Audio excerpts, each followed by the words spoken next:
Safety Doesn't Sell, The High Price of Looking Good in a Ditch, A History of Surviving While Driving, by Mark Twain. Copyright 2026.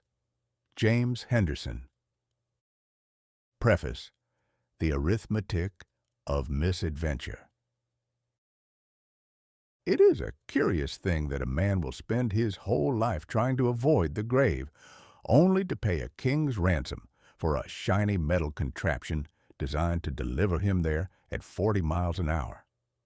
In my day, a horse had the good sense to stop before running into a stone wall.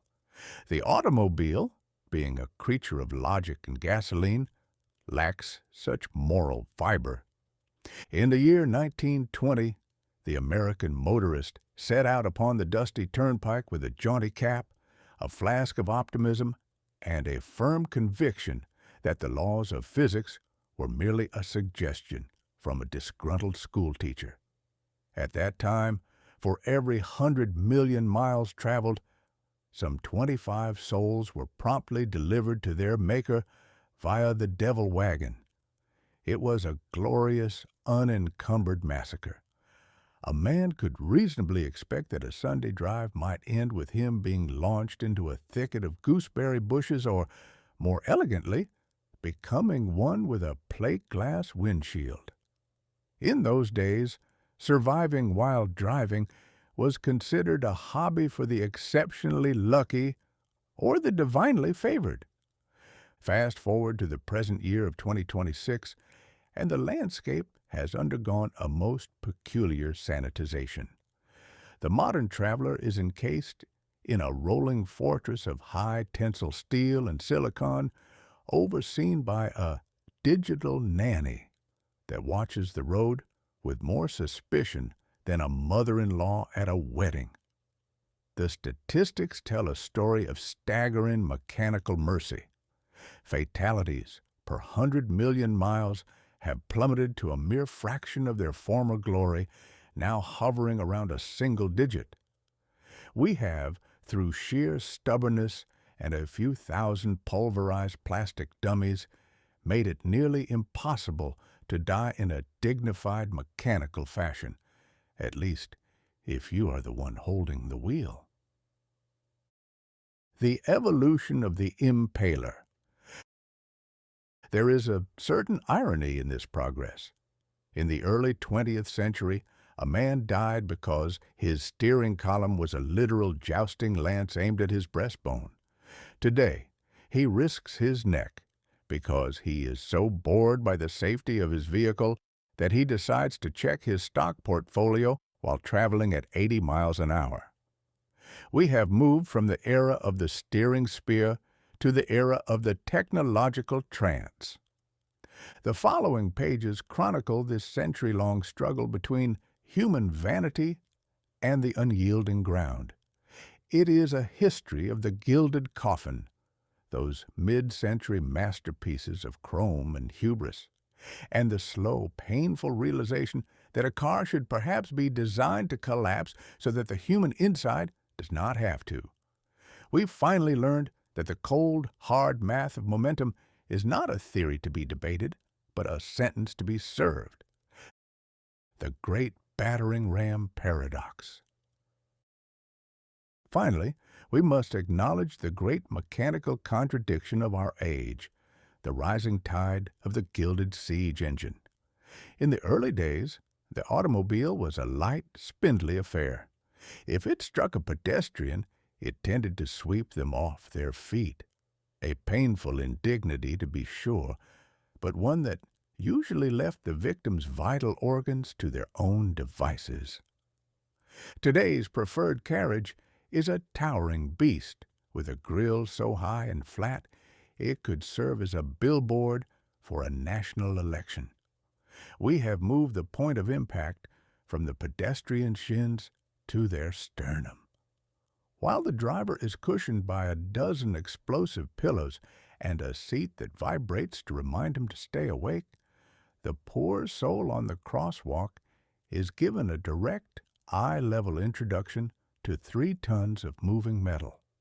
We have successfully made the car a sanctuary for the occupant and a steamroller for the neighbor. It is a triumph of engineering.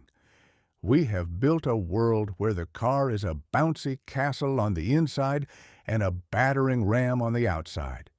And we've added a high-fidelity stereo to ensure the driver doesn't have to hear the laws of physics catching up with the pedestrians. We have perfected the art of the accident, only to find that we are still the same fallible creatures who once thought a horse was too slow and a brick wall was too soft. We have simply traded the grip of death for a gentle vibration in the seat cushion. It is much safer, I grant you, but the ditch is a much lonelier place than it used to be.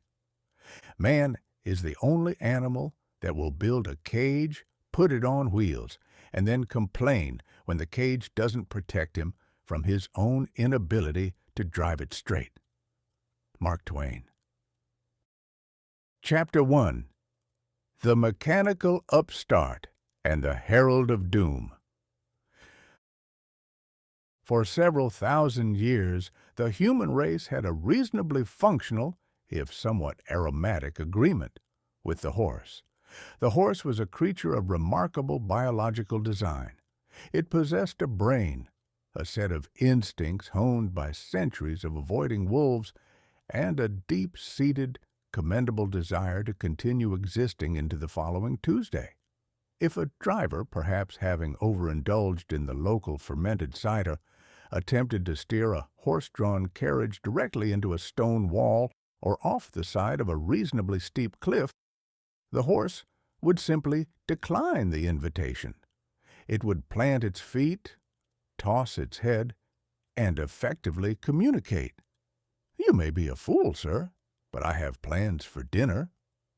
Then came the end of the 19th century, and with it, the devil wagon. The automobile arrived not as a refined machine, but as a carriage that had undergone a violent and inexplicable amputation. It was a buggy without the benefit of a biological conscience. In place of the horse's wisdom, we installed a small temperamental explosion in a metal box, a series of miniature oily riots contained within iron cylinders. And in place of the reins, a system even a child or a particularly bright dog could understand. The early pioneers gave us the steering tiller. The tiller, a device for general misdirection. The tiller was a long horizontal iron stick that emerged from the floorboards like a malevolent weed. It was borrowed from the world of sailing, which was the first and perhaps most catastrophic mistake of the mechanical age. On a boat, if you wish to go left, you push the tiller to the right. On a dusty road populated by terrified chickens, confused cows, and equally terrified pedestrians, this sort of counterintuitive logic is a fine way to ensure a very short and remarkably exciting career as a motorist. Driving an early runabout was a full-body exercise in sustained panic. The driver sat perched on a high leather bench, grasping this iron wand, attempting to remember whether a shove to the east would result in a turn to the west. There was no feedback from the road, only the vibrating protest of a machine that seemed to resent the very fact of its own construction. To steer was to negotiate with a stubborn mule that had been fed gin and gunpowder. Furthermore, the early engineers had spent so much time figuring out how to make the contraption go that they had treated the business of stopping as a secondary, perhaps even offensive concern. Brakes were often made of simple leather pads pressed against wooden wheels, a system that worked splendidly right up until the moment it was actually needed, at which point the leather would smoke, the wood would groan, and the laws of momentum would take over the proceedings entirely. The Red Flag Act the first safety nanny. The authorities of the day, sensing that the citizenry was about to be thinned out by these coughing metal beasts, did what authorities always do. They passed a law so absurd it made the original danger look like a stroke of genius. In the United Kingdom, and mirrored by various local ordinances in the American colonies of common sense, we saw the rise of the Locomotive Act, more affectionately known as the Red Flag Act. The law mandated that any self-propelled vehicle traveling upon the public highway must be preceded by a man on foot. This man was not merely a pedestrian, he was a herald of doom. He was required to walk 60 yards ahead of the vehicle, waving a bright red flag by day and carrying a lantern by night. His job was to warn the public that a mechanical catastrophe was approaching at the breakneck speed of 4 miles per hour. Imagine the dignity of the early automobilist. He had paid a king's ransom for a machine capable of outrunning a determined turtle, only to be forced to follow a weary, soot-covered man on foot who was, in all likelihood, reconsidering his life choices with every step. The red flag was meant to soothe the horses and alert the pedestrians, but mostly it served to highlight the inherent ridiculousness of the machine itself. It was the first safety feature in human history, and like most that followed, it was designed to protect us from our own inventions by making the inventions entirely useless. The red flag man was the grandfather of the modern seatbelt chime, a persistent human-shaped reminder that you were doing something inherently dangerous and that the government didn't trust you to do it alone. The absence of the stop instinct. The most striking feature of the Mechanical Upstart was its total lack of a moral compass regarding obstacles. A horse would avoid a ditch because the horse did not wish to reside in a ditch. A tiller-steered Oldsmobile, however, would follow the ditch with the blind devotion of a religious zealot. It had no eyes to see the oncoming oak tree, no ears to hear the screams of the local constabulary, and no heart to feel the tragedy of a smashed garden fence. We had traded a partner that could see in the dark and avoid a cliff for a vibrating iron tub that couldn't see a barn door until it was halfway through the kitchen. It was the birth of a new kind of human folly, the belief that we could control an explosion with a stick, and that speed, even if it was only slightly faster than a brisk walk, was a fair trade for the privilege of staying in one piece. When these first automobiles sputtered into the public square, they did not inspire awe so much as a general sense of impending doom. The noise alone was enough to send every horse within a 3-mile radius into a state of nervous collapse, leading to runaways that caused far more damage than the cars themselves. The motorists, usually men of more money than mechanical aptitude, would come careening around corners, wrestling with their tillers like sailors caught in a gale, while the common citizenry scrambled for the high ground. The great social collision. The automobile in its infancy was not a tool of the masses. It was a toy for the sort of man who wore a fur coat in July and thought common sense was something that only happened to other people. This created a social friction that was nearly as combustible as the gasoline.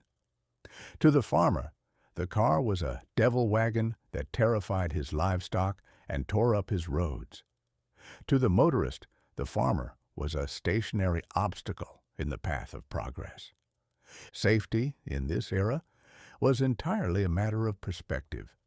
If you were in the car, safety meant not being ejected into a thorn bush when the tiller snapped.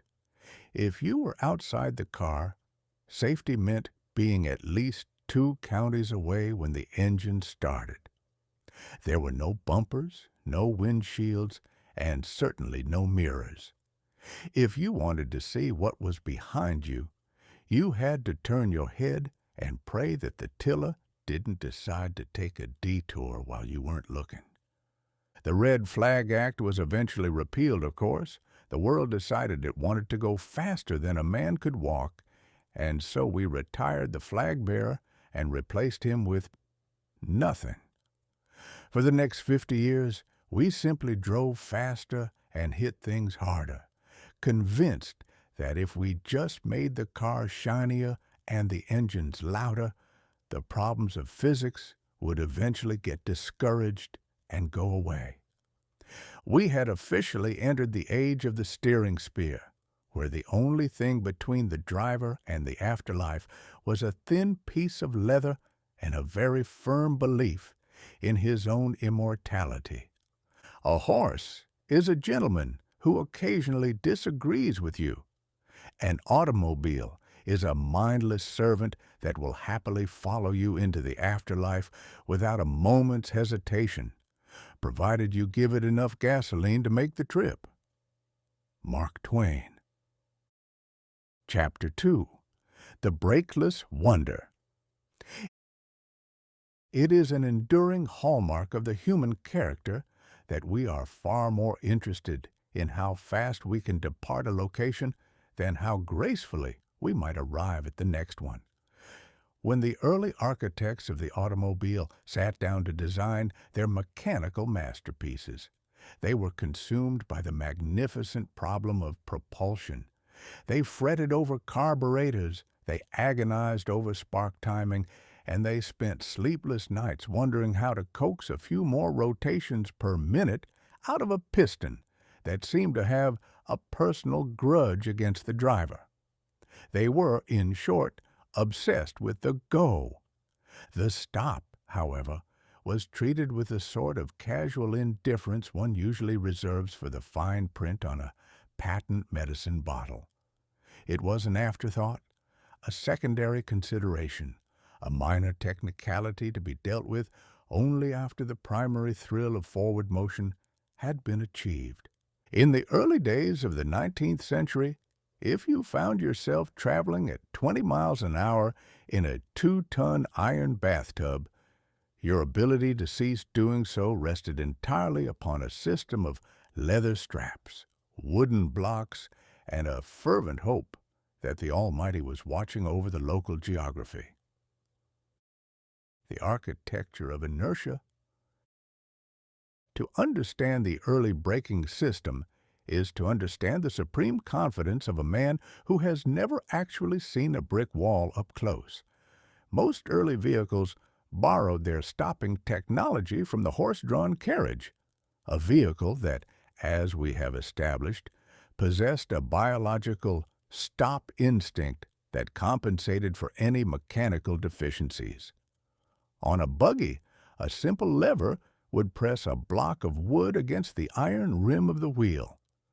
This was perfectly adequate for a vehicle being pulled by a creature that didn't want to hit anything anyway. But when you removed the horse and replaced it with a 10-horsepower engine, the physics of the situation changed with a violent suddenness. You were no longer stopping a carriage. You were attempting to negotiate with a runaway boulder. The most common device of the era was the external contracting band brake. It sounds sophisticated, but in practice it was little more than a metal hoop lined with leather or camel hair that squeezed the outside of a drum attached to the rear wheels.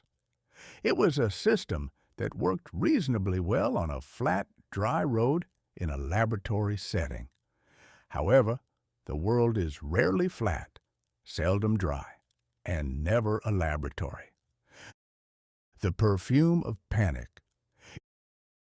If a motorist encountered a steep hill, the experience quickly transitioned from a pleasant outing to a theological crisis. As the car gathered speed, the driver would pull back on the hand lever with the strength of a man trying to lift himself by his own bootstraps. First, there would be a low groan. Then, as the leather lining heated up against the spinning iron drum, a thick, acrid blue smoke would begin to curl from the rear of the vehicle. This was the perfume of panic. It was the smell of a safety system literally vaporizing under the pressure of its own responsibilities. Once the leather was sufficiently charred, it lost its grip entirely, and the car became a free agent of gravity, unburdened by the shackles of human intervention. There was also the matter of moisture. A light drizzle turned these leather-lined bands into something resembling a well-greased slip and slide. A driver might apply the brakes with all his might, only to find that the vehicle continued forward with an oily, silent indifference, as if the very concept of friction had been abolished by a higher court. The emergency irony. In these early years, the car often featured two braking systems, one operated by a foot pedal and one by a large hand lever. The hand lever was frequently referred to as the emergency brake. This was a piece of marketing genius that bordered on the criminal. In truth, it was merely the secondary brake, intended to hold the car still while it was parked. Calling it an emergency brake implied that it was a secret weapon to be deployed when disaster loomed, a magical anchor that would bite into the earth and save the day. In reality, if the primary brakes failed, pulling the emergency lever was about as effective as shouting, "Whoa!" at a thunderstorm. It provided just enough resistance to ensure that you hit the oak tree while looking busy, rather than appearing entirely passive. We must also consider the transmission brake, a truly diabolical invention that attempted to stop the car by stopping the gears inside the engine. It was an elegant solution that worked until the chain snapped or the gears stripped, at which point the driver was left holding a useless lever and a collection of expensive metal shavings while hurtling toward a hay wagon at 30 miles an hour. The social philosophy of the slow. Why did we tolerate such lethal negligence? Because in the Gilded Age, to be fast was to be modern, and to be safe was to be boring. The manufacturers realized that a customer would pay extra for a shiny brass lamp or a tufted leather seat, but they would balk at the cost of a sophisticated internal expansion brake. There was a pervasive belief that an accident was not a failure of engineering, but a failure of the driver's character. If a man drove into a river, it wasn't because his brakes were made of charred camel hair. It was because he lacked the nerves of steel required to master the machine. We treated driving like a sport, specifically a blood sport, where the risk was part of the allure. The descent into the unknown. Imagine, if you will, the plight of the early motorist approaching a mountain pass. There were no runaway truck ramps in 1905. There were only stone walls and very long drops. Experienced drivers learned a trick called engine braking, which involved using the compression of the motor to slow the wheels. It was a delicate dance of clutches and throttles that required the coordination of a concert pianist and the sang-froid of a hangman. If the engine stalled during this maneuver, the vacuum of power would often leave the brakes entirely useless. At that point, the driver had two choices: jump into a ditch and hope for the best, or steer for the softest-looking cow in the immediate vicinity. We eventually moved toward the internal expanding shoe brake, which tucked the stopping mechanism inside a drum where the rain and the mud couldn't reach it. It was a massive leap forward, yet it still relied on the driver's physical strength to create enough friction to overcome the laws of motion. We were still decades away from power brakes that would allow a lady in a silk dress to stop a 3-ton Cadillac with a tap of her toe. The legacy of the Brakeless Wonder. The first 30 years of the automobile were a period of unchecked momentum. We built faster engines, heavier frames, and shinier grills, all while relying on stopping technology that would have been familiar to a Roman chariot driver. We were a civilization that had learned how to outrun the wind, but hadn't quite figured out how to sit back down. It was a glorious, terrifying era of the Brakeless Wonder, where every stop sign was a suggestion, every hill was a gamble, and every successful arrival home was considered a minor miracle. We had mastered the art of leaving, but we were still very much in the dark about the science of staying. The "safety doesn't sell" mantra was never louder than in the silence that followed a failed brake pedal. We preferred the roar of the engine to the squeal of the stop, and we paid for that preference in a currency of bent fenders and broken bones. To build a machine that goes 50 miles an hour and stops at 0 is a triumph of science. To build a machine that goes 50 miles an hour and stops only when it hits a barn is a triumph of optimism over physics. Mark Twain. Chapter 3. Glass. The Invisible Guillotine. It is a curious and recurring vanity of the human species that we are never quite satisfied with the wind in our faces unless we can find a way to make that wind significantly more lethal. In the early dusty dawn of the motor car, the pioneer motorist was a creature of necessity and resilience.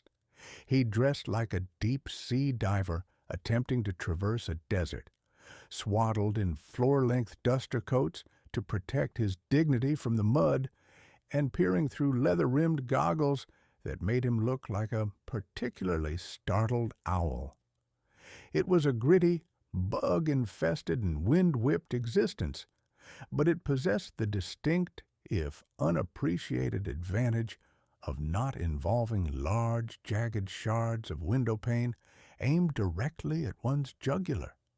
However, man is an animal that cannot bear to look ridiculous for long, even if looking ridiculous is the only thing keeping him in one piece. The goggle, while functional, was deemed unrefined.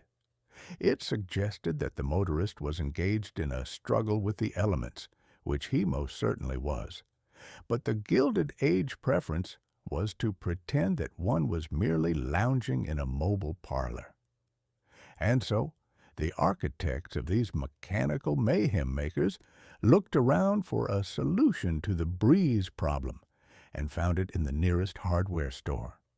They decided that what the automobile truly needed was a sheet of common house glass, bolted upright in a frame of wood or brass, positioned exactly at eye level. It was a declaration of war against the common gnat, and like most wars, the collateral damage was spectacular. The parlor window at 40 miles an hour. To understand the sheer unadulterated folly of the early windshield, one must understand the nature of plate glass.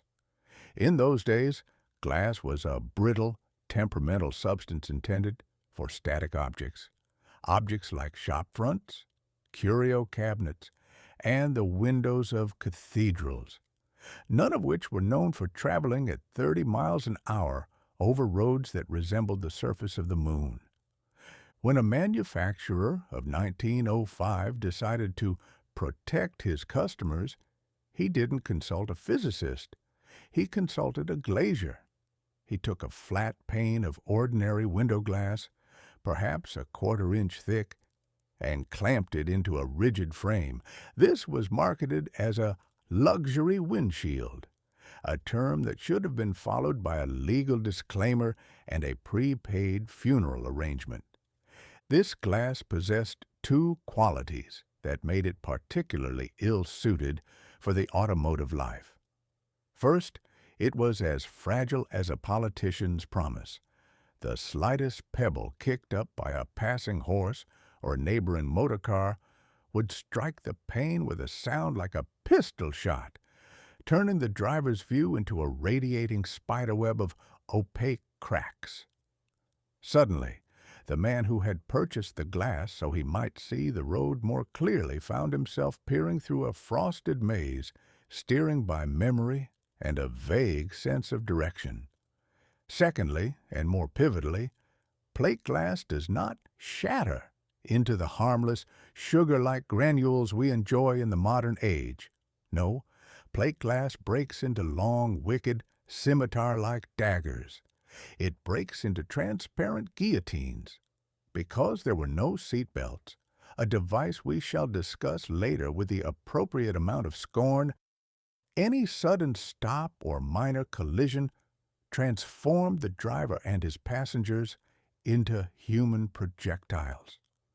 They were launched forward with the enthusiasm of a circus performer being shot out of a cannon, their trajectory taking them directly through the protective glass.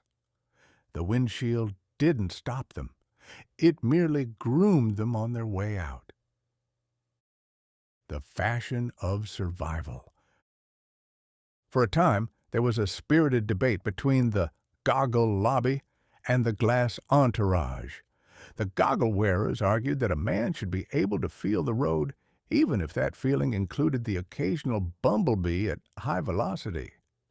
They pointed out that goggles didn't break into 6-inch spears when you hit a pothole.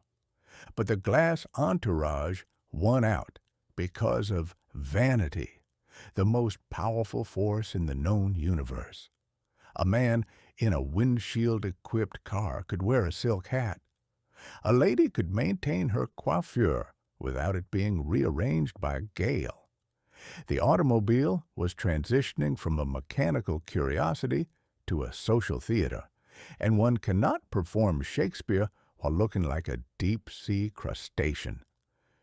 We chose the aesthetics of the parlor over the physics of the crash. We decided that it was better to look sophisticated in the moments leading up to a catastrophe than to look like a bug-eyed maniac and survive it. We turned the dashboard into a staging area for a tragedy, all for the sake of keeping the dust off our waistcoats. The Frenchman and the Flask. The salvation of the human face came not from a car company, but from a fortunate accident in a laboratory, the only way, it seems, that humanity ever stumbles upon a good idea. In 1903, a French chemist named Edouard Benedictus was working in his lab when he knocked a glass flask off a shelf. In a world governed by the standard rules of glass, the flask should have disintegrated into 1,000 pieces and provided the chemist with a productive afternoon of sweeping. Instead, the flask cracked, but held its shape. It remained a single, cohesive unit. Benedictus, being a man of science rather than a man of superstition, investigated. He discovered that the flask had previously contained a solution of nitrocellulose, a liquid plastic, which had dried into a thin, invisible film on the inside of the glass. This film acted as a sort of adhesive skeleton, holding the shards in place even when the structure failed. Now, you might think that upon seeing this miracle, the automotive industry would have beaten a path to Benedictus's door, begging for the secret to safety glass. You might imagine the manufacturers of the world falling over themselves to implement a technology that would prevent their customers from being sliced like Christmas hams. If you believe that, you have a much higher opinion of the early industrialist than I do. The 15-year shrug. Benedictus patented his triplex laminated glass in 1909. He approached the car makers. He showed them the sandwich of two glass panes with a layer of cellulose in the middle. He demonstrated that even when struck with a hammer, the glass stayed in the frame. It was a masterpiece of common sense. The industry's response was a collective, disinterested shrug. The reasons were the usual suspects: cost and weight. Laminated glass was expensive to produce and heavier than a single pane. To a manufacturer of 1912, spending an extra $5 to save a customer's life was considered a form of financial insanity. They argued that the public wasn't asking for safety glass, and they were right. The public was too busy asking for more brass trim and faster engines to realize they were peering through a weapon of war. It took the carnage of the Great War and a series of high-profile, gruesome lawsuits to finally nudge the needle. It wasn't until Henry Ford himself was slightly injured by flying glass in a minor accident that the "safety doesn't sell" mantra began to crack. Even then, it was a slow crawl. For years, safety glass was offered as an optional extra, much like a cigar lighter or a fancy horn. It was a premium feature, suggesting that only the wealthy deserved to keep their skin attached to their bones. The final transparency. We spent nearly 30 years of the motor age looking through the Invisible Guillotine. We accepted the risk as part of the romance of the road. We told ourselves that the occasional facial reconstruction was a small price to pay for the ability to see the countryside without a layer of soot on our corneas. It is the final irony of the windshield that it was designed to provide clarity, yet it took us 3 decades to see through the danger of the device itself. We are a species that will walk into a cage of lions if the cage is painted a nice shade of blue, and we will drive a glass-fronted bomb as long as it allows us to wear a jaunty cap. Today, we take our laminated, tempered, UV-protected, sensor-laden windshields for granted. We forget that for a generation, that pane of glass was less of a window and more of a wager. We bet our lives against a pebble, and more often than not, the pebble won. The windshield was the first great irony of the motor age, a device designed to help you see the world more clearly, which frequently ensured you would never see anything ever again. Mark Twain. Chapter 4. The Steering Column Spear. A look at the Impaler. It has long been observed that man is the only creature endowed with the divine spark of reason, which he uses almost exclusively to find more efficient ways of extinguishing himself. In the grand theater of mechanical evolution, we have seen the horse retired, the brakes ignored, and the windshield sharpened into a guillotine. But none of these early triumphs of lethality can quite match the subtle, pointed elegance of the steering column. If you were to ask a medieval blacksmith to design a weapon for the express purpose of unhorsing a knight and transfixing him to the nearest oak tree, he would likely produce something remarkably similar to the steering assembly of a 1920s motor car. It was a marvel of straightforward engineering, a solid, unyielding rod of high-grade steel anchored at the front axle and pointed, with the unerring accuracy of a compass needle, directly at the center of the driver's chest. In those halcyon days of the Gilded Age of Impact, we did not call it a steering column. We should have called it the Impaler, or perhaps the Gentleman's Skewer.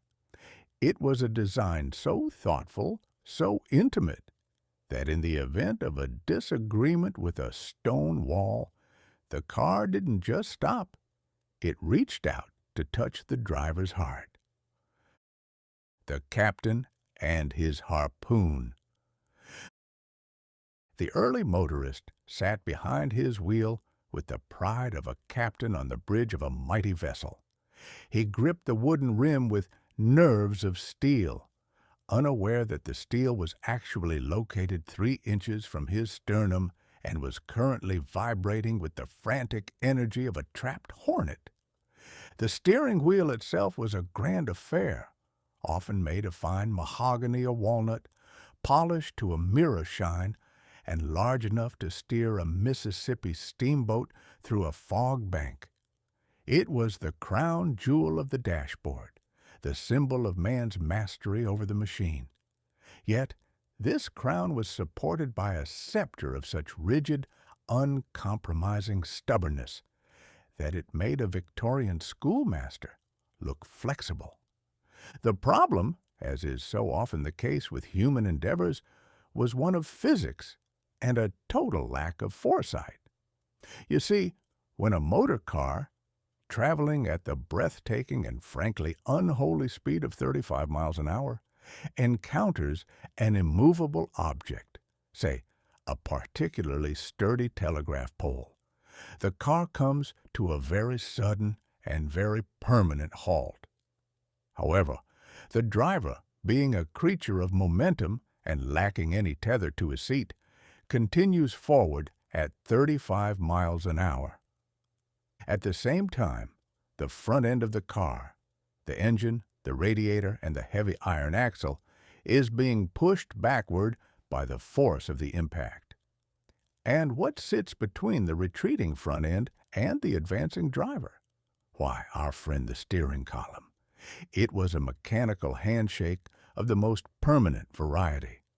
The front of the car pushed the steel rod back, the driver flew forward to meet it, and the two were joined in a union that no lawyer could ever hope to sever. The logic of the unyielding.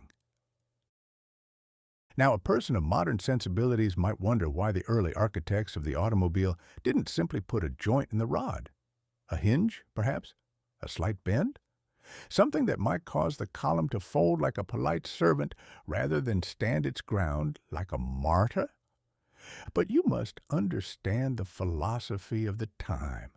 To suggest that a steering column should give was to suggest that the car itself was expected to fail. And in the 1920s, failure was not a subject for polite conversation. The steering system was built for strength. It was built for durability.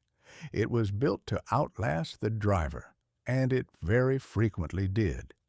The manufacturers of the era viewed the steering column as a structural necessity. It had to be rigid to transmit the driver's will to the wheels. If it were flexible, it might feel mushy or unreliable. There was a pervasive belief that a real man wanted to feel the road through his hands. Unfortunately, the design ensured that he would eventually feel the road through his ribcage. The steering wheel itself provided a cruel bit of theater in these moments. Being made of wood, it would often splinter upon impact, leaving the driver to face the naked, jagged end of the steel rod. It was as if the car, in its final moments, decided to shed its civilian disguise and reveal the spear that had been hiding in plain sight all along. The marketing of the mace. During the Great Denial of the 1930s and 40s, when the S word at a safety was considered a profanity in Detroit, the steering column was marketed as a feature of precision handling. They spoke of the direct connection between the driver and the machine. They were not lying. The connection was indeed direct, and in a crisis it was instantaneous.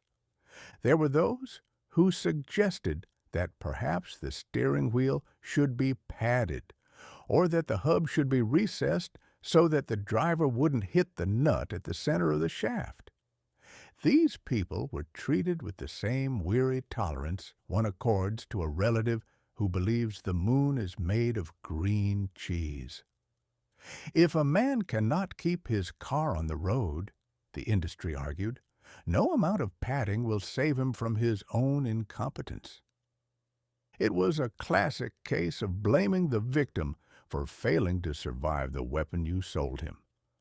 We treated the steering column like a fundamental law of nature, as unchangeable as gravity or the tax collector. We accepted that the driver's seat was a place of high honor and even higher risk, a throne perched precariously at the end of a lance. The invention of the collapse. It took decades and a staggering number of punctured lungs for the industry to embrace the radical notion of the collapsible steering column. It wasn't until the mid-1960s that the world finally admitted that perhaps a driver should not be the primary shock absorber for the vehicle's steering assembly. The solution, when it finally arrived, was embarrassingly simple: a telescoping rod or a mesh structure that would crumple under pressure. It was a device that allowed the steering column to commit suicide so that the driver didn't have to. It was a triumph of mercy over metallurgy. But for the first 40 years of the automobile's reign, we lived in the age of the spear.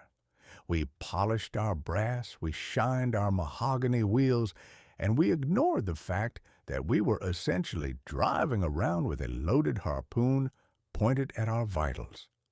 We were a civilization in love with the go, indifferent to the stop, and remarkably casual about the through. The moral of the shaft. If there is a lesson to be drawn from the history of the steering column, it is that man will tolerate almost any level of personal danger as long as the danger is presented with a bit of chrome and a comfortable seat. We are the only animal that will build a cage, put it on wheels, and then point a spear at our own chest just to make the steering feel solid. We look back now and shudder at the Impaler, marveling at the sheer, reckless optimism of our grandfathers. They drove through a world of unyielding steel and brittle glass, steered by a rod of iron that held no secrets and offered no quarter. They were brave men, or perhaps they were merely men who hadn't yet done the math. As for me, I have always preferred a horse. A horse may be temperamental, and he may have a mind of his own. But in all my years, I have never seen a horse attempt to drive a steel rod through his rider just because they encountered a fence. The horse, being a creature of flesh and blood, has an inherent respect for the integrity of other flesh and blood. The automobile, being a creature of logic and gasoline, possesses no such moral fiber. It is a machine of cold, hard facts. And the hardest fact of all was the one waiting at the end of the steering shaft. To err is human. To design a steering column that transfixes the driver to the seat is engineering. To call it progress is simply good marketing. Mark Twain. Chapter 5. Speed is the only virtue. It is an established fact that for the better part of 6,000 years, the human race moved at a pace that could be charitably described as lethargic. If a man wished to travel from one village to the next, he either walked until his boots gave out, or he climbed atop a horse and prayed the beast was in a cooperative mood. Our ancestors viewed the world at the stately velocity of 4 miles per hour. This gave a man time to contemplate his sins, admire the foliage, and observe the local geology in such detail that he could identify every rock that eventually caused him to stumble. But then came the internal combustion engine, and with it, a sudden collective insanity that took hold of the species. We decided, quite overnight, and without consulting the Almighty, that the speed of a galloping horse was no longer sufficient for our dignity. We developed a sudden, burning itch to arrive at our destinations before we had even finished deciding why we were going there in the first place. In the early 20th century, we fell head over heels in love with velocity, and like any young fool in love, we completely ignored the fact that our beloved was a homicidal maniac with a particular loathing for human anatomy. We learned the word accelerate with the fervor of a revivalist preacher, but the word decelerate remained a foreign tongue, spoken only by the dying and the exceptionally timid. The religion of the mile a minute. In my day, if a man said he was going a mile a minute, people generally looked around for the nearest asylum or assumed he was falling off a cliff. 60 miles per hour was not a speed. It was a theological impossibility. It was believed that the human frame, being composed primarily of water and various fragile humors, would simply disintegrate if subjected to such pressure. We feared our lungs would collapse from the sheer force of the air, or that our eyeballs would be flattened against the back of our skulls like dried flower petals in a family Bible. Yet, as soon as the first devil wagons began to cough and sputter their way down the dusty lanes of America, the fear evaporated, replaced by a lust for the blur. The public didn't ask the manufacturers if the car could steer around a corner or if the wheels would stay attached to the axle. No, the first and only question on every prospective buyer's lips was, "How fast will she go?" The manufacturer, being a businessman and therefore a professional enabler of human folly, was only too happy to oblige. They began a frantic arms race of horsepower, adding cylinders and widening throttles as if they were trying to outrun the very concept of mortality. They sold the dream of the open road, conveniently forgetting to mention that the road was actually a series of interconnected mud pits, and that the openness usually referred to the gaping hole in the driver's head after a sudden encounter with a low-hanging branch. The psychology of the throttle. There is something inherently corrupting about a throttle. A man can be a pillar of the community, a deacon in his church, and a gentle father who wouldn't harm a fly, but put him behind the wheel of a 40-horsepower runabout and give him a clear stretch of road, and he transforms into a raving lunatic. He becomes possessed by a demon of momentum. He begins to view the rest of the world, pedestrians, carriages, and the occasional confused cow, not as fellow travelers, but as obstacles in his divine quest for the next mile marker. We became obsessed with breaking the record. We wanted to go from New York to San Francisco in 10 days, then 8, then 6, as if the salvation of our souls depended on shaving 40 minutes off a trip to the grocery store. This was the only virtue of the era. If a car was fast, it was spirited, valiant, and modern.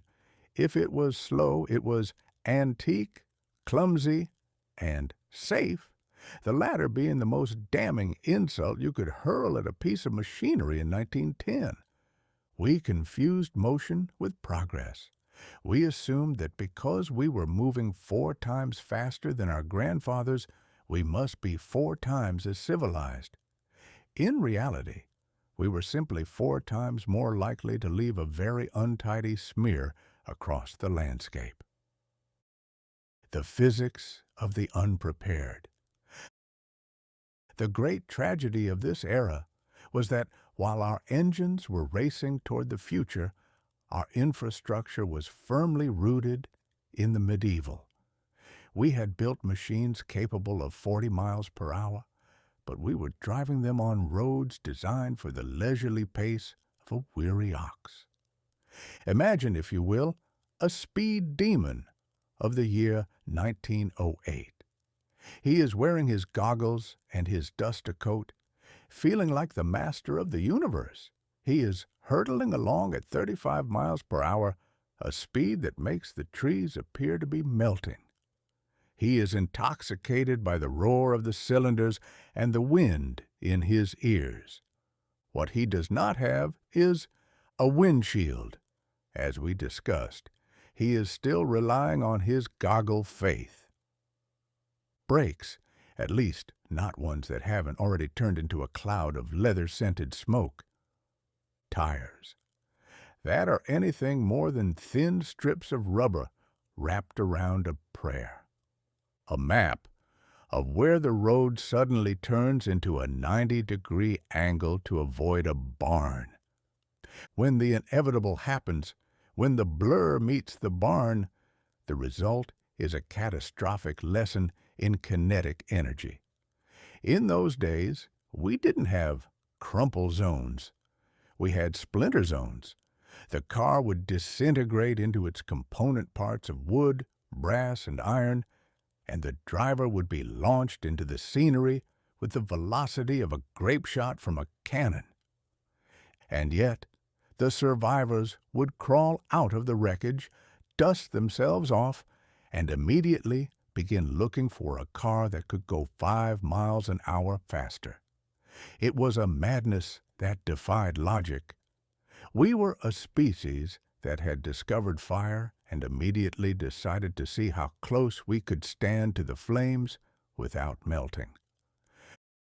The deceleration deficit. We fell in love with speed before we learned the word deceleration.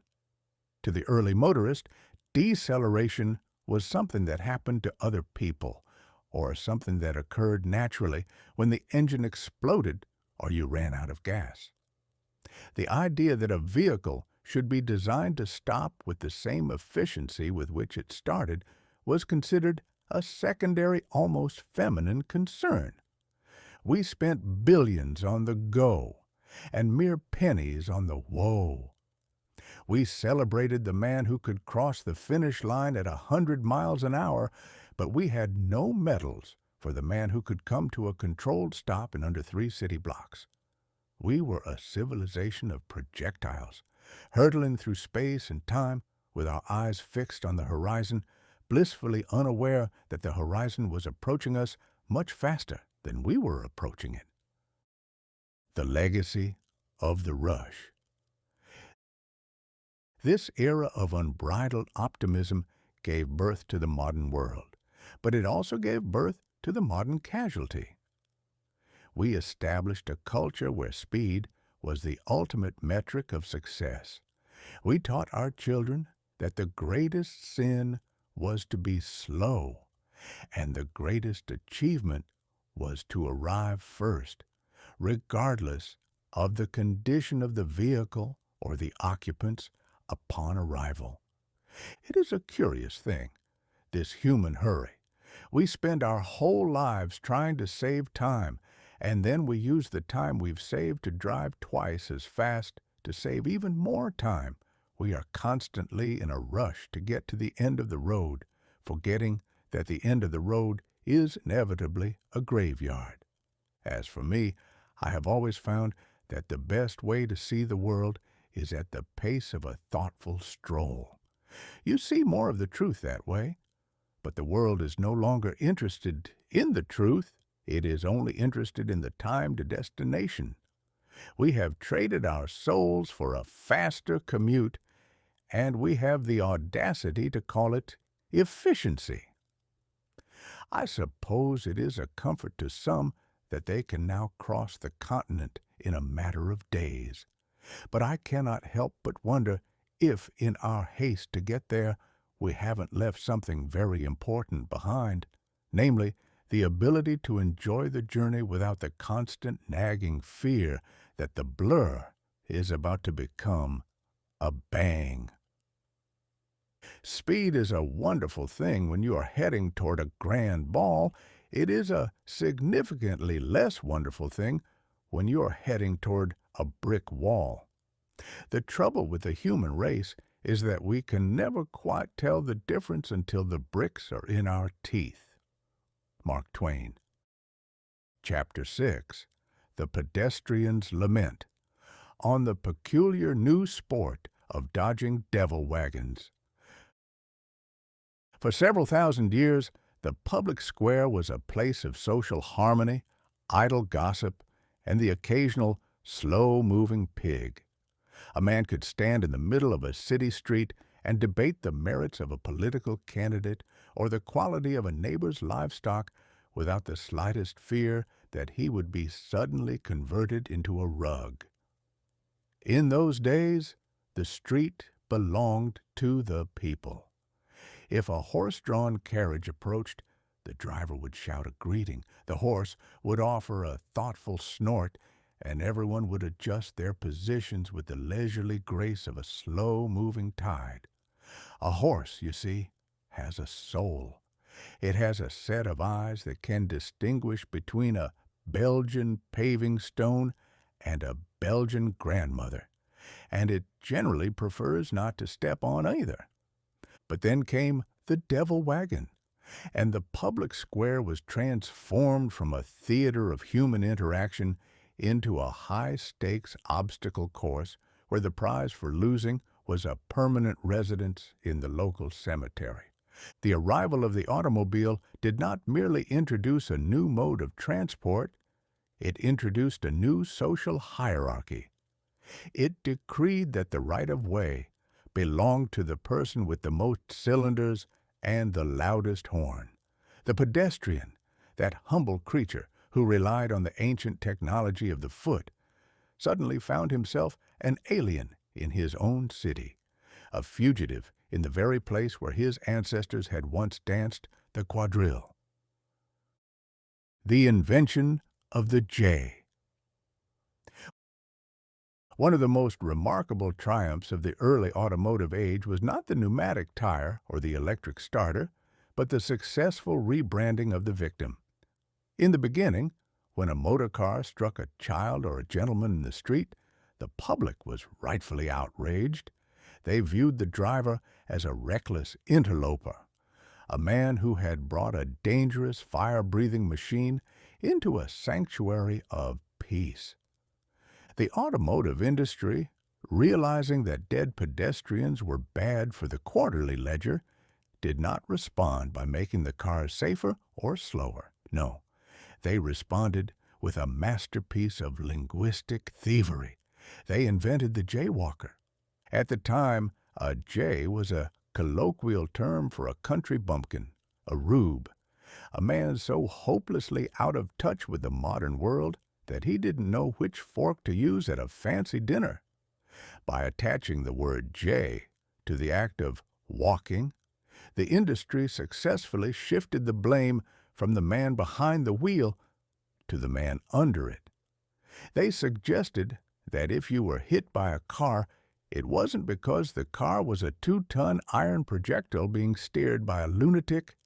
It was because you were a rube who didn't understand that the street now belonged to the machine. They lobbied for laws that banished the human race to the sidewalk, a narrow strip of concrete mercy at the edge of the road where one could huddle into safety while the metal titans roared past.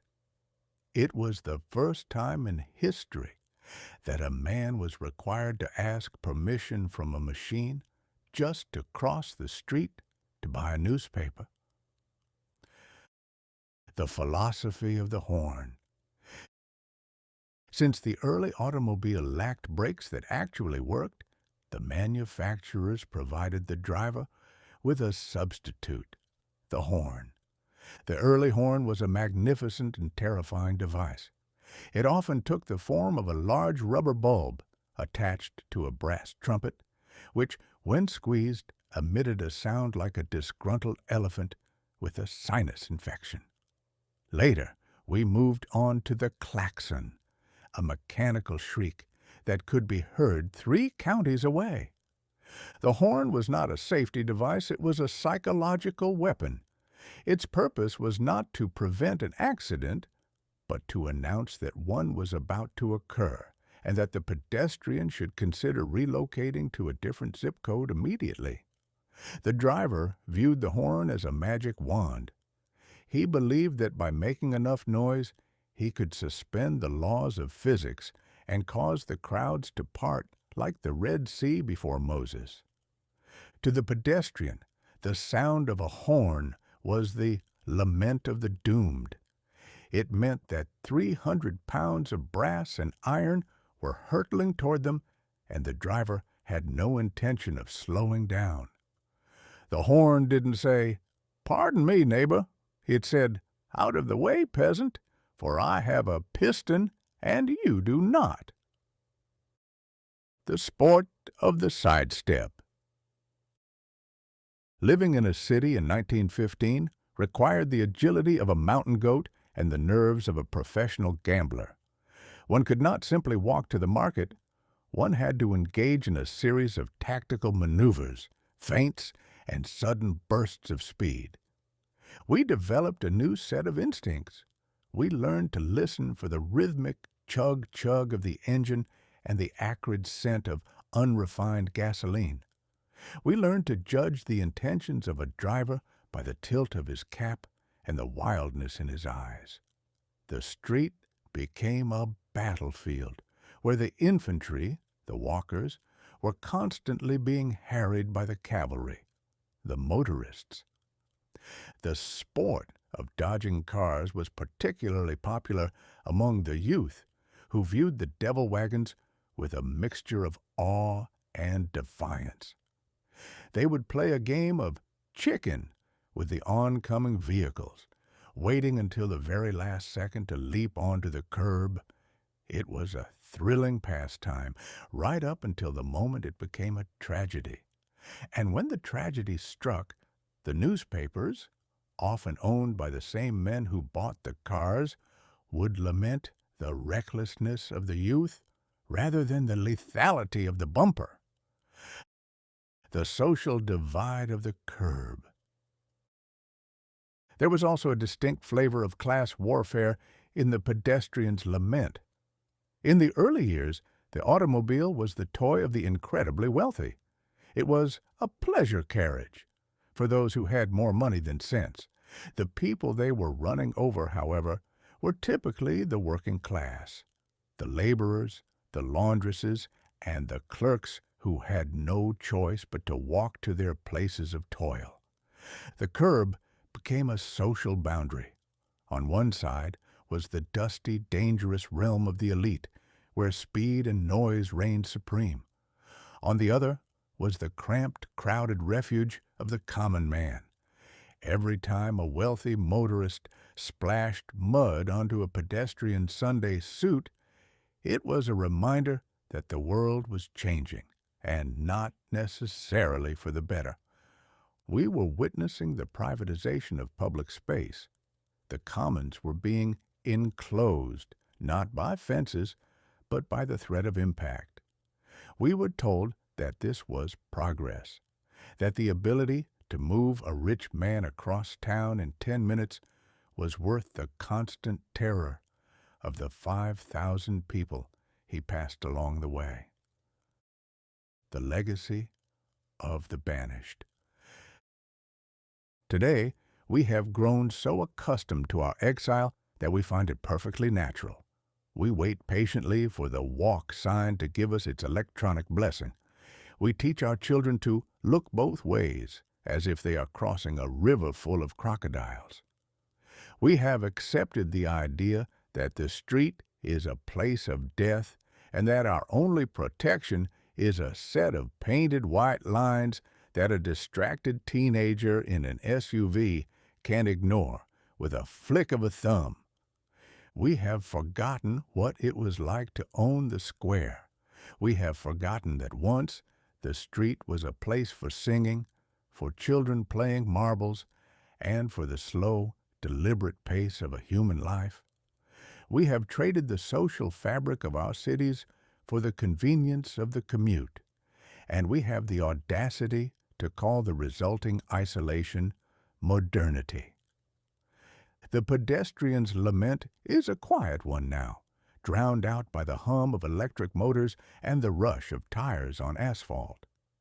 But every now and then, when a car passes a little too close or a horn blares a little too loudly, we feel a flicker of that ancient righteous indignation. We remember, if only for a second, that we were not born to huddle on the sidewalk.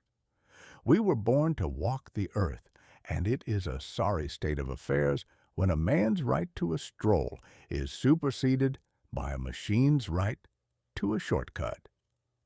A man on foot is a philosopher. A man in a car is a projectile.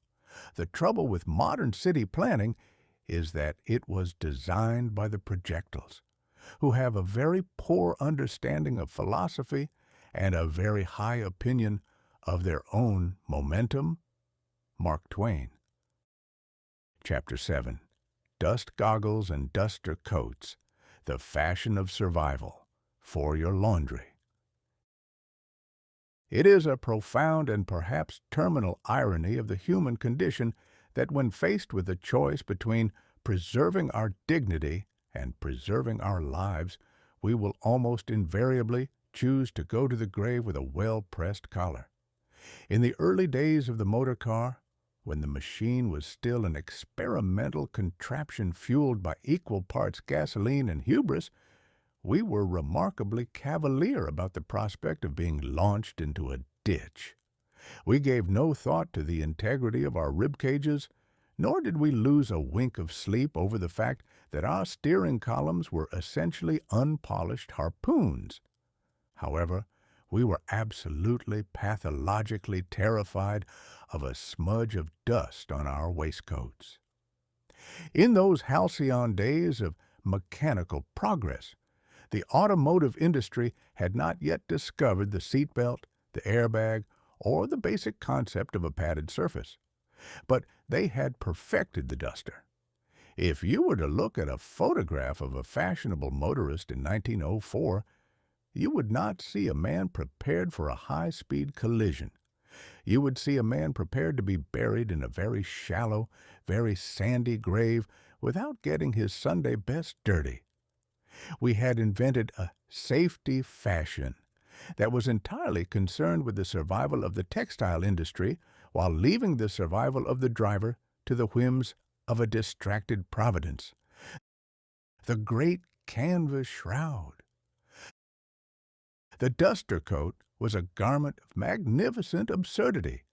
It was a long, shapeless, floor-length shroud made of tan linen or canvas, designed to be worn over one's actual clothes. Its purpose was singular, to protect the wearer from the automobile lung and the blinding clouds of pulverized horse manure that constituted the American road system. You see, the roads of that era were not roads in the modern sense. They were merely suggestions made of dirt and hope. When a devil wagon rattled past at 20 miles an hour, it kicked up a localized sandstorm that would have made a Saharan nomad weep with envy. To enter a motor car without a duster was to invite a layer of grime so thick that you would emerge at your destination looking like a terracotta statue. Thus, the duster became the uniform of the elite. It didn't matter if your brakes were made of charred leather or if your wheels were held on by a prayer and a rusty bolt. As long as you were swaddled in 6 yards of heavy linen, you were a modern motorist.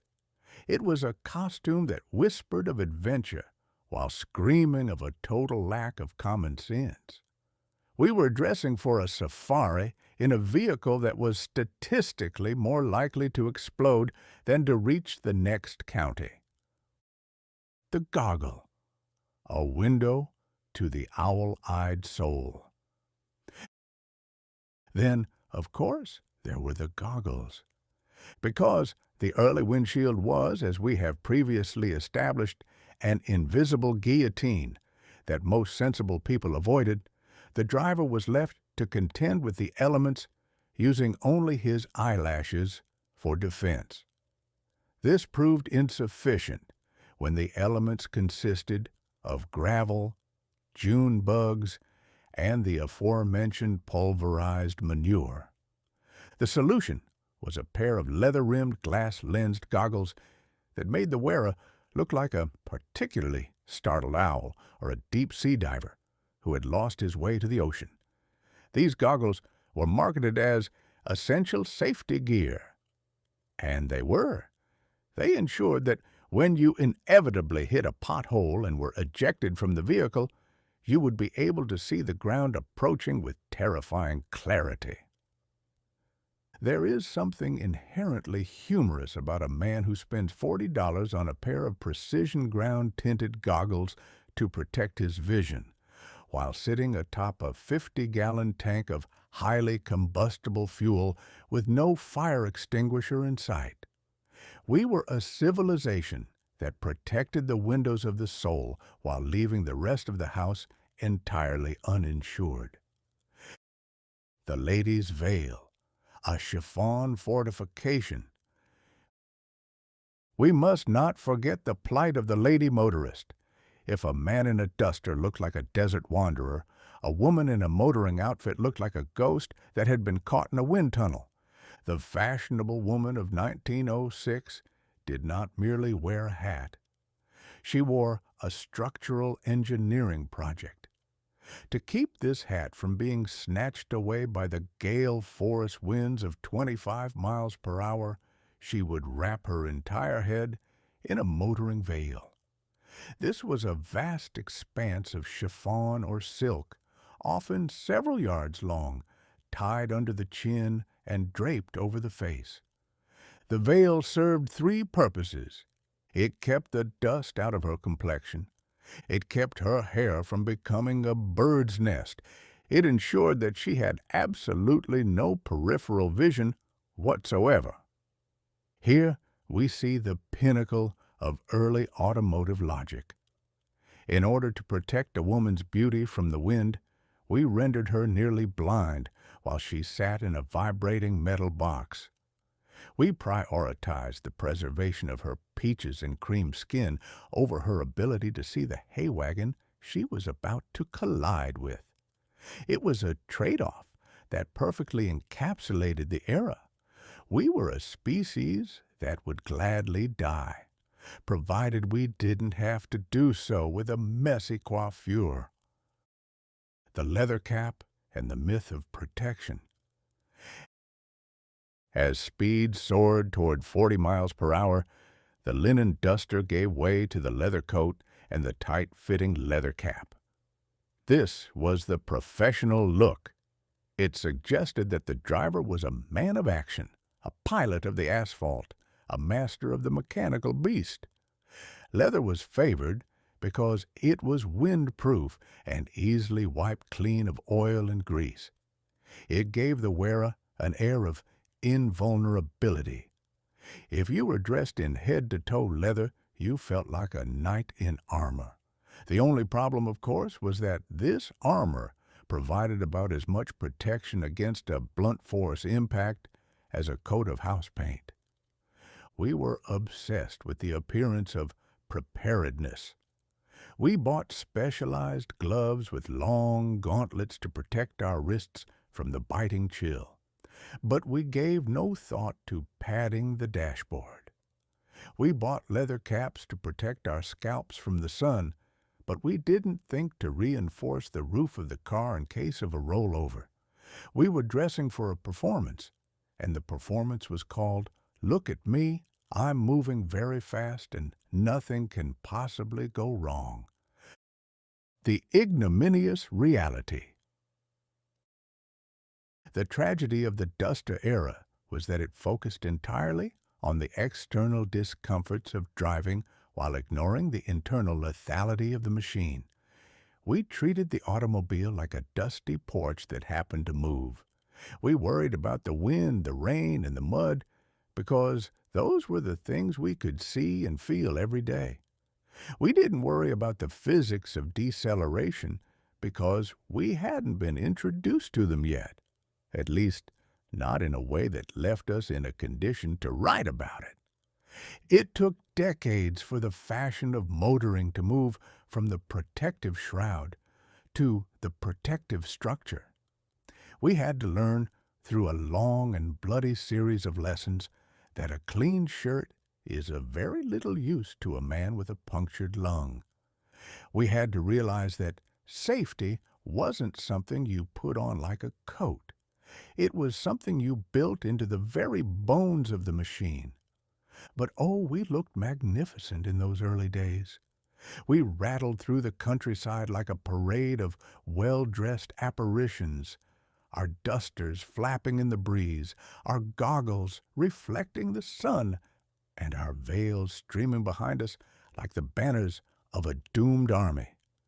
We were the masters of the road, and if we were also the victims of our own vanity, well, that is the price one pays for being at the forefront of civilization. Today, the duster is a relic found in museums or at the back of a very confused person's closet.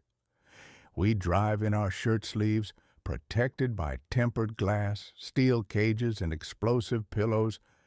We are much safer, certainly, but I cannot help but feel we have lost a bit of the theater. There is something to be said for a time when a man wouldn't dream of risking his life unless he was properly dressed for the occasion. To dress for a catastrophe is a mark of a pessimist. To dress for a dusty road while ignoring the catastrophe is the mark of a motorist. We are a race that would rather be well clothed in a ditch than poorly dressed on the pavement. Mark Twain. Part 2. The Great Denial, the 1920s to 1940s. Chapter 8. The Taboo of the S Word. Why manufacturers decided that mentioning safety was the quickest way to kill a sale. By the time the calendar turned its page to the 1920s, the automobile had undergone a miraculous transformation. It had ceased to be a devil wagon aimed at the sensibilities of the rural clergy and had become instead an essential appendage of the American soul. It was no longer a mechanical curiosity one tinkered with in a shed. It was a gleaming, thrumming symbol of one's standing in the community.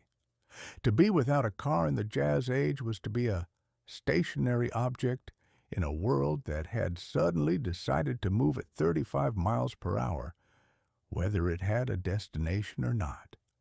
However, this newfound respectability brought with it a peculiar and dark psychological pact between the men who built the cars and the men who bought them. We entered what I call the Great Denial. It was an era where the industry decided that the word safety was a profanity of the highest order, a word so vulgar, so utterly ruinous to the spirit of commerce that it was spoken only in hushed tones in the back rooms of engineering departments, usually just before the man who spoke it was shown the door. The psychology of the salesroom. To understand why the S word was a taboo, one must understand the delicate, trembling fragility of the human ego when it is in the process of parting with a large sum of money. When a gentleman enters a showroom, he is not looking to buy a cage that will protect his brittle ribs from the unforgiving laws of physics. No, he is looking to buy adventure. He is looking to buy freedom. He is looking to buy a version of himself that is faster, shinier, and significantly more attractive to the opposite sex. If a salesman, in a fit of inexplicable honesty, were to point to a new sedan and say, "Notice the reinforced frame. It ensures that your remains will be much easier for the coroner to identify after a head-on collision," the sale would evaporate instantly.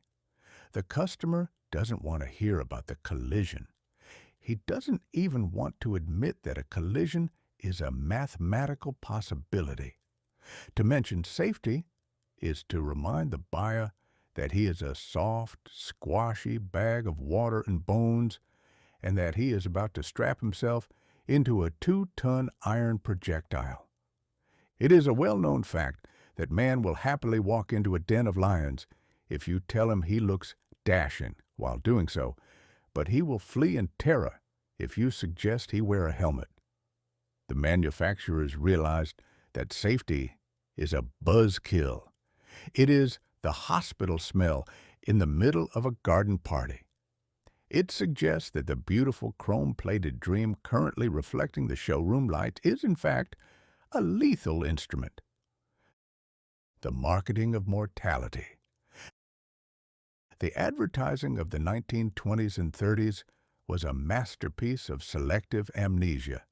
The posters depicted elegant couples gliding past mountain vistas, their hair unruffled, their smiles broad, and their steering columns, as we have established, aimed directly at their hearts.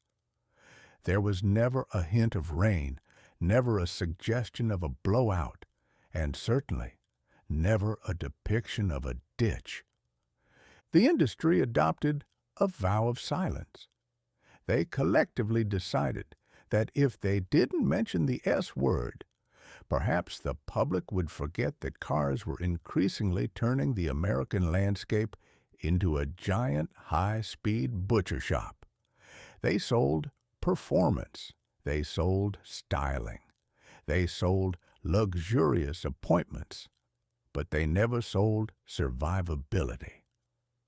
I once heard of a junior engineer at a major Detroit firm who suggested that they might market a car based on its superior braking distance. His supervisor looked at him with the weary pity one reserves for a child who believes the moon is made of green cheese.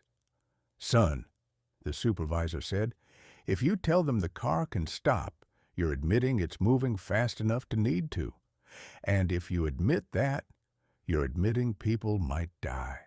Now go back to the basement and figure out how to make the radiator cap look like a Greek god."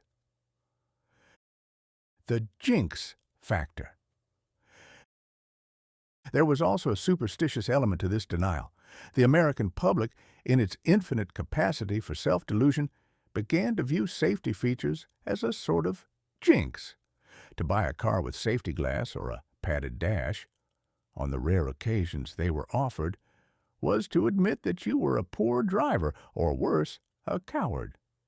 It was a slight against one's own nerves of steel. A real motorist didn't need safety features. He had skill. He had vigilance. He had the luck of the bold. To suggest otherwise was an insult to the national character. We treated driving like a duel, a contest of man against machine and man against his neighbor. And in a duel, one does not wear a suit of armor. One wears a silk waistcoat and trusts in his aim. The manufacturers played into this beautifully. They framed the car as an extension of the driver's will. If an accident occurred, it was never the fault of the car's design. It was a failure of the human element. The car was perfect. The driver was merely inadequate. By placing the entire burden of survival on the individual's reflexes, the industry absolved itself of any responsibility to make the machine less murderous. It was a brilliant, if entirely sociopathic, business model. The competition of silence. The great denial was enforced by the brutal logic of the marketplace. If Company A decided to break ranks and mention that their doors were less likely to fly open in a rollover, Company B would immediately launch a campaign emphasizing that their car was so fast and so sure-footed that it would never roll over in the first place. The company that mentioned safety was effectively pointing a finger at the entire industry and saying, "Our products are dangerous." This was viewed as a form of industrial treason. It was the old boys club of Detroit. and the first rule of the club was, don't talk about the blood. We saw this play out in the 1930s when a few brave souls tried to introduce safety interiors. They were met with a wall of public indifference and industry scorn. The public didn't want a safety interior. They wanted more mohair on the seats and a cigar lighter that worked. They wanted a car that looked like $1,000,000, even if it was only designed to last until the first telephone pole. The legacy of the taboo. The Great Denial lasted for nearly 4 decades. It created a culture where the automobile was the only consumer product in history that was allowed to kill its users by the thousands without anyone suggesting that the design might be flawed. We accepted the carnage as a price of progress, a necessary sacrifice at the altar of the great god of momentum. We lived in a world where safety was considered a dirty word, spoken only by cranks and alarmists. We preferred the beautiful lie to the ugly truth. We drove our chrome-plated spears and our glass-fronted guillotines with a song in our hearts, convinced that the S word was something that only applied to the other fellow, the fellow who didn't have our skill, our luck, or our magnificent, unshakable denial.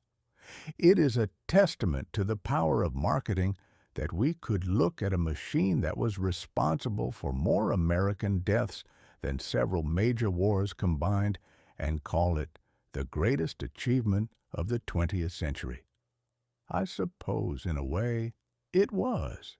It was certainly the greatest achievement in the history of looking the other way. To sell a man a car by telling him it is safe is to remind him that he is mortal.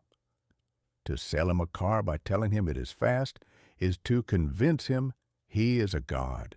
And in the history of the world, there has never been a shortage of men willing to pay top dollar for the privilege of a divinity that ends at the first sharp turn. Mark Twain. Chapter 9. Chrome over common sense, the rise of the aesthetic over the anatomical. By the time the 1930s had settled into their stride, the American automobile had undergone a spiritual conversion.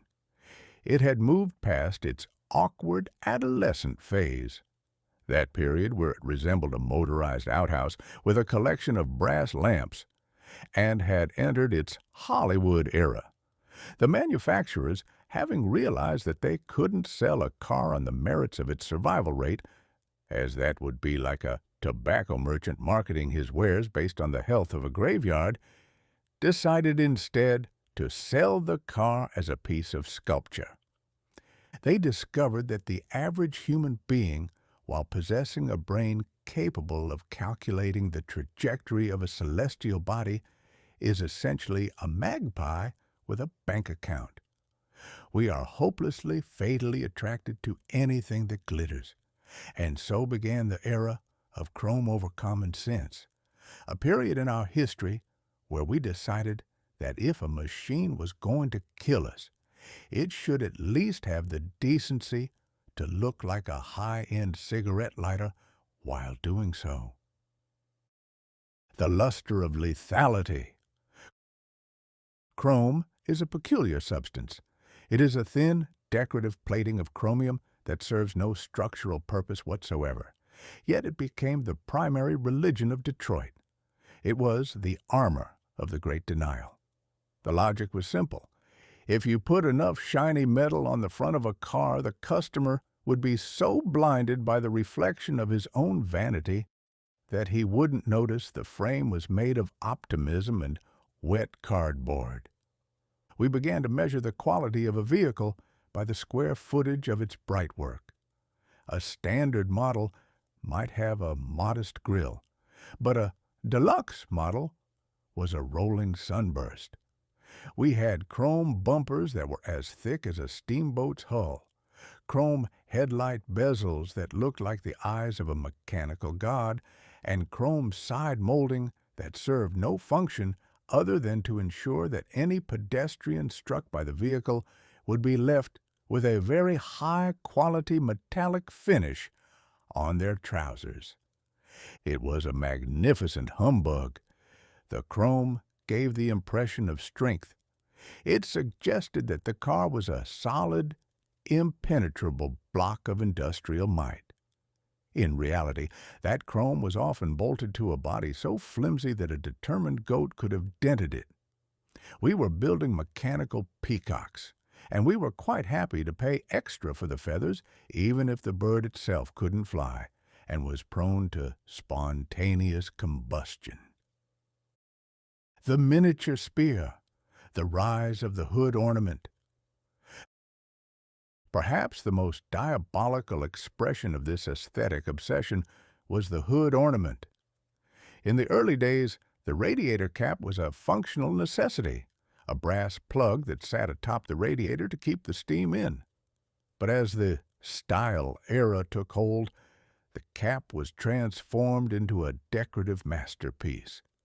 Every manufacturer felt the need to crown their mechanical battering ram with a symbol of speed and grace. We had silver swans, leaping stags, winged goddesses, and stylized locomotives. Some looked like they had been designed by a jeweler. Others looked like they had been designed by a man who had a personal vendetta against anyone walking across the street. Consider, if you will, the physics of the leaping greyhound, or the goddess of speed. These were solid cast metal statues, sharpened to a fine point and mounted at the very leading edge of a 2-ton vehicle. They were, for all intents and purposes, miniature spears. If a motorist were to strike a pedestrian at 20 miles an hour, the bumper might break a leg, but the hood ornament was positioned perfectly to perform an impromptu lobotomy. We had turned the front of the car into a medieval pike line. And why? Because it looked spirited. It gave the car a sense of direction. It was the ultimate triumph of the artistic over the anatomical. We were a civilization that would gladly weaponize our radiator caps if it meant our cars looked like they were winning a race while standing still. The dashboard, a parlor of sharp edges. The obsession with aesthetics did not stop at the radiator. Inside the car, the great denial reached its zenith of decorative negligence.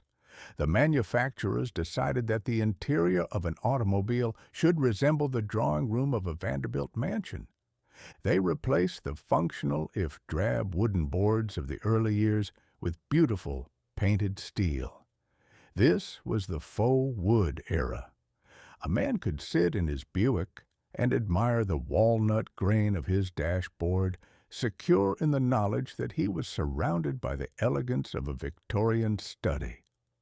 The problem, of course, was that this walnut was actually a sheet of cold, hard steel, and that steel was adorned with a collection of knobs, levers, and switches made of heavy bakelite or chrome-plated zinc. These knobs were not recessed. They stuck out from the dash like the thorns on a particularly ill-tempered rosebush. In the event of a sudden stop, which, as we have noted, happened with alarming frequency, the passenger would be thrown forward. There were no seat belts to catch them, no airbags to cushion the blow. There was only the parlor of sharp edges.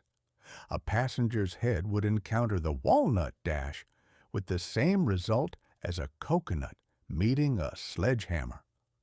The beautiful chrome clock, so essential for keeping one's appointments, would often become a permanent fixture in the passenger's forehead. We chose the look of safety over the fact of it. We preferred a dashboard that looked like furniture to one that functioned like a life preserver. We were a race of people who would rather die on a walnut-grained altar than live in a car that looked like it had been designed by someone who actually expected it to crash. the myth of the heavy car. During this era, a peculiar myth began to circulate, the idea that heavy is safe. Because the cars were becoming larger, shinier, and more imposing, the public assumed they were also more protective. A man would look at his 5,000-pound Cadillac with its massive fenders and its acre of chrome and feel like he was driving a tank.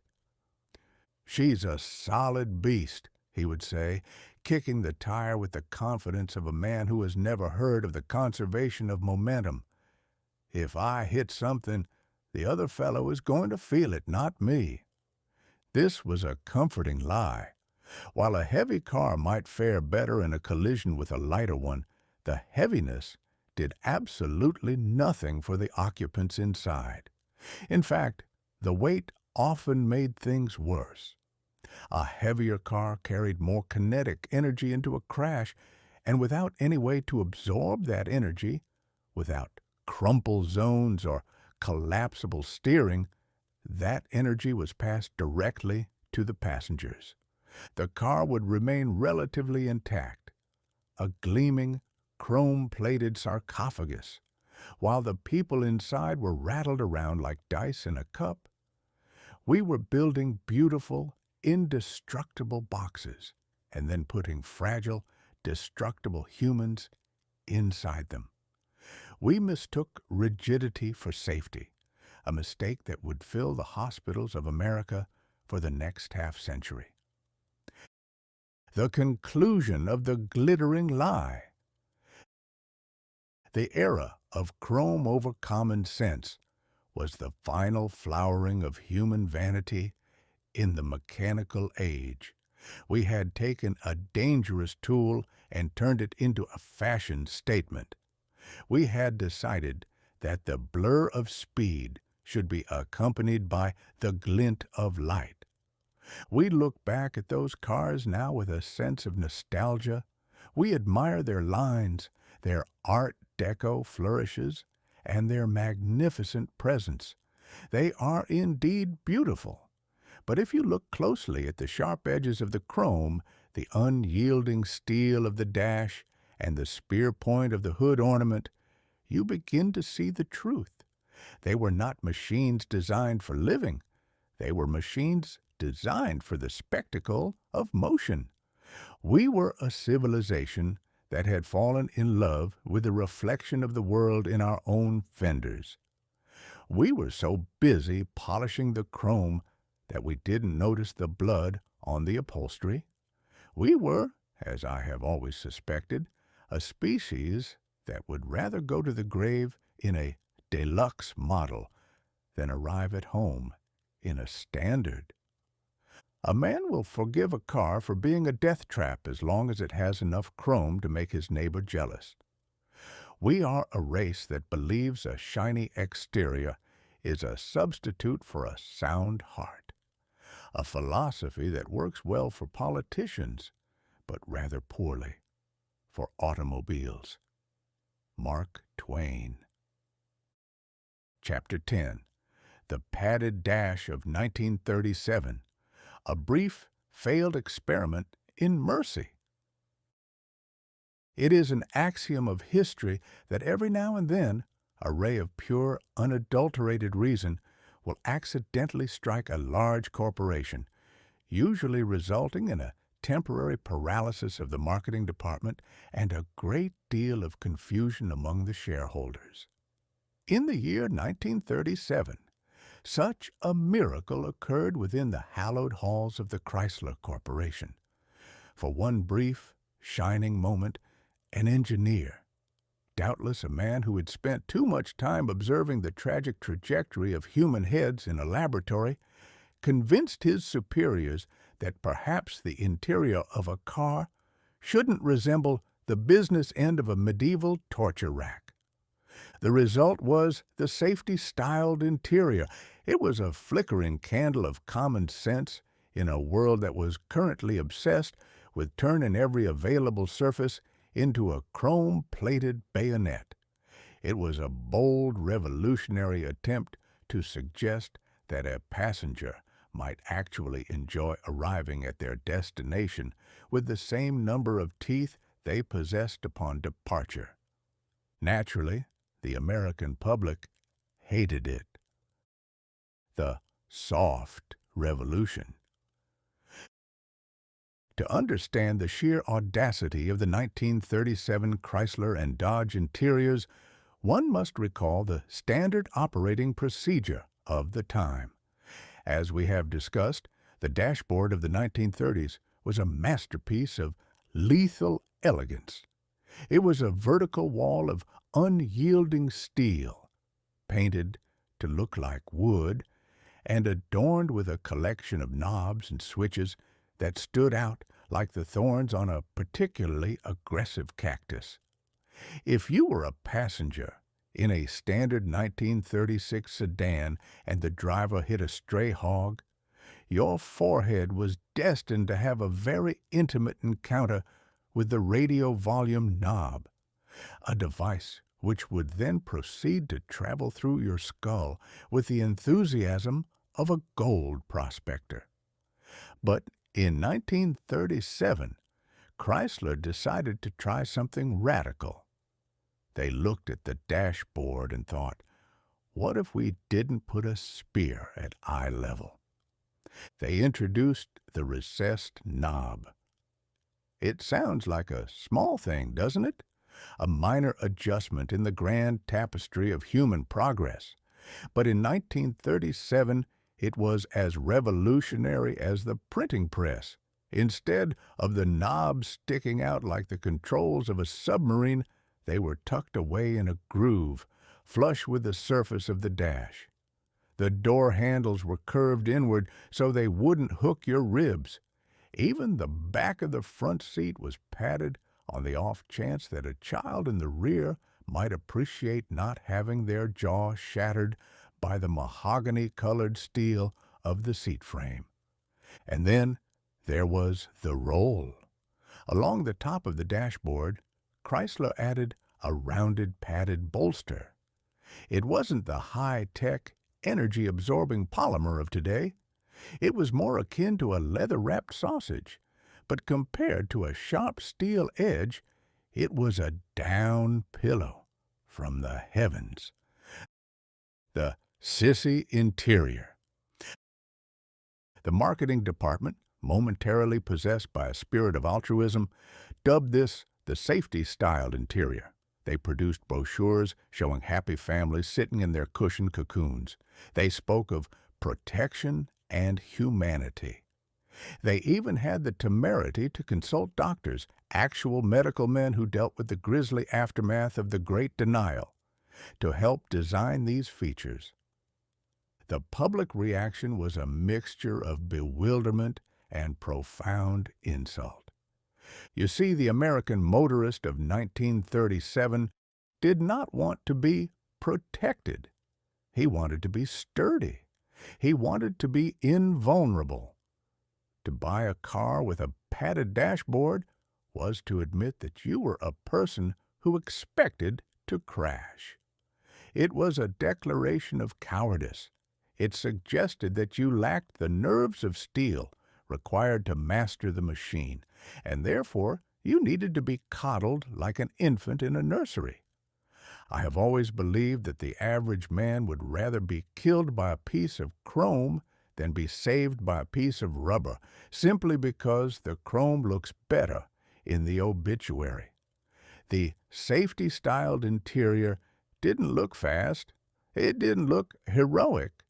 It looked like a padded cell for a particularly timid lunatic.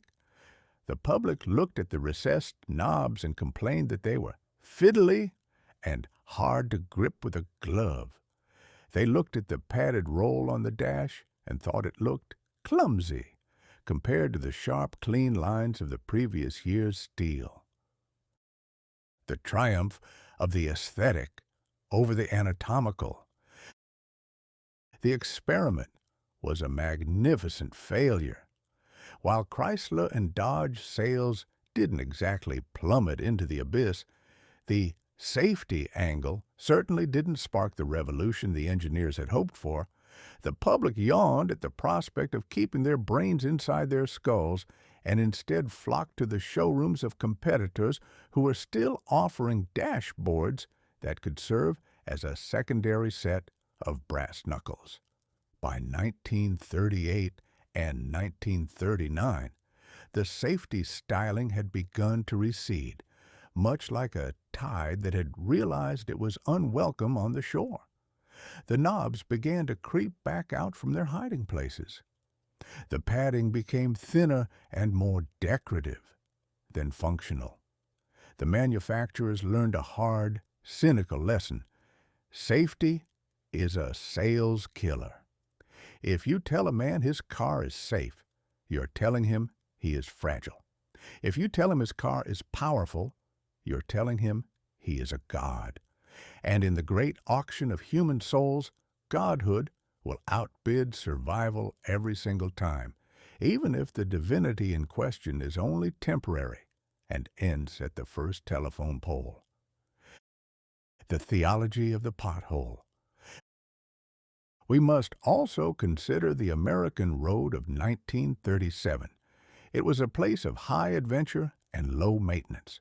To drive across the county was to engage in a struggle with the elements that would have exhausted a Roman centurion. In such an environment, the padded dash was viewed as a bit of city slicker nonsense. A farmer in Iowa did not want his truck to be soft. He wanted it to be as hard and uncompromising as the soil he tilled. He viewed the padded bolster with the same suspicion he reserved for a man who wore silk socks on a Tuesday. To him, the automobile was a tool, and a tool should be made of iron, wood, and sweat. If he hit a bump and his head struck the dash, he considered it a failure of his own vigilance, not a failure of the truck's upholstery. We were a nation of self-reliant survivors, and we were damned if we were going to let a car company treat us like we were made of porcelain. We insisted on our right to be mangled by our own possessions. It was a matter of principle. The candle snuffed out. By the time the clouds of war began to gather over Europe, the padded dash of 1937 was little more than a footnote in a dusty catalogue. We had returned to the glorious, glittering Great Denial. We had decided that if we were going to face a world of uncertainty, we wanted to do it from behind a dashboard that was as sharp and shiny as a cavalry saber. It would be another 20 years before a young man named Nader and a few persistent Swedes would force the industry to reconsider the radical notion that a human head is softer than a radio knob. But in 1937, the experiment died of neglect and vanity. We chose the look of the machine over the life of the driver. I suppose there is a certain grim dignity in our stubbornness. We are the only animal that will invent a life preserver and then refuse to wear it because it clashes with our outfit. We are a race of people who would rather go to the great beyond in a standard model than arrive at the grocery store in a safety-styled sedan. A man who tries to save a fool from his own folly is a saint. A man who tries to sell a fool a padded dashboard is a bankrupt. We are a species that considers common sense to be a form of personal insult. Mark Twain. Chapter 11. Steel Sovereignty, the Era of the Heavy Car and the Great Iron Sarcophagus. There is a peculiar deep-seated delusion in the human breast that equates heft with holiness. It is the same instinct that leads a man to believe a gold watch is more accurate if it weighs down his pocket like a boat anchor, or that a politician is more trustworthy if he possesses a double chin and a booming, resonant diaphragm. In the middle years of the 20th century, a period I like to call the era of steel sovereignty. This instinct was applied to the automobile with a fervor that bordered on the religious. We emerged from the Great War with a newfound respect for the tank. We had seen what a few dozen tons of armored plate could do to a landscape, and we decided, in our infinite and collective lack of wisdom, that what the American family truly needed for a trip to the ice cream parlor was a civilian version of a Panzer. The manufacturers, always keen to provide the public with exactly the kind of rope they need to hang themselves, began a frantic competition of industrial obesity. They stopped building cars and started building mobile fortifications. They marketed these 3-ton behemoths as the pinnacle of solid engineering, promising the buyer that he was now the master of a steel fortress. It was a magnificent, shiny, chrome-plated lie based on the assumption that if the car survives the crash, the driver must surely be invited back for the victory parade. The theology of the thunk. If you were a salesman in 1948, your primary tool was not a brochure or a technical manual, but the sound of a closing door. You would lead a prospective buyer to a sedan the size of a canal boat, haul open a door that weighed as much as a small piano, and let it swing shut. Thunk! That sound, that heavy, resonant vaults of the Bank of England thunk, was the siren song of the era. It whispered of steel sovereignty. It told the buyer that he was surrounded by an impenetrable barrier of Detroit iron. It suggested that if he were to strike a bridge abutment, the bridge would apologize, the abutment would crumble, and he would simply continue on his way, perhaps pausing only to flick a bit of stone dust off his radiator ornament. We became obsessed with solidness. We wanted heavy frames, heavy fenders, and heavy bumpers that looked like they had been salvaged from a battleship. We believed, with a touching and tragic simplicity, that rigidity was the same thing as safety. We thought that if the machine was indestructible, the occupant was immortal. Sir Isaac Newton versus the heavy car.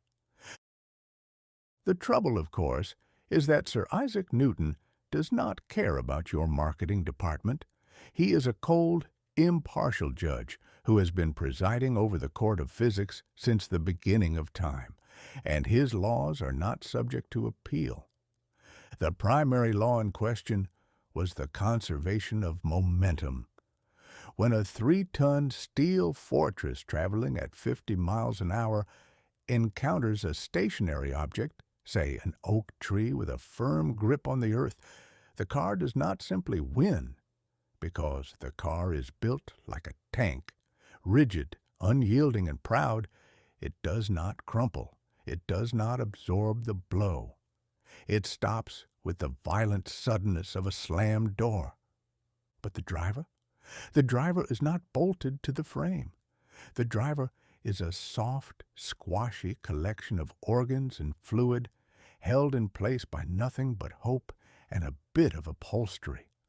While the car has reached a state of steel sovereignty, which is to say it has stopped moving, the driver is still very much in the state of momentum. He continues forward at 50 miles an hour until he is stopped by the steering spear, the glass guillotine, or the walnut-grained steel dash. In a heavy, rigid car, the stop is instantaneous. The energy of the crash has nowhere to go. Since the car refuses to bend, the human body must do the bending instead. We were building beautiful, indestructible boxes and then turning the people inside into a very untidy soup. We boasted about how a car held up in a crash, ignoring the fact that the driver had been liquidated in the process. We were more concerned with the integrity of the fender than the integrity of the femur. The X-frame and the myth of the shield.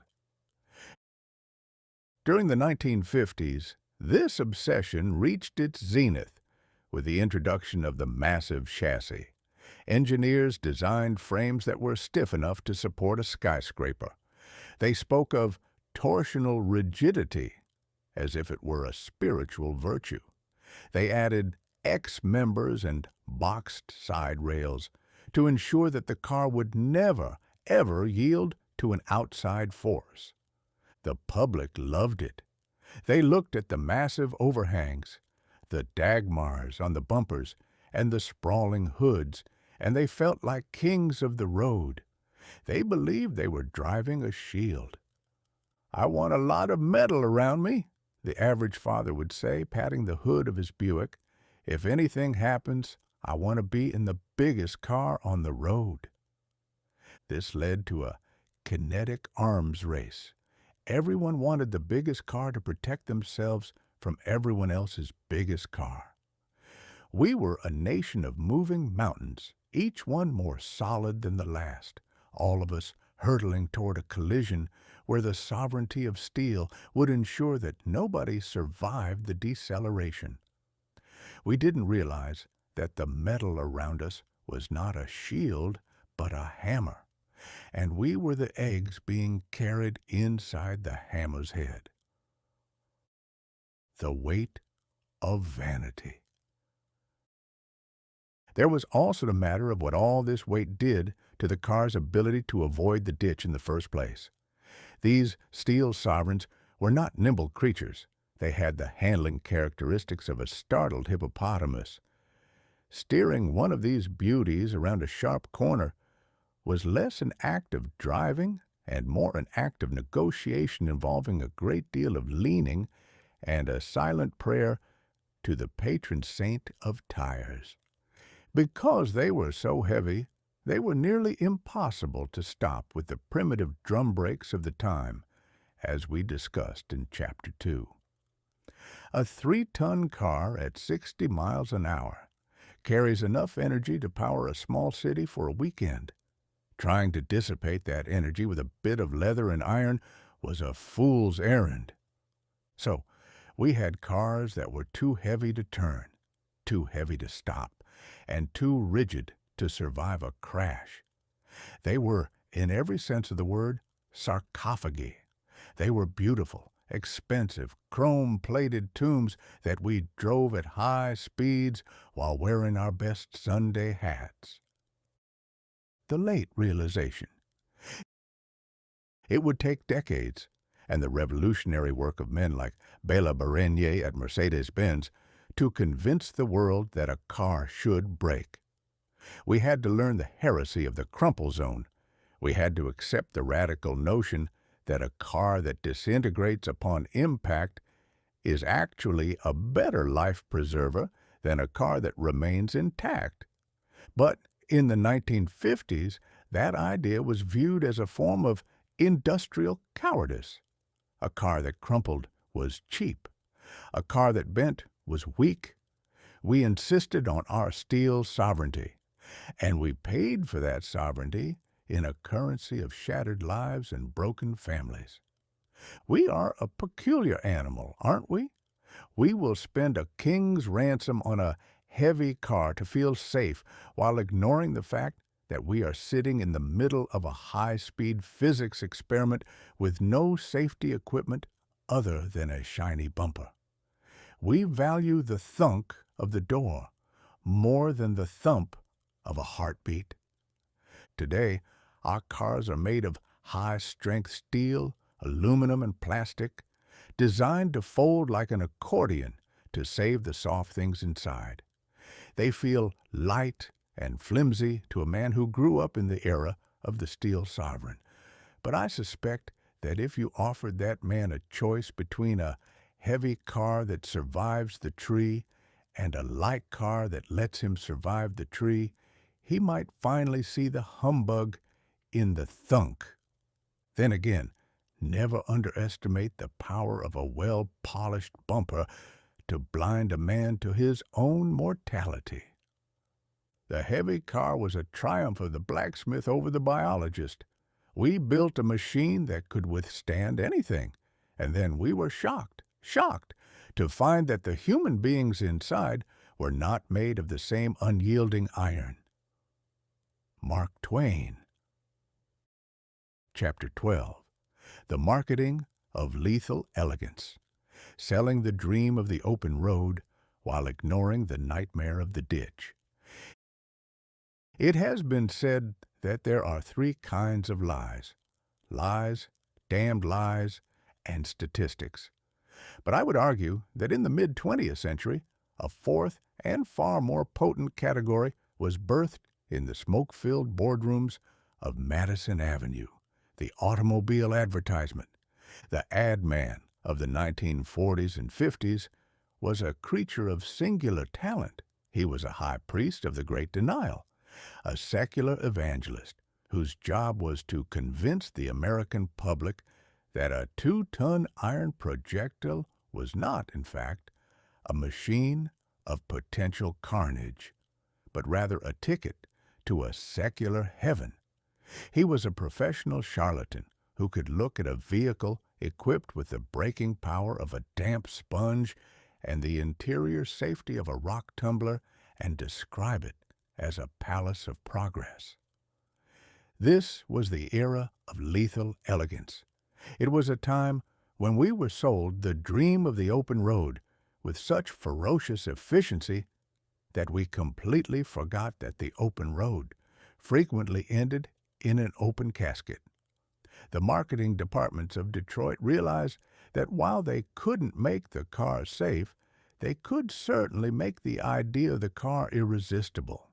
They mastered the art of the airbrush, ensuring that every curve of chrome reflected a world where the sun never set, the tank never ran dry, and the laws of momentum were merely a suggestion made by people who didn't understand the spirit of tomorrow. The Gospel of the Glossy Page. If you were to consult the magazines of the era, Life, the Saturday Evening Post, Look, you would find a version of America that existed nowhere but in the fevered dreams of a copywriter. The illustrations, for they were often paintings, reality being too gritty for the purpose, depicted cars that were impossibly long, impossibly low, and glowing with a luster that suggested they were forged from starlight rather than pig iron. In these ads, the family of the future was always in a state of perpetual, well-dressed transit. There was the father, a man of such stoic confidence that he could drive through a hurricane without rumpling his fedora. There was the mother, whose coiffure remained as stationary as a marble statue despite the refreshing breezes of a 60-mile-an-hour gale.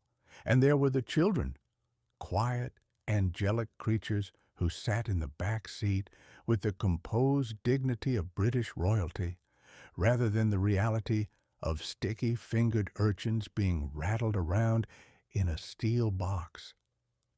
The setting was always the ribbon of silk, a road so smooth, so pristine, and so devoid of other traffic that it appeared the rest of humanity had been vaporized by a benevolent deity to make room for your new Buick. There were no potholes in the Gospel of the Glossy Page. There were no strayed dogs, no mud-flecked farm wagons, and certainly no S-curves that might test the steel sovereignty of the chassis. It was a world of pure, unadulterated motion, unburdened by the consequences of impact. The linguistic sleight of hand. The text of these advertisements was a masterpiece of selective vocabulary. The industry had a list of words that were mandatory and a list of realities that were strictly forbidden. You were never told that the car was dangerous. You were told it was spirited. You were never warned that the steering was as vague as a politician's platform. You were told it had fingertip control. You were never informed that the engine was a thumping, vibrating mass of heat and oil. You were told it possessed silent power or rocket-age vigor. The names of the features themselves were designed to sound scientific without actually providing any science. We had Dynaflow, Powerglide, Hydromatic, and Fireball Phi 8. These were not engineering terms. They were incantations. They were designed to lull the buyer into a state of mechanical hypnotism. If a man believes his car is powered by a fireball, he is much less likely to ask if the dashboard is made of the same unyielding steel that once constituted a naval destroyer. The admen were selling potency. They were selling the idea that by purchasing this specific collection of chrome and rubber, you were becoming more than a mere mortal. You were becoming a pioneer. You were conquering the continent from the comfort of a tufted mohair seat. They sold the thrill of the command, while carefully omitting the fact that command was entirely an illusion the moment the tires encountered a patch of black ice. The omission of the ditch. The most brilliant aspect of this marketing was what it didn't show. In the thousands of pages of automotive advertising produced between 1945 and 1955, you will not find a single image of a repair shop. You will not see a man changing a flat tire in the rain. You will certainly not see a car with a crumpled fender or a shattered windshield. The automobile was presented as a frictionless, timeless entity. It was a miracle of modernity that existed outside the realm of decay or disaster. By excluding the nightmare of the ditch, the marketers created a psychological blind spot in the American mind. We began to view the car not as a machine subject to the whims of physics, but as a magic carpet. I have always maintained that the most dangerous thing you can give a man is a sense of invulnerability. If you tell a man he is driving a steel fortress, as we saw in Chapter 11, and you show him pictures of himself gliding through a mountain paradise, he will drive with a recklessness that would terrify a professional daredevil. The marketing didn't just sell the car, it sold the behavior. It encouraged the speed as a virtue mindset, Chapter 5, by promising that the machine was superior to any obstacle it might encounter. The leisure humbug. By the late 1950s, the marketing had moved into the realm of leisure. The car was no longer just for transport, it was for living. We saw ads for station wagons that could accommodate an entire Little League team or convertibles that suggested every drive was a romantic getaway. They sold the tail fin as an aerodynamic necessity, a stabilizer for the jet age. In truth, it was a 6-foot-long ornamental knife, but the ads made it look like the wing of a celestial bird. They sold the panoramic windshield as a way to bring the outdoors in, failing to mention that it also brought the indoors out with catastrophic force during a rollover. We were a nation under the spell of the lethal elegance. We valued the way the sunlight hit the chrome more than the way the brakes hit the drum. We were convinced that if we looked like the people in the ads, prosperous, smiling, and headed toward a picnic, the dark realities of the road would simply not apply to us. We were the chosen people of the pavement, and our scripture was written in the font of a Cadillac brochure. The final irony. The great irony of the marketing of lethal elegance is that it worked too well. The demand for these shiny, dangerous dreams was so high that the industry had no incentive to change. Why spend money on crumple zones when you could spend it on a more evocative shade of turquoise mist paint?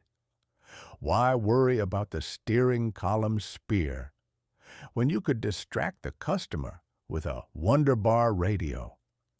The ad man had succeeded in decoupling the machine from its consequences. He had sold the sizzle so effectively that the public didn't notice the steak was made of wood. We were a civilization in love with a mirage, driving toward a horizon that was perpetually beautiful, right up until the moment it wasn't. It took the harsh, unairbrushed reality of the 1960s to break the spell. We had to see the blood on the walnut dash to realize that the ads had been lying to us all along. We had to realize that the open road was also a public square, Chapter 6, and that the lethal elegance was just a fancy way of saying expensive sarcophagus. Today, we look back at those old ads with a sense of whimsy. We admire the art, the optimism, and the sheer unblushing gall of the claims. They are beautiful artifacts of a time when we believed we could outrun our own frailty. But if you look closely at the edges of the page, beyond the smiling family and the glowing chrome, you can almost see the ditch waiting for them. It was always there. The ad man just made sure you were looking at the rocket age vigor instead. The difference between an ad man and a snake oil salesman is that the snake oil salesman usually has the decency to leave town before the symptoms reappear. The ad man simply buys a larger airbrush and tells you that the new symptoms are a sign of spirited performance. Mark Twain. Chapter 13. Driving in the dark, from flickering candles to the blinding glare of progress. It is a well-documented eccentricity of the human race that we are terrified of the dark, yet we possess a suicidal compulsion to hurtle through it at speeds that would make a startled gazelle think twice. For several thousand years, the problem of nighttime travel was solved by the simple and elegant method of staying home.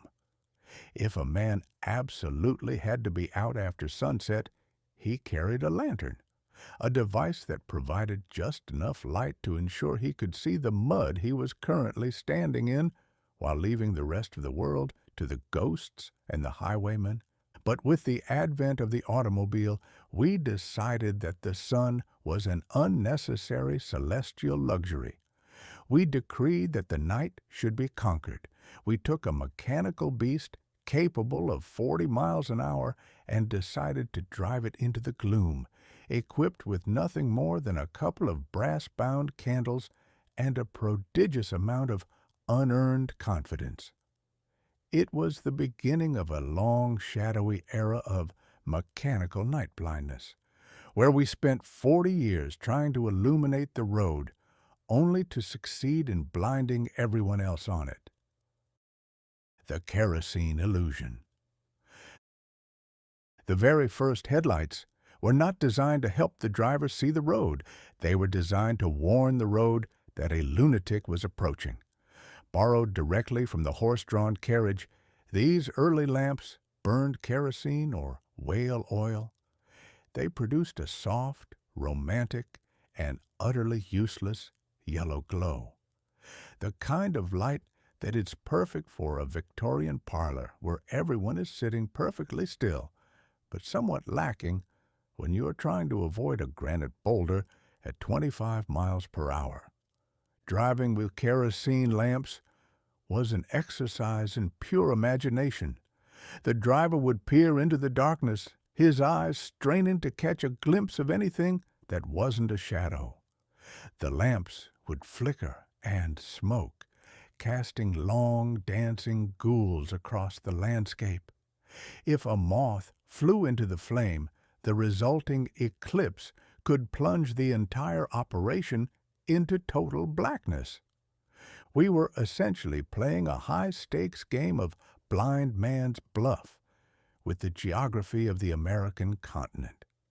The only reason we survived at all is that most other people had the good sense to be in bed, and the few who were out were moving so slowly that a collision was less of a crash and more of a polite introduction.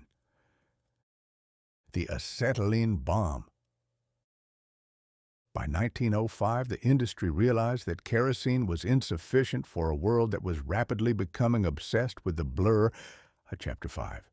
We needed more light, and so we turned to acetylene. This was a magnificent and terrifying era. An acetylene headlight was not a bulb. It was a chemistry experiment conducted at high velocity.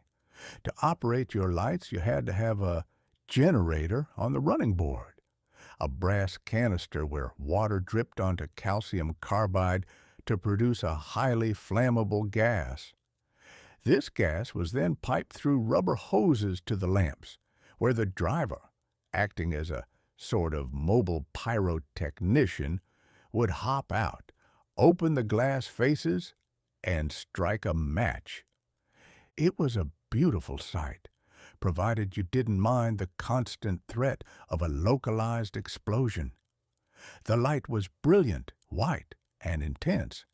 It made the road look like a stage set. However, it also possessed several character-building flaws. The smell. It emitted an odor of garlic and impending doom. The wind. A stiff breeze could blow the lights out, leaving the driver at 40 miles an hour in a state of sudden, absolute, and terrifying darkness. The clog.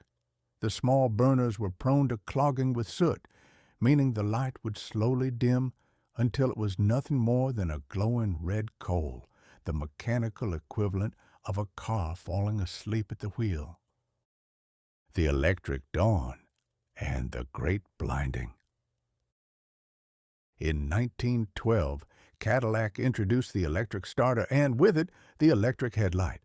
We thought we had reached the promised land. No more matches, no more stinking gas. Just a flick of a switch and presto, the night was banished. But, as is the way with human progress, we solved one problem and immediately invented 3 more. We discovered that while an electric bulb could throw a beam 100 yards, it also acted as a light cannon. Because there were no lenses or reflectors to speak of, the light didn't just hit the road, it hit the eyes of every oncoming driver, pedestrian, and confused owl in the county. This was the birth of the glare wars. We entered an era of lethal illumination, where every driver sought to have a brighter bulb than his neighbor. If the fellow coming toward you was blinding you with his super-luster lamps, your only recourse was to buy an even more powerful set and blind him right back. It was a race to the bottom of the retina. We were 2 ships passing in the night, both of us temporarily blinded, steering by the grace of God and the vague memory of where the ditch was 10 seconds ago. The humbug of the dimmer. To combat this epidemic of optical assault, the industry introduced the dimmer switch. This was a piece of social engineering masquerading as technology. It relied on the etiquette of the road, the idea that a man would voluntarily reduce his own visibility out of a sense of Christian charity for the fellow coming toward him. Naturally, this worked about as well as you'd expect. In the 1920s and 30s, dimming your lights was viewed by many as a sign of weakness. To dim was to surrender the road. Many drivers simply left their high beams on, figuring that if they could see, it was the other fellow's problem to figure out how to navigate through the resulting supernova. We also had the tilt ray and the depressible beam, early attempts to aim the light downward. These were wonderful in theory, but in practice, They usually resulted in the driver illuminating his own front bumper while the road ahead remained as dark as a politician's heart. We were a nation of motorists who could see the bugs on our grills with agonizing clarity, but couldn't see the bridge abutment until it was through the radiator. The sealed beam, the final uniformity. By 1940, the government and the industry finally grew tired of the chaos and mandated the sealed beam headlight. Every car had to have the same size, the same shape, and the same intensity of lamp. It was a triumph of bureaucracy over the lethal elegance of the individual. For the first time, we had a predictable amount of light. We had low beams that didn't immediately melt the oncoming driver's eyeballs. It was a golden age of nighttime safety, or so we told ourselves. The reality was that we were still driving in the dark. We had simply standardized the darkness. We were still moving too fast for our lights. At 60 miles an hour, you are essentially driving into the black. By the time your headlights reveal a stalled wagon or a fallen tree, the laws of momentum, Chapter 11, have already decided your fate. The light only serves to give you a front row seat to your own disaster. The moral of the lamp. We are a species that believes that because we can see, we are safe. We equate light with knowledge, forgetting that a very bright light can be just as deceptive as a very deep shadow. We spent 40 years perfecting the art of the blinding glare, convinced that the more light we threw at the problem, the faster we could go. I have always found that the best way to drive at night is to wait until morning. But the world is in a hurry, and a man in a hurry is a man who thinks he can outrun the night. We have traded the quiet, starry peace of the 19th century for the flickering electric anxiety of the 20th. We have conquered the dark, yes, but in doing so, we have forgotten how to see. Today, we have laser lights and adaptive beams that can see around corners. We have systems that automatically dim when they sense another human being. We are more illuminated than ever before. And yet, I suspect that if you were to ask the average driver what he saw on his way home last night, he would say nothing but the road. We have the light, but we still lack the vision. A headlight is a wonderful invention. It allows a man to see exactly what he is about to hit. The trouble with the human race is that we spend all our money on the lamp and none on the sense to slow down when the oil runs low. Mark Twain. Chapter 14. The War Years, Machines of Destruction, and the Mystery of Mercy. It is a melancholy truth that the human race is never more inventive, more industrious, or more profoundly focused than when it is occupied with the business of organized slaughter. We can spend 50 years dawdling over the design of a more efficient turnip peeler or a leak-proof fountain pen, achieving nothing but a series of mild frustrations. But give us a global conflict and a reason to loathe our neighbors across the water, and we will produce a miracle of engineering every Tuesday afternoon. In the early 1940s, the Great Denial of Detroit, Chapter 8, was interrupted by the great necessity of the War Department. The assembly lines that had been churning out chrome-plated sarcophagi were suddenly scrubbed of their vanity and repurposed for the arsenal of democracy. We stopped building cars that looked like movie stars and started building machines that looked like what they were, instruments of iron-willed survival. We learned, with a speed that can only be described as miraculous, how to build a tank that could shrug off a shell, a plane that could fly home with half a wing missing, and a mechanical mountain goat called the Jeep that could traverse a swamp while being fired upon by an entire regiment. And yet, even as we mastered the art of protecting a soldier in the middle of a literal hellscape, we remained curiously, almost stubbornly, indifferent to the idea of protecting a family of 4 on their way to a Sunday picnic. The Jeep, the only honest vehicle ever built. The star of this era was, of course, the Jeep. It was a vehicle stripped of every single humbug we have discussed in these pages. It had no chrome. It had no walnut-grained steel dashboard. It had no lethal elegance, and certainly no panoramic visibility. It was a four-wheeled realization of the fact that life is dangerous and comfort is a secondary consideration to staying alive. The Jeep was a triumph of function. It was built to be bounced, dropped from airplanes, and driven through mud that would swallow a Cadillac whole. But here is the curious thing. The Jeep was, by any modern standard, a rolling death trap. It had no doors, merely a canvas strap to keep the driver from falling out during a particularly sharp turn. It had no roof, meaning that in a rollover, the occupants were used as the primary structural supports for the vehicle's weight.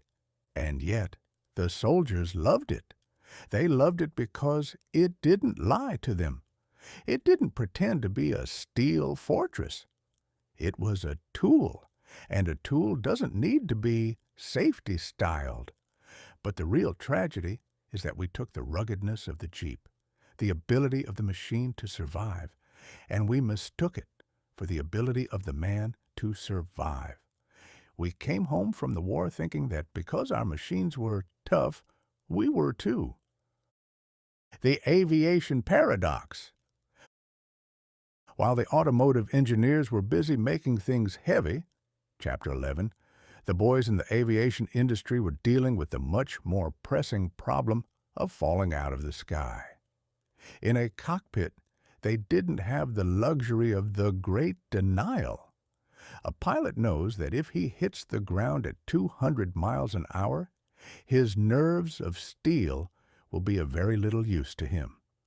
Consequently, by 1944, the airplane was a master class in safety engineering. Pilots had harnesses, actual straps that tied them to the seat so they wouldn't become human projectiles. They had collapsible structures. They had padded coamings around the instrument panels. They even had ejection seats, which is perhaps the ultimate admission that the machine has failed and the man should be allowed to leave. One would think that after the war, when these engineers returned to civilian life, they would have looked at the 1946 Buick and shouted, "Great heavens, man! You've got a spear pointed at your chest and you're sitting on a loose cushion. Have you learned nothing?" But they didn't. They went right back to the chrome.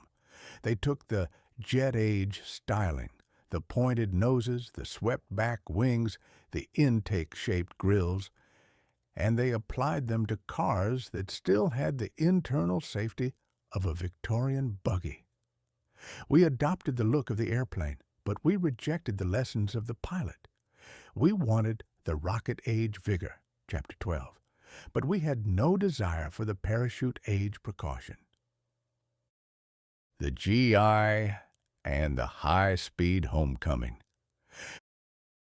When the boys came home, they were given the GI Bill and a sudden, desperate urge to make up for lost time. This led to the great suburban sprawl and a demand for automobiles that could handle the new superhighways. We were building roads that were straight, flat, and invited a man to see exactly how far he could push a V8 engine. The veteran of 1946 was a man who had survived Omaha Beach or the Ardennes. He was not a man who was easily frightened by a bit of speed. He drove with a confidence that was forged in fire. But he was driving into a domestic catastrophe. The highways were becoming more lethal than the front lines, and for the same reason, we were moving faster than our ability to stop, and our protection was entirely imaginary. We had all this newfound knowledge of metallurgy and physics, yet we used it to make the cars longer, wider, and shinier. We used the war years as a technical springboard for everything except mercy. We learned how to build a chassis that wouldn't twist, but we didn't bother to build a door latch that wouldn't pop open the moment a car hit a curb. We were a civilization that could build a bomb that could level a city, but we couldn't figure out how to keep a toddler from hitting a radio knob during a hard break. The missed opportunity of 1946. There is a theory that the years immediately following the war were the great lost chance for automotive safety. The public was used to austerity. They were used to utility. They would have accepted a car that was built for survival. They were ready for the science of impact, which we shall explore in Part 3. But the manufacturers looked at the piles of cash in the hands of the returning soldiers and realized that survival doesn't have a very high profit margin. Survival is boring. Survival reminds people of the war they just tried to forget. What people wanted was excess. They wanted the dream of the open road, unburdened by the memory of the foxhole. And so the industry buried the lessons of the war under an avalanche of chrome and tail fins. They took the engineering that could have saved lives and used it to make the steel sovereignty even heavier. They decided that if we were going to be the most powerful nation on Earth, we should drive the most dangerous cars on Earth, and we should do so with a grin on our faces and a fireball under the hood. The moral of the arsenal.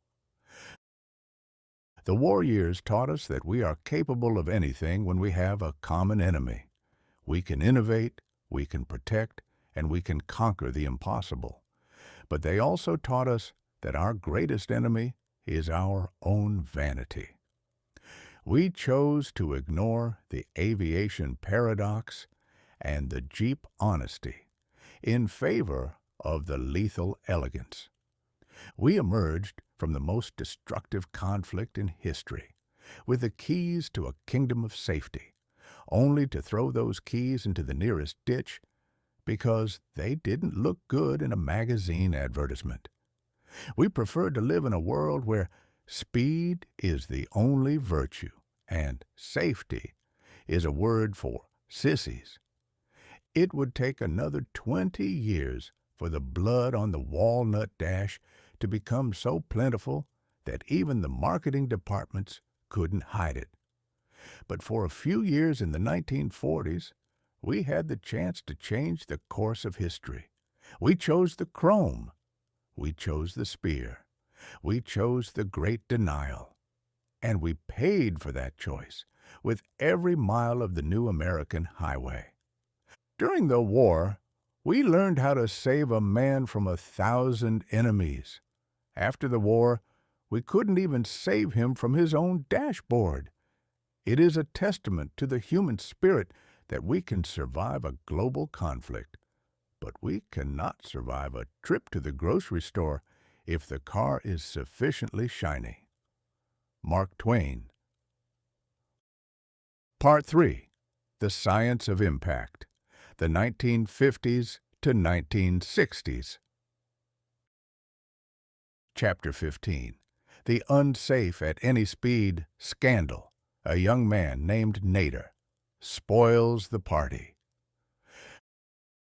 By the middle of the 1960s, the American automobile had reached a state of such glorious, bloated decadence that it resembled less a mode of transport and more a chrome-plated parade float designed by a man in the throes of a fever dream. We had fins that could slice through low-hanging clouds, engines that could power a small locomotive, and interiors that felt like a Vegas lounge. The Great Denial, Chapter 8, was at its zenith. We were all quite happy, quite prosperous, and quite frequently dead by the side of the road, having succumbed to the lethal elegance of our own hubris. The party was in full swing. Detroit was the high priest of prosperity, and the American consumer was the willing congregant. We didn't ask questions about suspension geometry or steering column spears. We just asked for more turquoise paint and an extra ashtray in the armrest. And then along came a young man with a suit that didn't fit, a face that looked like it had never enjoyed a joke, and a book with a title that sounded like a slap in the face to the entire national character, Unsafe at Any Speed. Ralph Nader was the ultimate spoil sport. He was the man who walks into a lively tavern, turns off the music, and begins to read aloud the statistics on liver cirrhosis. He didn't care about the thrill of the command or the rocket-age vigor. He cared about the fact that the machines we were driving were fundamentally, technologically, and morally broken. And he had decided to focus his ire on a particular little mechanical disaster called the Chevrolet Corvair. The Corvair, a car that tried to play dead. To understand the scandal, one must first understand the Corvair. In an era of heavy front-engine tanks, the Corvair was a daring departure, a compact, rear-engined marvel intended to compete with those strange little Beetles coming out of Germany. It was marketed as sporty and nimble, adjectives that usually mean you're going to have a lot of fun right up until the moment you lose control. The problem lay in the swing-axle rear suspension. In plain English, the car's rear wheels were attached to the frame in such a way that if you took a corner with anything resembling enthusiasm, the wheels would tuck under. Instead of gripping the road, the car's legs would fold up like a frightened horse, causing the vehicle to perform a sudden and unannounced somersault. It was a car that essentially tried to play dead the moment you asked it to do its job. The manufacturers knew this, of course. They knew that the car was temperamental and prone to flipping its lid. Their solution, however, was not to fix the suspension, which would have cost a few dollars per car, but to instruct the owners to keep their front tires at an absurdly low pressure and their rear tires at a high one. They were asking the American public to maintain a delicate pneumatic equilibrium just to stay right side up. It was like asking a man to walk a tightrope while carrying a tray of nitroglycerin, then blaming him when he tripped over his own shoelaces. The audacity of the consumer. Nader's book was a frontal assault on the Great Denial. He didn't just blame the drivers for their failure of the human element. He pointed a long, bony finger at the boardrooms of Detroit and accused them of criminal negligence. He argued that a car should be designed to protect its occupants even when they were being idiots, a radical notion that struck the industry as a form of socialist heresy. The industry's reaction was a masterpiece of corporate bumbling. They didn't respond with data. They responded with espionage. General Motors, a corporation with more money than some sovereign nations, decided that the best way to deal with a skinny lawyer from Connecticut was to hire private detectives to follow him around, dig through his trash, and try to catch him in a compromising position with a lady of easy virtue. They wanted to prove that Nader was a crank, a subversive, or at the very least, a man who didn't appreciate the aesthetic value of a tail fin, but They failed. Nader was so pathologically ascetic that the detectives found nothing but a man who lived in a boarding house and spent his evenings reading technical manuals. He was a man whose only vice appeared to be an obsessive interest in the integrity of door latches. The Senate, a theater of the absurd. The resulting Senate hearings in 1966 were a spectacle that would have made a Mississippi riverboat gambler blush. The president of General Motors, a man named James Roach, was forced to stand before the nation and apologize for his company's unseemly behavior. It was the first time the titans of industry had been brought to heel by a guy who didn't even own a car. The hearings revealed the humbug of the industry in all its naked glory. It became clear that Detroit had spent millions on style and marketing while suppressing research that showed how to prevent the steering column spear, Chapter 4, from transfixing the driver. They had treated safety as a nuisance that got in the way of the quarterly dividend. The public, for the first time, began to see the lethal elegance for what it was, a betrayal. We realized that we had been sold a dream that was actually a beautifully upholstered nightmare. The science of impact was no longer a secret kept in the basement of engineering firms. It was now a matter of national concern. The end of the liberty to die. The Nader scandal led directly to the National Traffic and Motor Vehicle Safety Act. For the first time, the government stepped in and told the manufacturers that they were no longer allowed to build machines that were unsafe at any speed. It was the end of the Liberty to Die lobby's uncontested reign. Suddenly, the industry was forced to consider things like seat belts, padded dashboards, making a triumphant return from the grave of 1937, and shatter-resistant glass.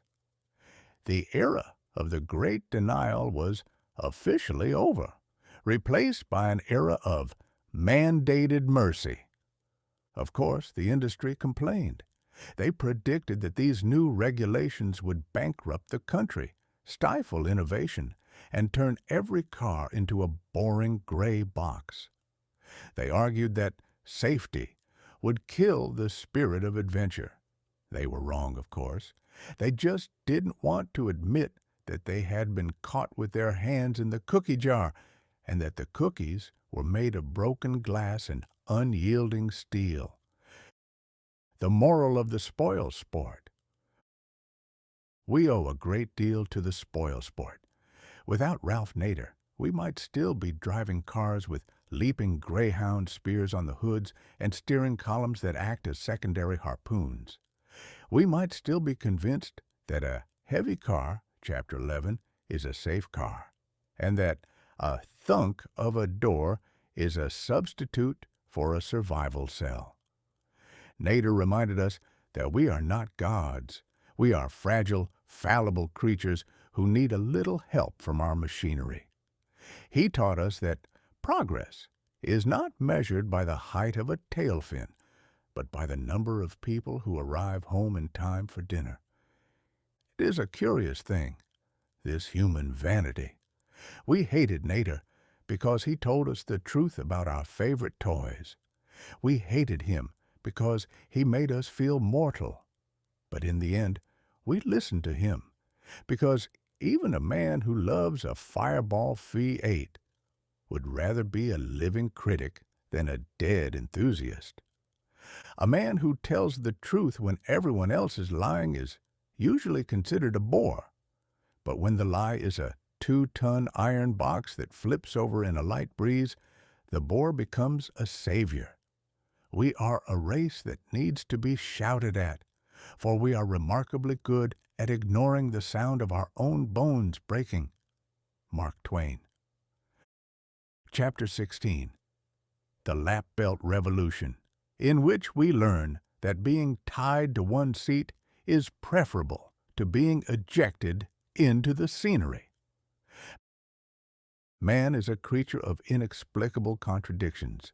He will spend his days grumbling about the shackles of government, the chains of matrimony, and the various metaphorical ropes that bind him to his dusty existence. Yet, the moment a storm gathers on the horizon or a steamboat begins to list toward the muddy bottom of the Mississippi, his first and only instinct is to find something solid and cling to it with the desperation of a tick on a hound's ear. He wants to be anchored. He wants to be tethered. He wants, in short, to stay exactly where he is.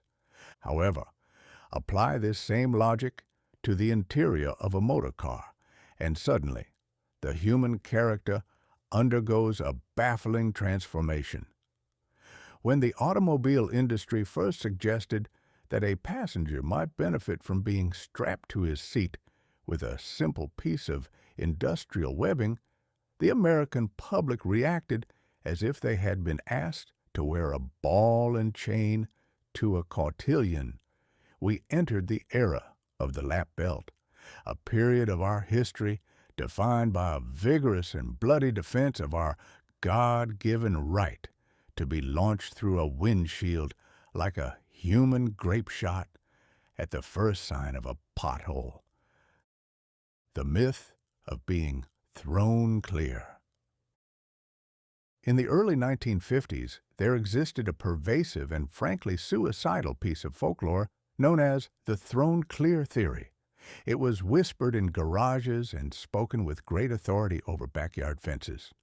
The theory suggested that in the event of a collision, the most desirable outcome was to be ejected from the vehicle entirely. "I don't want to be trapped in a cage," a man would say, leaning against his chrome-plated steel sovereign, Chapter 11.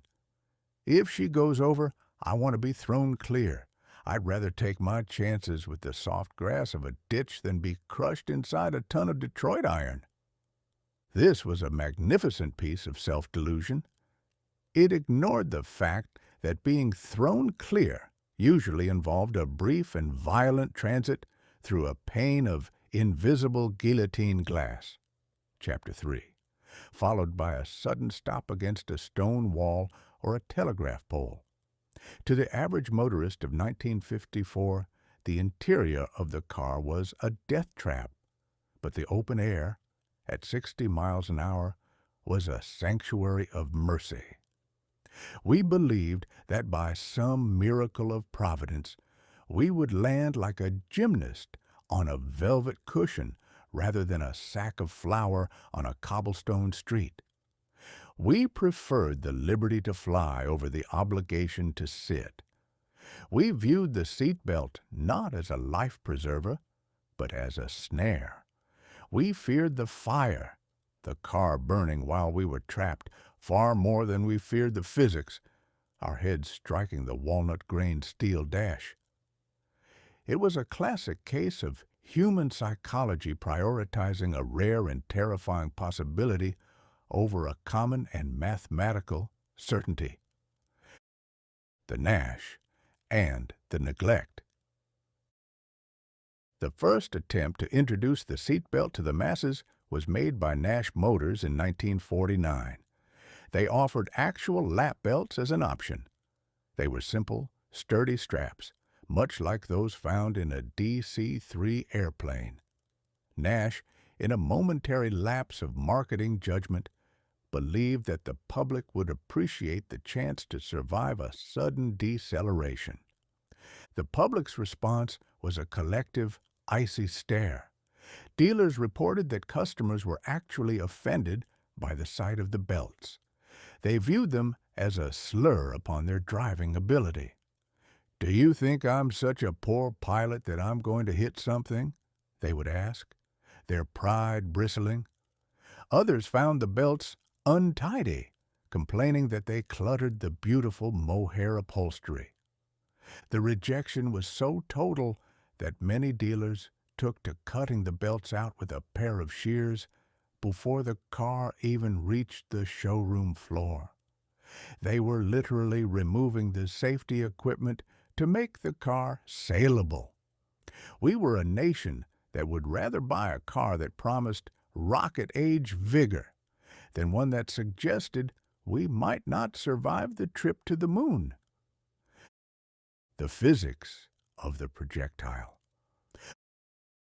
While the public was busy defending its right to fly, a few men of science were beginning to study what actually happens to a human body in a crash. They discovered a horrifying truth. When a car stops, the person inside does not. If you are traveling at 40 miles an hour and you hit a bridge abutment, the car stops in about a tenth of a second. You, however, are still moving at 40 miles an hour. Without a belt, you continue forward until you strike the steering column, the dashboard, or the windshield. These objects do not give. They are the immovable objects to your irresistible force. The lap belt was designed to solve this by tying the occupant to the frame of the car. It ensured that you stopped with the car over the same distance and time as the vehicle's own deceleration.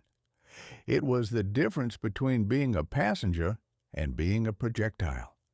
Yet, we treated this simple mechanical truth as if it were a complicated piece of social engineering aimed at our personal freedoms. The sissy factor and the masculine ego. We must also consider the sissy factor.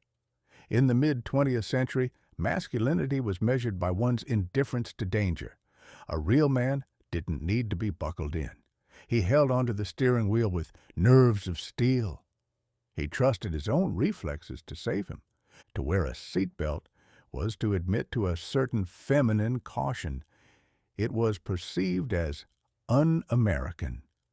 We were the sons of pioneers who had crossed the plains in covered wagons without so much as a leather strap to hold them down. Why should we need a belt to go to the grocery store? The industry, ever sensitive to the fragile ego of the male consumer, played into this. They didn't push the belts because they didn't want to be seen as selling a sissy car. They wanted to sell potency and command command does not involve being strapped down like a patient in a sanitarium. The great tuck under. By the early 1960s, the government began to stir. Following the Nader scandal, Chapter 15, mandates began to trickle down. Car makers were finally forced to include seat belt mounting points and eventually the belts themselves. But a mandate to install a belt is not a mandate to use one. For a decade, the American lap belt lived a lonely and neglected existence. It spent its days tucked under the seat cushion, out of sight and out of mind, or it was used as a convenient hanger for a dry cleaning bag. People would sit on top of the buckles, enduring the physical discomfort of a metal latch pressing into their spine rather than the psychological discomfort of being restricted. We were a nation of martyrs, suffering for the cause of our own potential ejection. The moral of the webbing.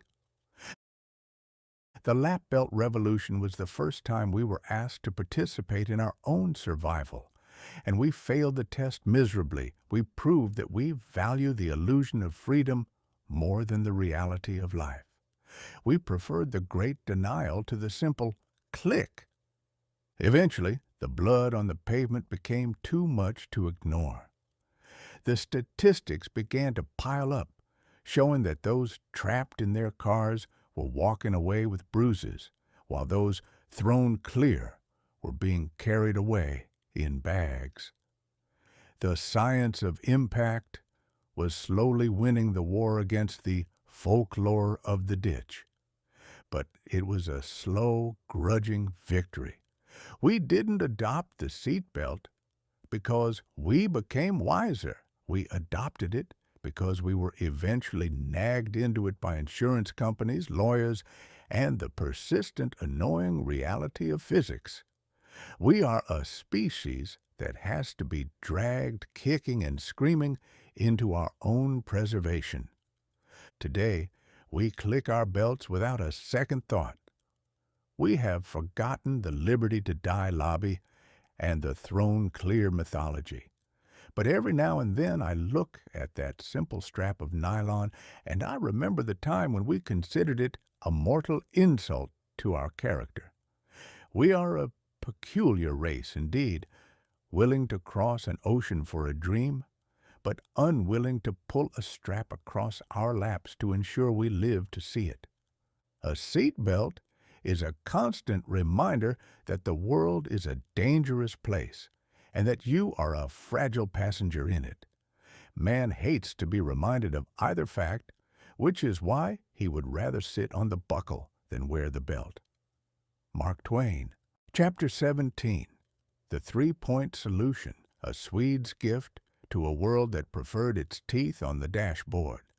It is a melancholy and well-attested fact that if you wish to do a man a profound favor, say by saving his life or pointing out that his house is currently on fire, the most certain way to earn his eternal enmity is to do so in a manner that requires him to exert himself by 3 inches. We are a species that will traverse oceans to seek out a new world, yet we will grumble with the bitterness of a displaced monarch if we are asked to reach over our shoulder and pull a strap across our chests. In the late 1950s, while the American automotive industry was still preoccupied with the great denial and the lethal elegance of the tail fin, a quiet, methodical gentleman in Sweden named Niels Bohlin was engaged in a piece of engineering so radical, so full of common sense, that it was destined to be ignored by the general public for the better part of 2 decades. Bohlin was an aviation engineer by trade, a man who had spent his career designing ejection seats for pilots who found themselves in the unfortunate position of needing to leave their airplanes while they were still in the air. He was a man who understood the aviation paradox, Chapter 14, better than anyone. He knew that when a machine stops, the occupant has a stubborn, physical desire to keep going. When he was hired by Volvo, he looked at the current lap belt, Chapter 16, and observed with the cold, unblinking logic of a Scandinavian winter that it was only half a solution. A lap belt, you see, was perfectly designed to ensure that in a collision you would remain inside the car, usually so that your upper body could fold forward with the velocity of a closing jackknife, allowing your forehead to make a permanent and violent acquaintance with the steering wheel. The V-shape of survival. Bohlin's solution was the 3-point seat belt. It was a masterpiece of geometry. By combining a lap strap with a diagonal shoulder strap, he created a V-shape that anchored the body at the hips and the chest. It didn't just keep you in the seat. It kept you in the upright position, preventing the human projectile effect that had been thinning the American population for generations. It was a device that treated the human body as a precious cargo rather than a loose marble in a tin can. It was simple, it was elegant, and it was effective. Volvo was so convinced of its merit that they did something that would have caused a collective fainting spell in the boardrooms of Detroit. They gave the patent away for free. They realized that the 3-point belt was too important to be a competitive advantage. They invited the rest of the world to use it, free of charge, in the hope that humanity might finally stop using its windshields as exit doors. It was a gesture of such staggering altruism that the American manufacturers immediately viewed it with the deepest suspicion. To an industrialist in the 1960s, a free gift was either a sign of madness or a socialist plot to undermine the majesty of the free market. The Great Strangulation Scare. The American public, ever vigilant in its defense of its own right to be mangled, greeted the three-point belt with a chorus of imaginative terrors. If the lap belt had been viewed as a sissy restriction, the shoulder strap was seen as a literal noose. "I don't want to be choked," a man would shout, his face reddening with the effort of imagining a catastrophe. "What if the car goes into a river and the strap jams? I'll be pinned to the seat while the water rises. I'd rather be thrown clear and take my chances with the snapping turtles." This fear of the belt was a magnificent humbug. People spoke of decapitation and strangulation by the shoulder strap as if it were a daily occurrence, while completely ignoring the fact that they were currently driving around with a solid steel spear, Chapter 4, pointed directly at their hearts. We feared the 1 in a million chance of being trapped in a sinking car, while enthusiastically accepting the 50-50 chance of having our rib cages pulverized by the dashboard. There was also the matter of the wrinkled shirt. In an era where a man's social standing was determined by the crispness of his linen, the idea of a diagonal strap pressing into one's shoulder was viewed as a mortal insult to the dry cleaning industry. We were a race of people who would rather go to the great beyond in a well-pressed suit than arrive at a business meeting with a crease in our lapel. The nuisance of the buckle. Even when the belts were eventually installed, grudgingly and under government pressure, the public treated them like a personal affront. The early three-point systems were not the retractable marvels we have today. They were a tangled mess of webbing that required the driver to perform a series of gymnastic maneuvers just to get situated. A man had to reach, pull, click, and then adjust the tension until he felt like he was being prepared for a parachute jump. To the man in a hurry, Chapter 5, this was an intolerable delay. He had a Fireball V8 under the hood and a world to conquer. He didn't have 4 seconds to spare on the science of impact. And so for years, the shoulder straps remained unused. They hung like limp ghosts against the B-pillar, or they were tucked behind the seat to keep them from interfering with the driver's comfort. We were a nation of motorists who considered the click of a buckle to be a more painful experience than the snap of a collarbone. The moral of the Scandinavian mirror. The story of the three-point solution is the story of human vanity reflected in a Scandinavian mirror. The Swedes looked at the problem and saw physics. The Americans looked at the solution and saw inconvenience. We spent 20 years refusing a gift that would have saved hundreds of thousands of lives simply because we didn't like the way it felt or the way it looked. We preferred the liberty to die over the obligation to click.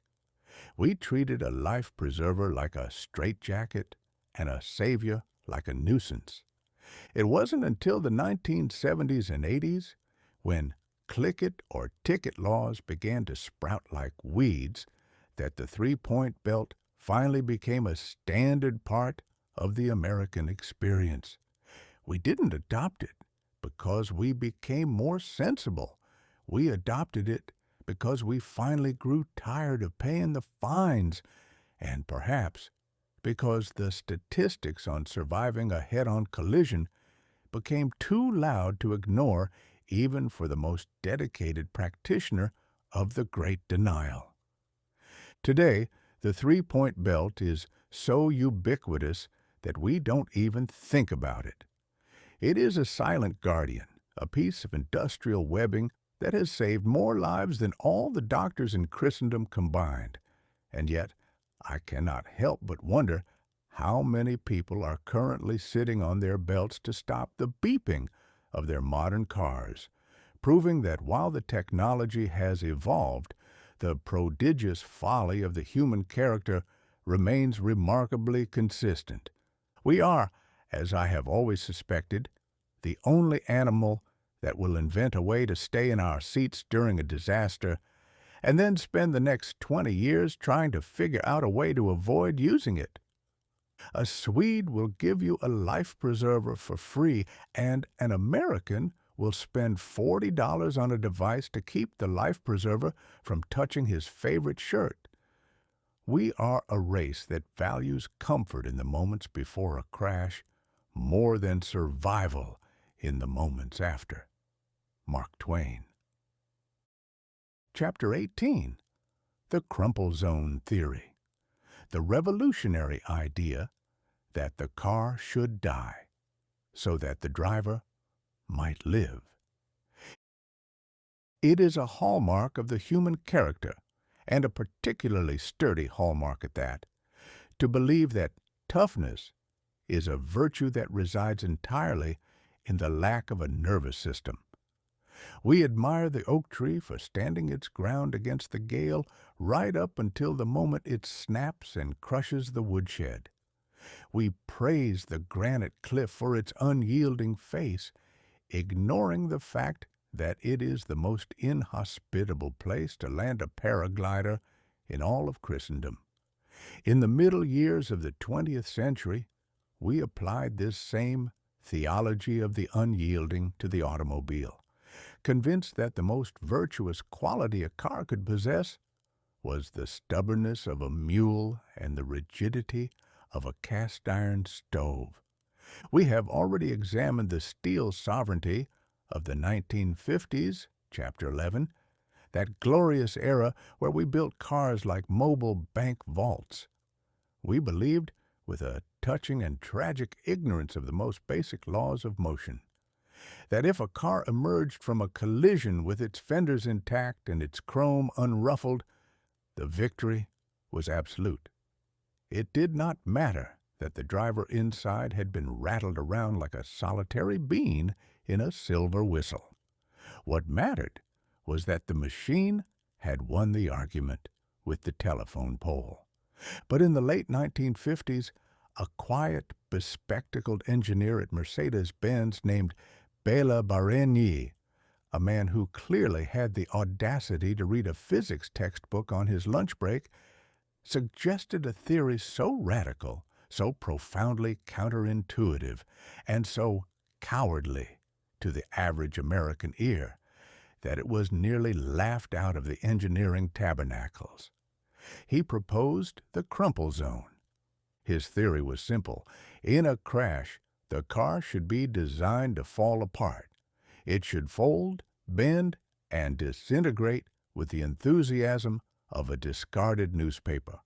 It should, in effect, commit a spectacular and expensive act of mechanical suicide so that the driver might survive to make the next insurance payment. The porcelain vase in the iron box. To understand the genius of the crumple zone, one must first understand the egg in the hammer problem. If you take a delicate porcelain vase, or a human brain, which is essentially a more complicated and less attractive version of the same thing, and place it inside a heavy, unyielding iron box, you might feel quite secure. You can drop that box from a height or hit it with a sledgehammer, and the box will remain perfectly intact. It will look magnificent. It will retain its steel sovereignty. However, when you open the box, you will find that the vase has been reduced to a fine white powder. This is because the iron box, in its infinite rigidity, passed the entire force of the impact directly to its contents. The box didn't give, so the vase had to. Bareigny realized that the secret to survival was not in the strength of the car, but in the duration of the stop. He understood that kinetic energy, that invisible ruffian that does all the damage in a crash, is a mathematical certainty. The formula for kinetic energy is kinetic energy equals 1/2 mass times volume squared, where m is the mass of the car and v is its velocity. When the car hits a wall, that energy has to go somewhere. In the steel sovereignty era, the energy went directly through the frame and into the driver's spine. Berigny suggested that the car itself should act as a shock absorber. He wanted to build a car that was soft at the ends and hard in the middle, a safety cell surrounded by sacrificial crumple zones. The accordion insult. When the first rumblings of this theory reached the American public, the reaction was a chorus of derision. The idea that a man should pay $5,000 for a car that was designed to buckle was viewed as a form of industrial fraud. "I don't want a car made of tin foil," the American motorist would shout, thumping the hood of his rigid 2-ton Buick. "I want a car that can take a hit. If I hit a fence, I want the fence to be the thing that gives up, not my front bumper." The crumple zone was viewed as flimsy, cheap, and European, the three most damning adjectives in the Detroit lexicon of 1959. We equated a car that crumpled with a car that was poorly made. We didn't realize that the crumpling was actually a sophisticated piece of work, a controlled mechanical ballet of energy absorption. We called it the accordion effect, and we meant it as an insult. We didn't want our cars to play music. We wanted them to be tanks. The geometry of the fold. Berigny's design involved pre-weakened structural members, parts of the frame that were intentionally designed to fold in a specific pattern. It was the mechanical equivalent of a breakaway leg on a stage table. When the car struck an object, these zones would collapse, lengthening the time it took for the passenger compartment to come to a halt. By increasing the stopping time by even a fraction of a second, the peak force of the impact was drastically reduced. It was the difference between being stopped by a brick wall and being stopped by a very large, very expensive pile of pillows. But to the public, this looked like a catastrophe. They would see a post-crash Mercedes-Benz with its front end vanished and its engine pushed downward, and they would shake their heads at the fragility of German engineering. They failed to notice that the doors of the passenger compartment still opened perfectly, and the driver was standing on the curb, complaining about his insurance rates rather than being measured for a coffin. The rigid ego and the sacrificial lamb. There is a profound psychological hurdle in the crumple zone theory. It requires us to value the person over the possession. In the Great Denial, the car was an extension of our own ego. To see the car destroyed was to see ourselves defeated. We wanted the car to be indestructible because we wanted to feel indestructible. The crumple zone asks us to accept a different reality. It asks us to admit that we are fragile and that the machine is a disposable servant. It turns the automobile into a sacrificial lamb. It is a machine that says, "I will die so that you may live."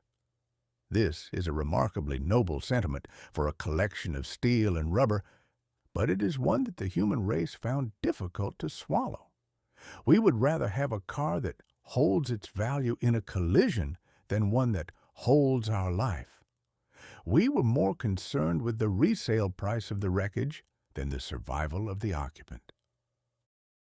the morale of the folds. Today, every car on the road is a student of Bela Barenyi. We have replaced the iron sarcophagus with the sacrificial accordion. Our cars are designed to shred themselves, to eject their engines, and to fold their frames into intricate origami, all to steal a few milliseconds of time from the grim reaper. We have learned, with a great deal of reluctance and a staggering amount of broken glass, that a strong car is often a lethal car. We have discovered that the most sophisticated thing a piece of steel can do is give way at the right moment. Yet, the old instinct remains. You still see people looking at a modern crumpled car after a minor fender bender and grumbling, "They don't build 'em like they used to." And they are right. They don't build them like they used to.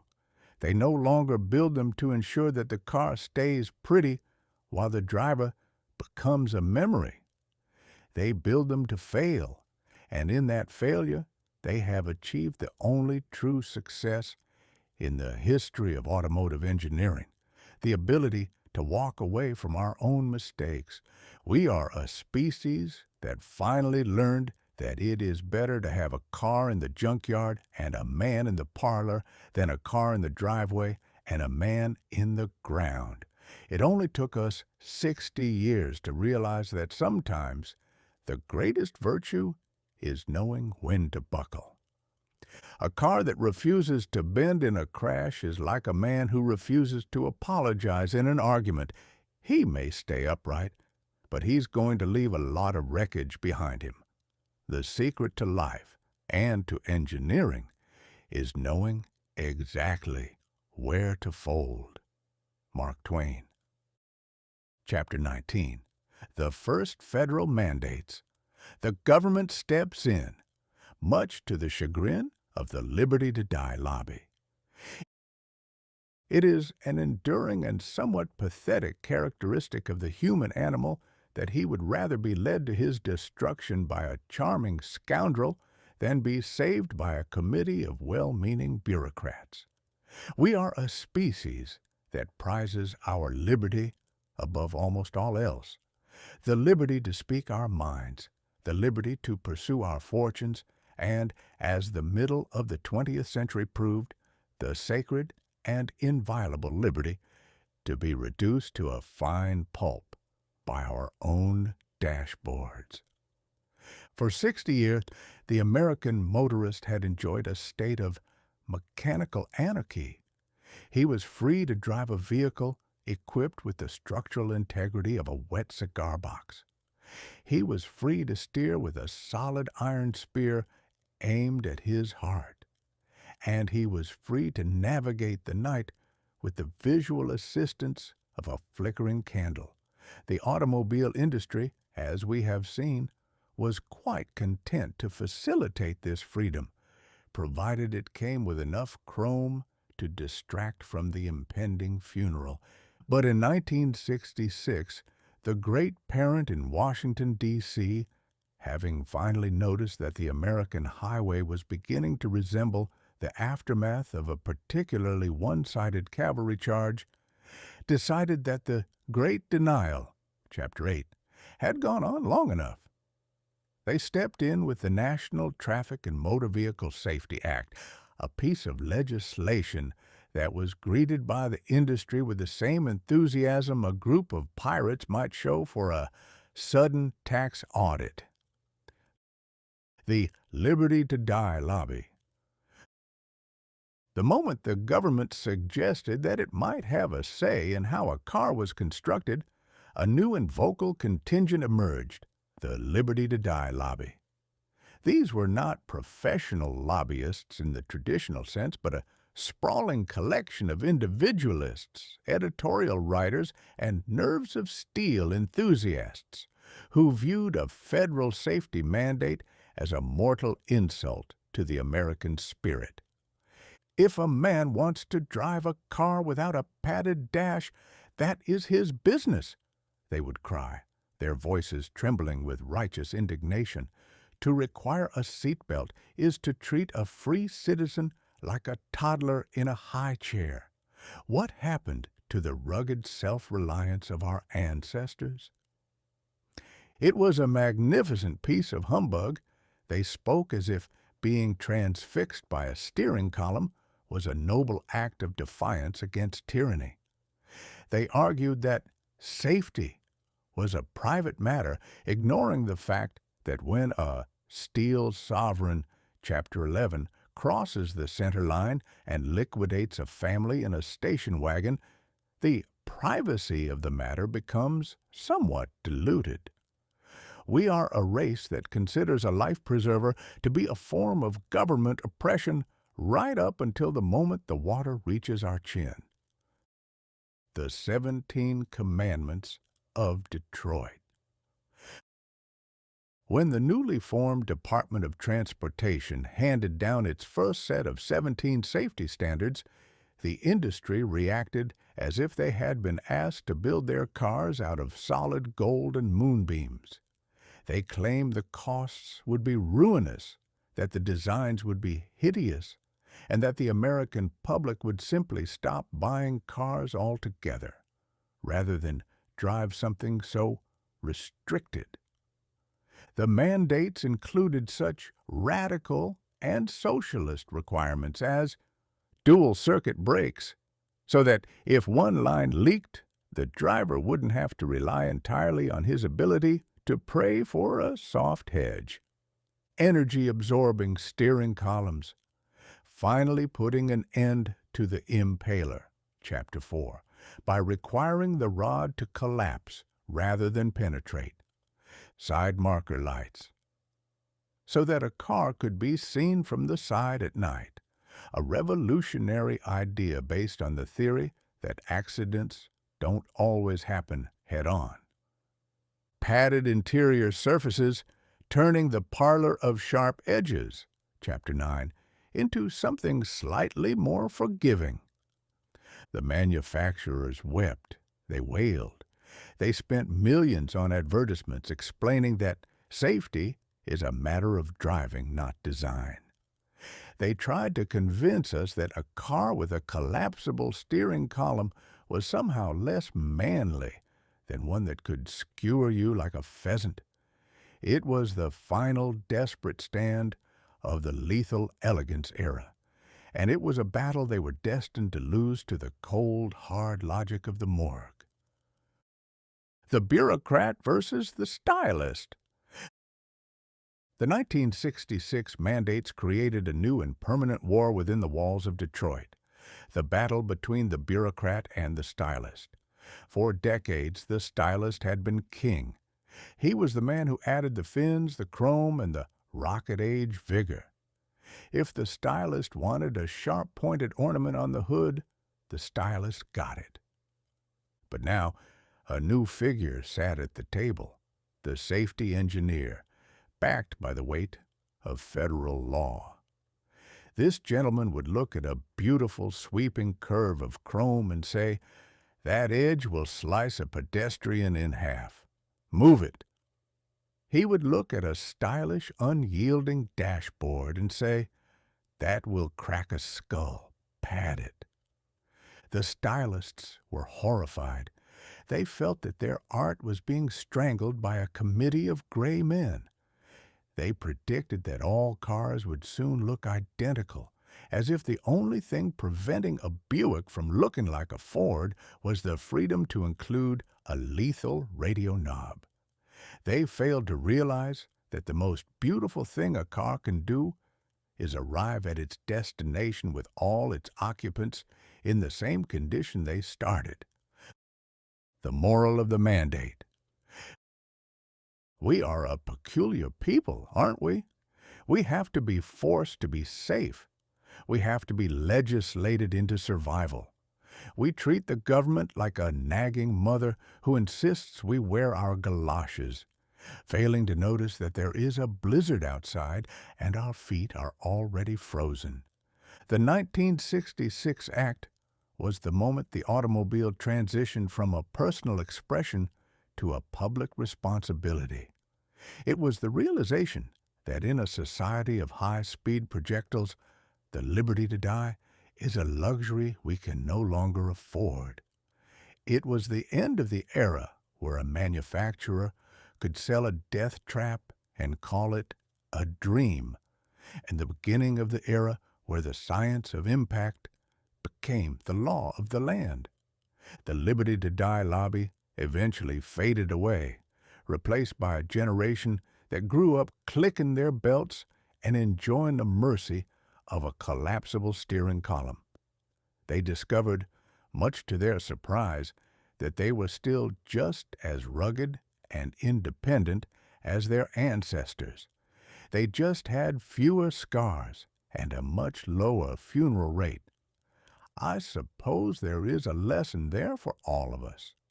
We may grumble about the shackles of regulation, but when those shackles are designed to keep us from flying through a windshield, they begin to look remarkably like jewelry.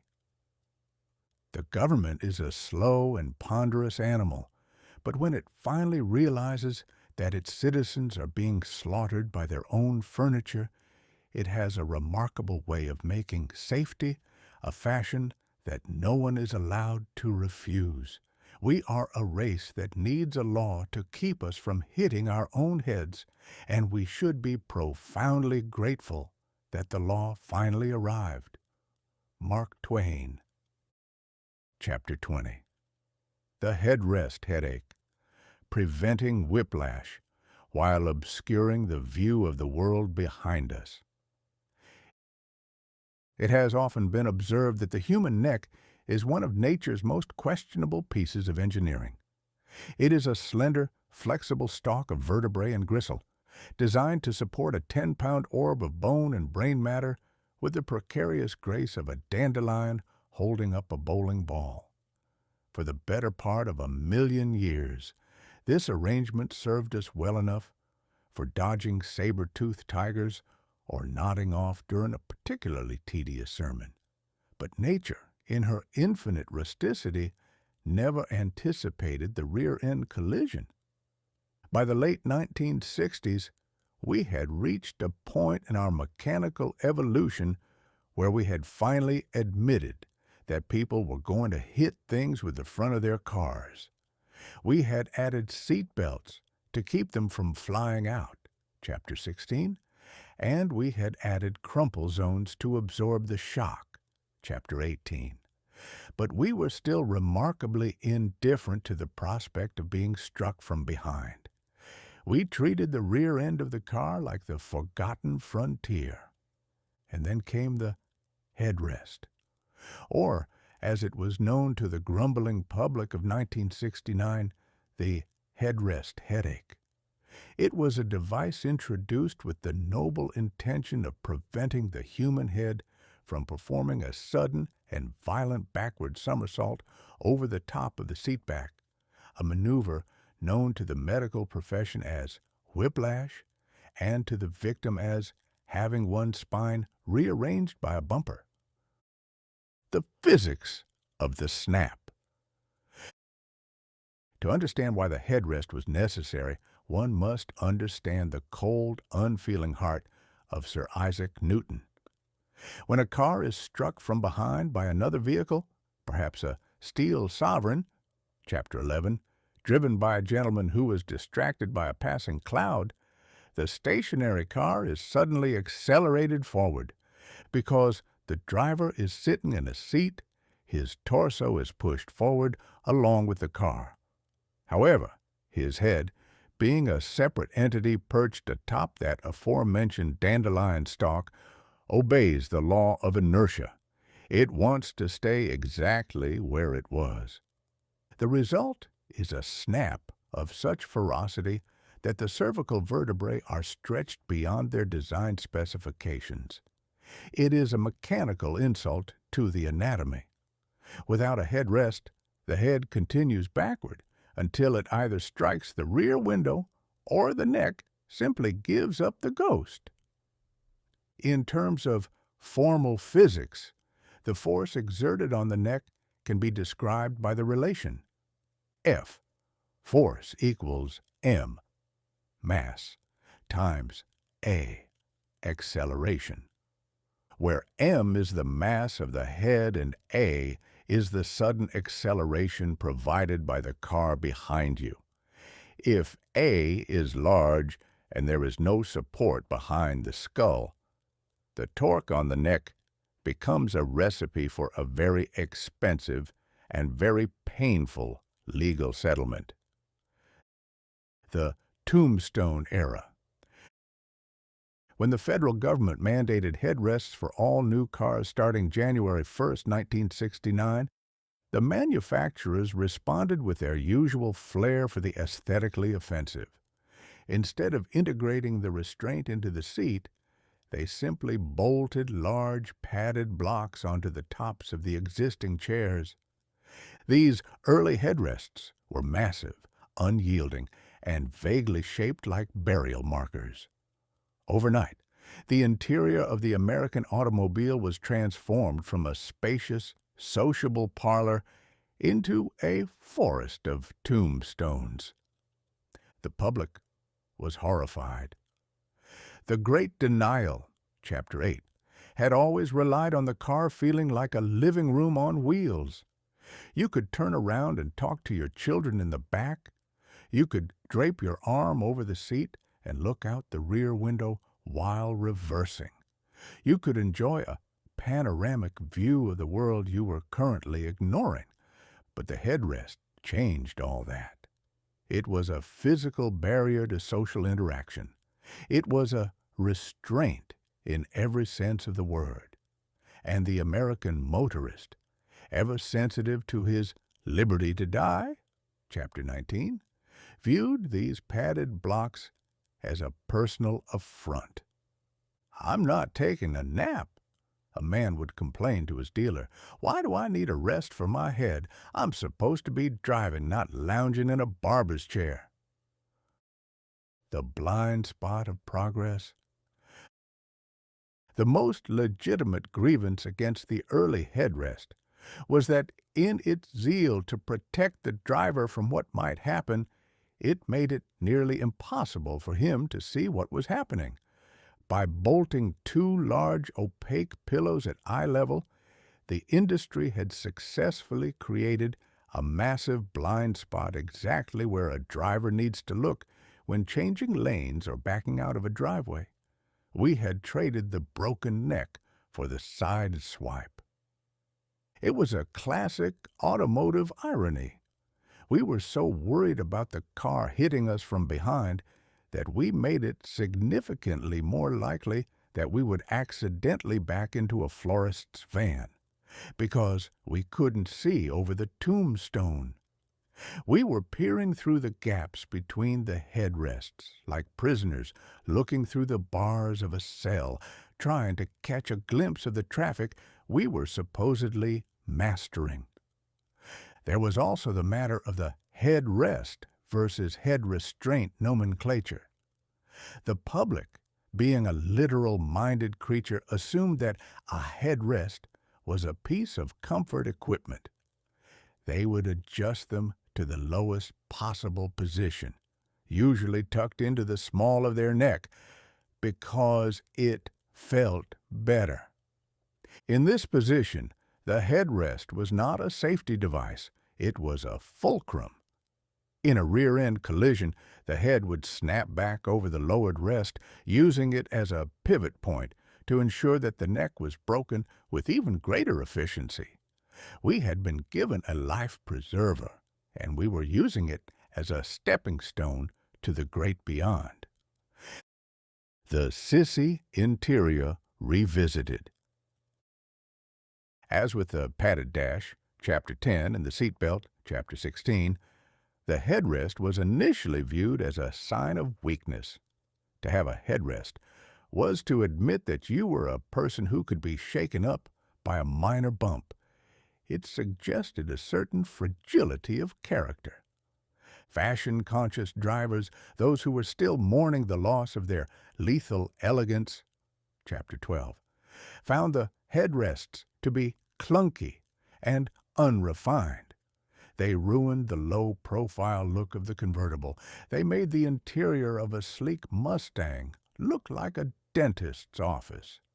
Many owners, in a fit of aesthetic rebellion, simply unscrewed the headrests and threw them into the garage, where they spent the next 20 years serving as oversized paperweights or stools for the family cat. They preferred the clean look over the intact vertebrae. It was a triumph of the silhouette over the skeleton. The moral of the neck. Eventually, the industry learned how to integrate the headrest into the seat. We moved toward the high-back bucket and the adjustable ergonomic restraint. We learned that the headrest should be positioned high enough to catch the skull, not the neck. We learned to accept that our view of the rear seat passengers would be forever obscured by a wall of safety foam. But the headrest headache remains a perfect example of the human struggle with automotive safety. We want to be protected, but we don't want to be reminded that we need protection. We want to survive the crash, but we don't want the survival equipment to get in the way of our vanity or our view. Today, we have active head restraints that move forward during a crash to meet the head halfway. We have sensors and pyrotechnics designed to cuddle our skulls at the moment of impact. We are more cradled than ever before. And yet I suspect that if you offered the average man a car that was $500 cheaper but lacked the tombstones, he would take the discount and trust in the sturdiness of his own neck. We are a race that never truly believes in the snap until we hear it. A headrest is a device that prevents you from seeing the car that is about to hit you, so that you are properly surprised when your head fails to fly off your shoulders. We are a species that considers a clear view of the disaster to be more important than the ability to walk away from it. Mark Twain. Part 4. The Era of the Dummy, the 1970s to 1990s. Chapter 21. The Birth of Sierra Sam, a tribute to the first plastic gentleman to take a hit for the team. It is a peculiar and rather ungrateful aspect of the human condition that we possess a survival instinct just robust enough to make us terrified of the grave, but not quite sophisticated enough to keep us from sprinting toward it at 60 miles an hour in a tin can. For decades, as we have seen, we treated the science of impact as a sort of impolite rumor, something that happened to other people, usually those with less nerves of steel than ourselves.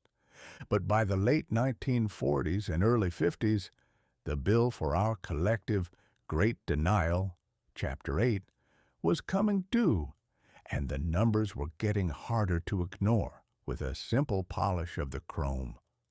We needed to know exactly what happened when a human body encountered a steering column spear, Chapter 4, or a walnut-grained steel dashboard, Chapter 9. The trouble was, the human body is a notoriously uncooperative subject for such research. If you ask a man to drive into a stone wall for the sake of science, he generally has a dozen flimsy excuses about his mortgage or his daughter's wedding. And if you use a volunteer who is already deceased, a cadaver, as the medical men politely call them, you find that while they are remarkably stoic under pressure, they are quite poor at providing feedback regarding their immediate discomfort. We needed a proxy. We needed a martyr. We needed a man of such unshakable character and such profound indifference to personal injury that he could be pulverized 10 times a day before lunch and still show up for work the next morning without asking for a raise. In short, we needed Sierra Sam, the Air Force's rubberized saint. Sierra Sam did not begin his career in the automotive industry. Like most of our better inventions, he was a child of the military, specifically the Air Force. In 1949, the boys in blue were busy trying to figure out how to eject a pilot from a jet plane without turning his spine into a collection of expensive gravel. They needed an anthropomorphic test device, a term of such cold, clinical detachment that it could only have been birthed in a government office. Sierra Sam was the result. He was the world's first true dummy. Developed by Sierra Engineering Company and Alderson Research Labs, Sam was a 95th percentile male, which is to say, he was a big, hulking brute of a fellow, standing 6 feet tall and weighing some 200 pounds. He was composed of a steel skeleton, joints that could be tightened to simulate muscle tension, and a skin of molded rubber that gave him the appearance of a man who had spent far too much time in a steam room. Sam's primary virtue was his physiognomy of indifference. He possessed a face that was a masterpiece of blank, rubberized stoicism. He could be launched from an ejection seat, dropped from a tower, or dragged behind a jeep, and he would maintain the same look of vague, polite boredom. He was the ultimate yes man to the whims of the aeronautical engineer. The automotive migration. Eventually, the automotive industry looked up from its preoccupation with tail fins and noticed that the Air Force had a man who could take a hit. By the mid-1950s, Sam was being recruited to trade the cockpit for the driver's seat. This was a significant promotion in terms of workload, if not in prestige. In the Air Force, Sam might be dropped once or twice a week. In Detroit, he was subjected to a schedule of mechanical mayhem that would have made a medieval inquisitor weep with envy.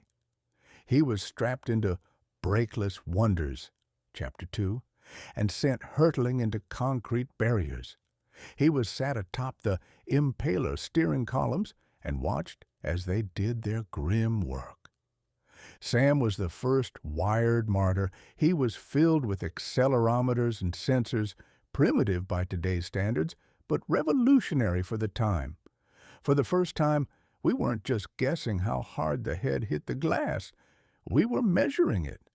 We were translating human agony into a series of wiggly lines on a piece of graph paper. The silent teacher. Sierra Sam taught us more about our own fragility in 6 months than we had learned in 60 years of great denial.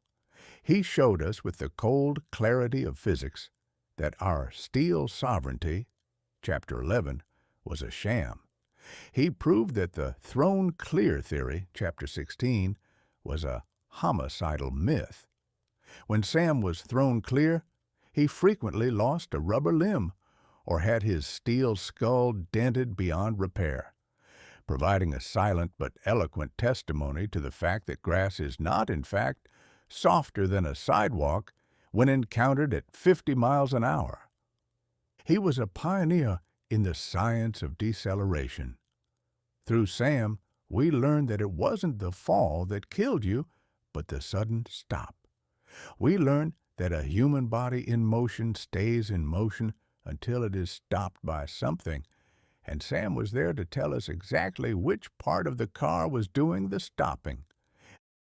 The indignity of the dummy.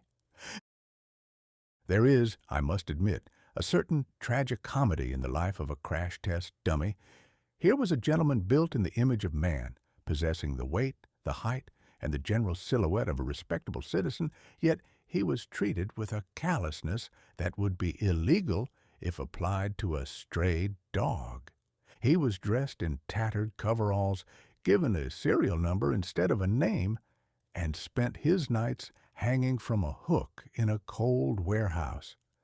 He had no family, no hobbies, and no future beyond the next brick wall, yet he was the most important passenger in the history of the automobile. He was the one who took the Impaler to the chest so that we wouldn't have to. He was the one who tested the glass guillotine, Chapter 3, with his own rubberized face. We owe a prodigious debt to Sierra Sam.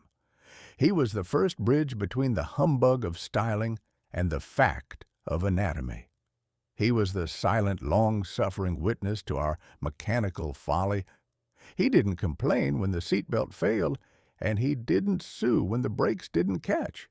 He just took the hit over and over again until his rubber skin was torn and his steel joints were bent, providing us with the data we needed to save ourselves from our own inventions. The legacy of the first. Sam eventually retired, replaced by the more sophisticated hybrid family whom we shall meet in the next chapter. But he remains the patriarch of protection. He was the one who proved that safety wasn't a taboo, Chapter 8, but a measurable, engineerable reality. He taught us that if we want to survive the devil wagons, Chapter 6, we must first admit that we are just as fragile as a rubber doll filled with sensors. He stripped away the vanity of the lethal elegance, Chapter 12, and replaced it with the grim, honest mathematics of impact. I like to think that somewhere in the great warehouse in the sky, Sierra Sam is sitting on a plush mohair seat, his rubber face finally cracked into a smile, watching as we finally, slowly, reluctantly, learn the lessons he died 1,000 deaths to teach us. To err is human. To build a rubber man to take the consequences of that error is genius. Sierra Sam was the only gentleman in Detroit who never lied to a customer, mostly because he didn't have a tongue, but also because the laws of physics are the only truth that never goes out of style. Mark Twain. Chapter 22. Hybrid 3 and His Kin. How the Dummy Family grew more sophisticated than the people they replaced. It is a curious and somewhat humbling reflection that while the human race has spent several million years evolving from a state of primitive, tree-swinging agility to our current condition of sedentary, donut-eating sluggishness, the crash test dummy has achieved a similar level of complexity in a mere 40 years.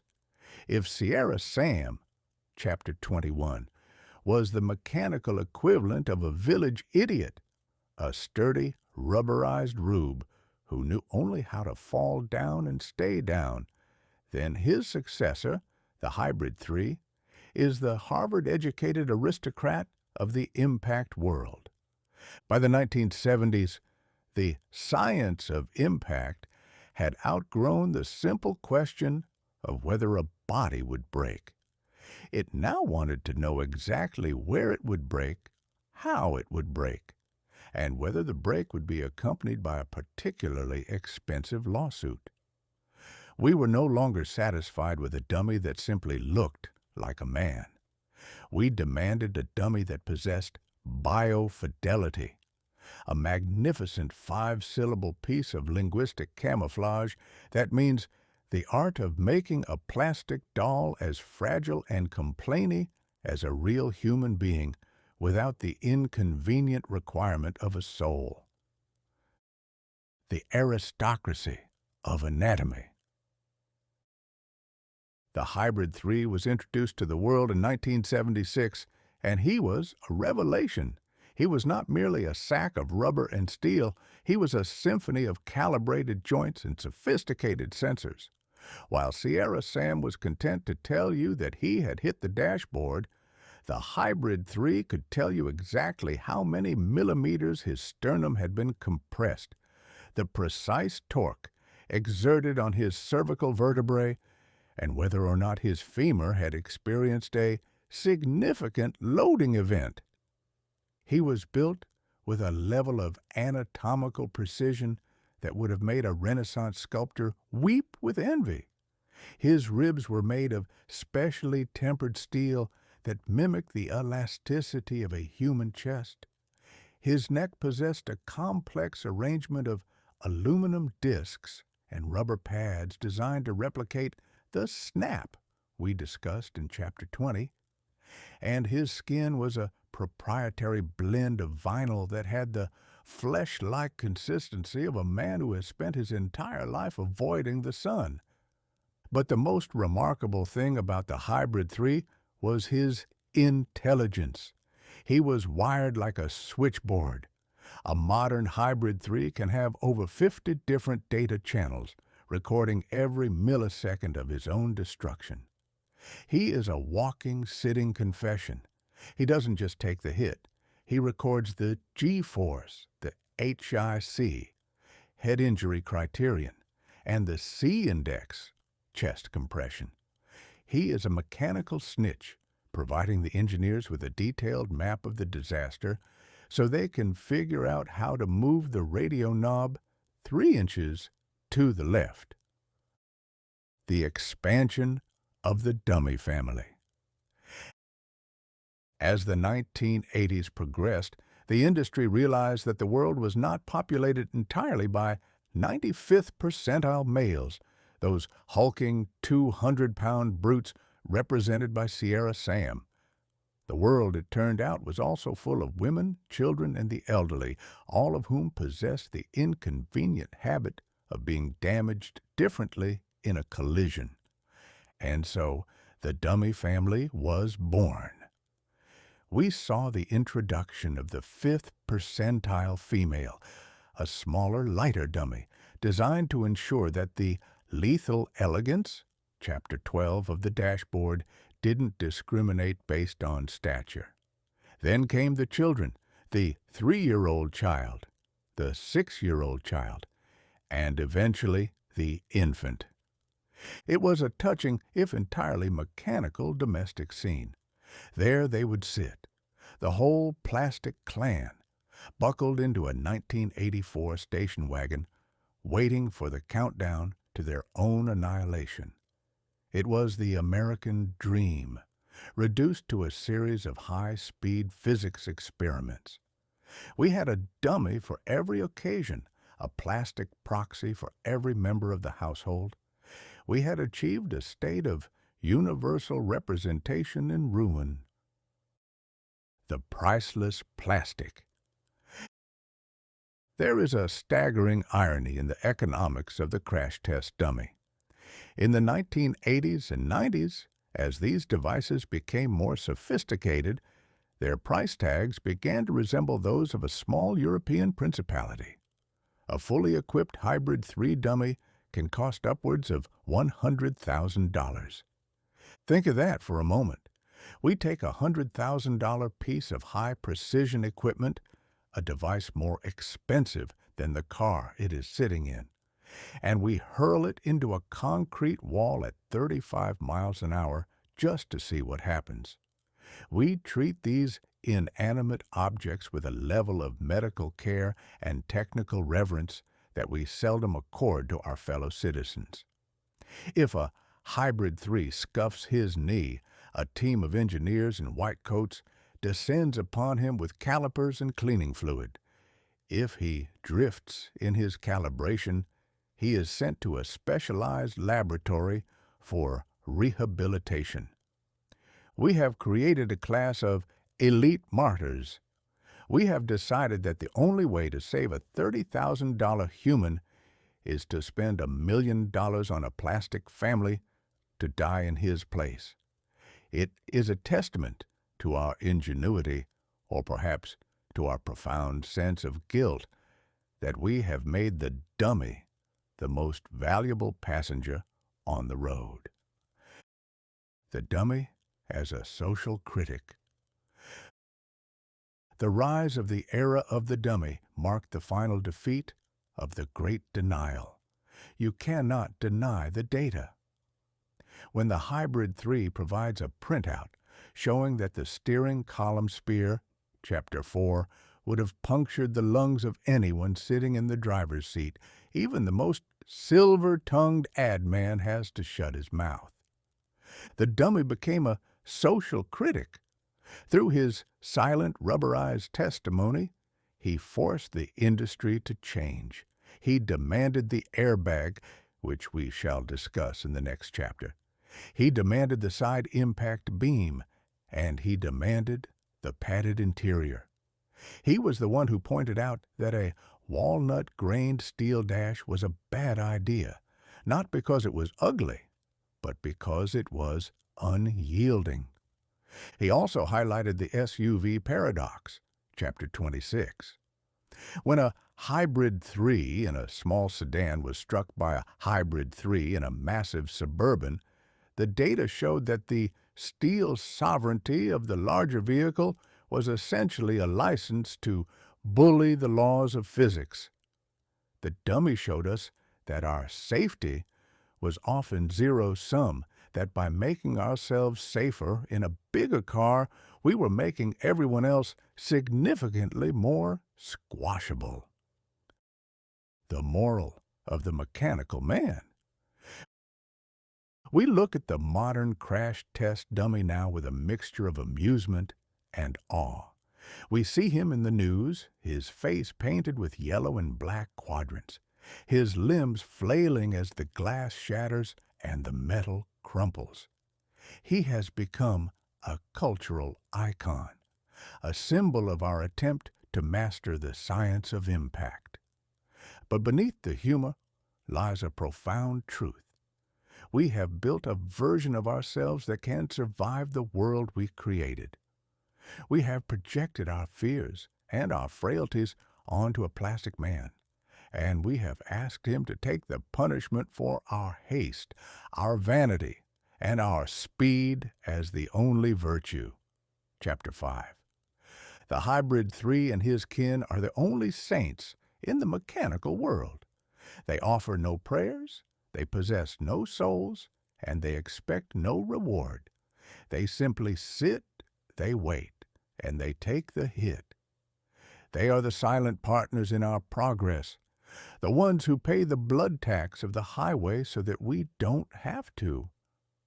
I suppose there is a certain nobility in it, but I cannot help but wonder if, in our zeal to make the dummy more human, we haven't inadvertently made the human more like a dummy.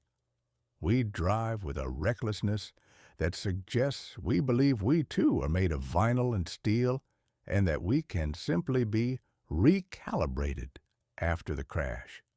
We have outsourced our survival to a plastic family, and in doing so, we have perhaps forgotten the moral fiber of the horse, the creature that had the good sense to stop before the impact occurred. A crash test dummy is the only passenger who knows exactly what is going to happen and is perfectly fine with it. The trouble with the human race is that we have spent 40 years and millions of dollars making the dummy more like us, when we should have been trying to make us more like the dummy, specifically by being a lot quieter and more appreciative of a good seatbelt. Mark Twain. Chapter 23. The Great Airbag Debate, the Explosive Pillow, and the Gospel of the Steering Column Cannon.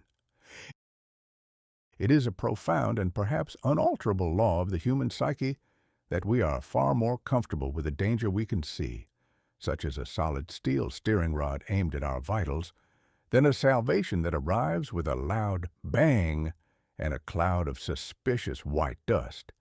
We are a race of creatures that will sit atop a 50-gallon tank of highly refined prehistoric swamp sludge, hurtling through the landscape at speeds that would terrify a comet, and yet we will recoil in absolute sanctimonious horror at the suggestion that our dashboard might contain a small controlled explosion designed to keep our noses from becoming a permanent part of the speedometer. In the late 1960s and throughout the 70s, we entered the era of the great airbag debate. It was a period defined by a singular mechanical paradox, the attempt to protect the human projectile, Chapter 16, by shooting him in the face with a nylon balloon. To the manufacturers, it was a supplemental restraint system. To the Liberty to Die lobby, Chapter 19, it was a dash-mounted guillotine. And to the average American motorist, it was a piece of high-priced sorcery that seemed altogether too much like being rescued by a landmine. The passive restraint humbug. The airbag did not emerge from a desire to innovate, but from a desperate attempt to solve the problem of the lazy man. Despite the lap belt revolution, Chapter 16, and the three-point solution, Chapter 17, the American public was still remarkably stubborn about actually using their seat belts. We treated the buckle as a personal insult to our character. The government, in its weary role as the national nanny, decided that if we wouldn't buckle ourselves in, the car should be forced to do it for us. They called for passive restraints, safety systems that required no effort from the driver. This led to two paths: the automatic seat belt, a motorized strap that would chase you around the doorframe like a vengeful snake, or the airbag. The industry, which had spent decades arguing that safety was a taboo, Chapter 8, suddenly found itself forced to turn the steering wheel into a cannon. The idea was simple. In a crash, a sensor would detect the impact, ignite a chemical propellant, and inflate a bag in the time it takes a hummingbird to reconsider its life choices. It was a pillow of mercy, designed to catch the head before it could make an unannounced visit to the walnut-grained steel dash. The chemistry of the cannon. The primary obstacle to the airbag's popularity was the nature of the bang. To inflate a bag in 30 milliseconds, that's roughly seconds for those who prefer the precision of a stopwatch, you cannot rely on a friendly electric fan or a tank of compressed air. You need sodium azide. Now, sodium azide is a remarkable substance. It is a solid propellant used in rocket fuel, and conveniently, it is also quite toxic. When ignited, it undergoes a rapid decomposition. The resulting nitrogen gas fills the bag, while the solid sodium is neutralized into harmless glass. However, to the public of 1974, this sounded less like engineering and more like chemical warfare in the front seat. We were convinced that if the bag didn't kill us with the impact, the poison gas or the blinding white powder, actually harmless cornstarch or talcum powder, would finish the job. The Great Accidental Pop. The fear of the accidental deployment became a new national pastime. Stories circulated in every barbershop and tavern about the man who hit a particularly aggressive pothole or slammed his car door too hard, only to be punched into the back seat by a sudden explosion of nylon. I don't want a device that can decide to assault me while I'm minding my own business, the motorist would cry. We feared the bag far more than we feared the spear. We imagined ourselves driving peacefully at 60 miles an hour, only to have the world suddenly vanish behind a wall of white fabric, leaving us to steer by braille into the nearest ditch. The manufacturers, sensing a way to avoid the cost of the system, happily stoked these fears. They spoke of the liability nightmare. They warned that children and the elderly would be liquidated by the force of the bag, a concern that was, in a tragic irony, actually grounded in some truth, as the early bags were designed to catch an unbelted 200-pound Sierra Sam. Chapter 21, Not a Small Child. The 20-year delay.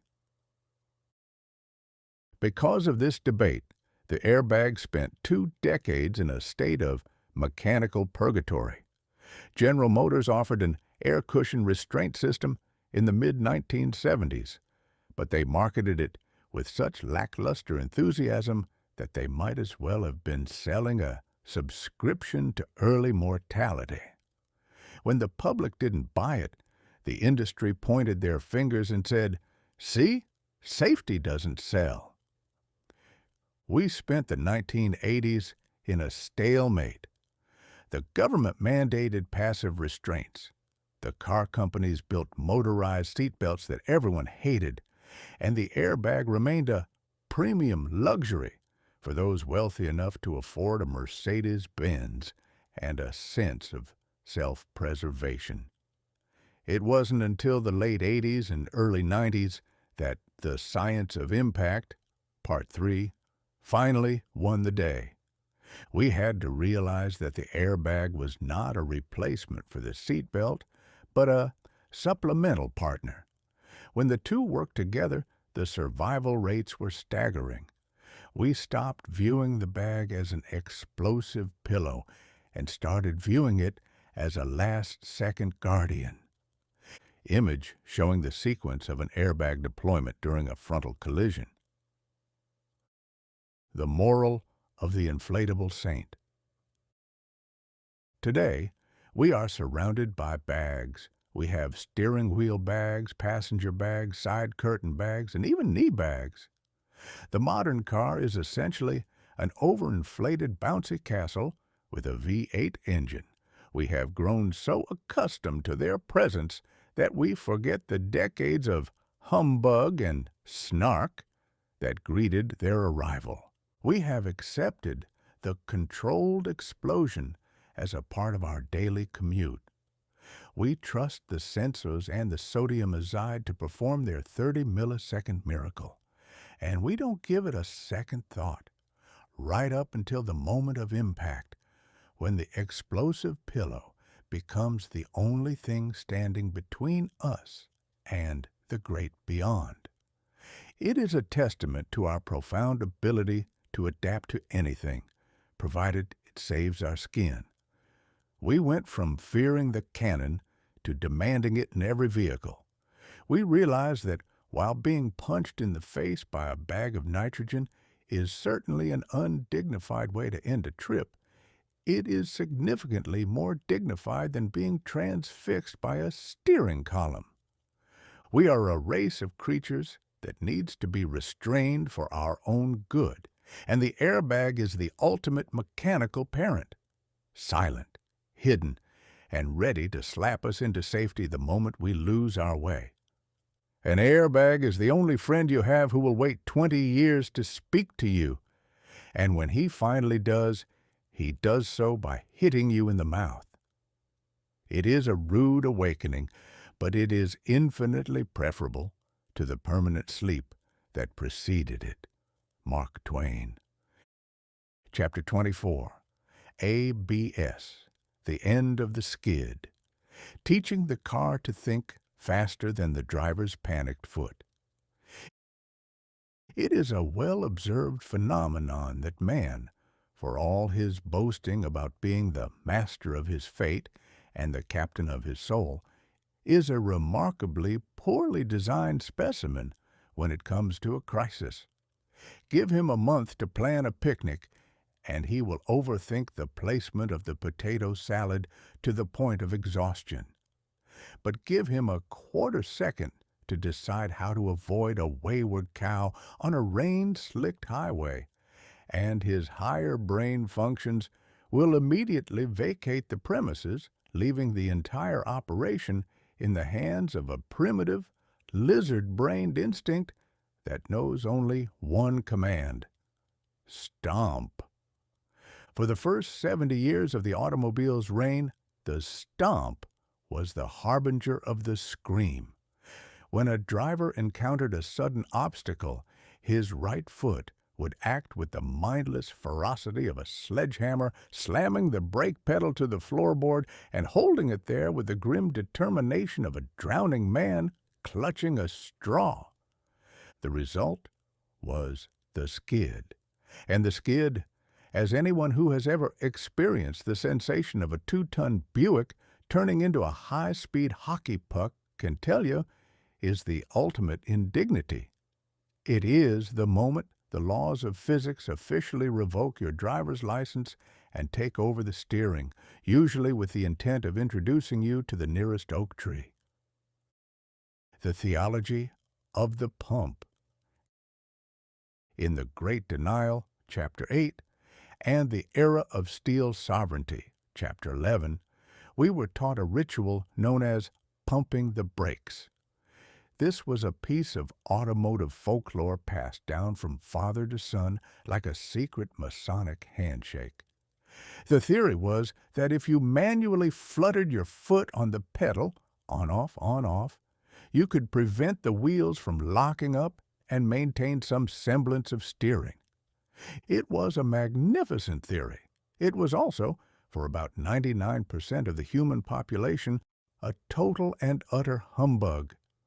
To pump effectively in a panic requires the sang-froid of a professional hangman and the rhythmic precision of a concert pianist. But when the devil wagon, Chapter 6, is hurtling toward a brick wall, the human nervous system does not pump, it paralyzes. The driver's leg becomes a rigid pillar of terror, ensuring that the tires stop spinning and begin their new career as expensive rubberized erasers, scrubbing themselves away against the asphalt while the car sails forward with a silent, oily indifference. We were a race of projectiles who believed we could outsmart friction with our own clumsy hooves. We were wrong. The physics of the slide. To understand why the stomp is a death sentence, one must consult the cold, unfeeling mathematics of the tire. A tire has only one job, to grip the road. As long as it is rolling, it can steer. But the moment it stops spinning and begins to slide, it loses its moral fiber. It becomes a frictionless ghost. In formal terms, we are dealing with the difference between static friction, the grip of a rolling tire, and kinetic friction, the slip of a sliding one. Static friction is a sturdy, reliable friend. Kinetic friction is a treacherous scoundrel who will sell you out for a nickel. Once the wheels lock, the steering wheel becomes nothing more than a decorative hoop. You can turn it to the left, you can turn it to the right, you can even take it off and throw it out the window. The car will continue in its original direction of travel with the stubbornness of a mule in a mud pit. The Silicon Savior. In the 1970s and 80s, the engineers, those quiet, unstylish men who were slowly dismantling the lethal elegance, Chapter 12, of Detroit, decided that if the human foot couldn't be trusted, they would replace it with a silicon chip. They introduced the Anti-Lock Braking System, or ABS. The ABS is a masterpiece of mechanical humility.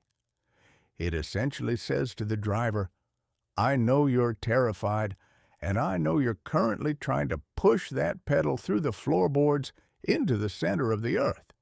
I'll take it from here. The system uses sensors at each wheel to monitor their speed.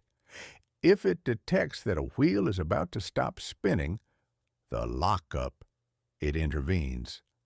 It releases the brake pressure for a fraction of a second, then reapplies it, then releases it again.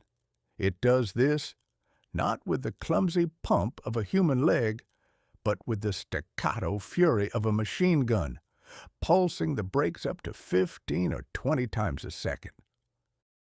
The rattling of the faith.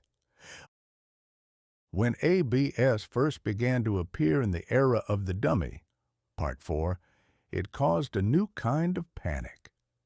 Drivers who had been raised on the great denial were suddenly confronted with a brake pedal that, under pressure, would begin to vibrate and kick back with a violent, grinding chatter.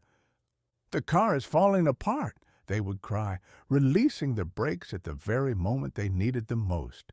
"The pedal is shaking. My steel sovereign has developed a palsy." We had to be re-educated. We had to be told that the rattling was the sound of salvation. We had to learn to stomp and stay, a mantra that felt like a betrayal of everything our fathers had taught us about the art of the pump. We were being asked to trust a computer to think faster than our own fear, a request that the human ego found remarkably difficult to process. The end of the rites of passage. The ABS marked the end of the skid as a rite of passage. In my day, a man wasn't a driver until he had survived a broadside slide on a winter road.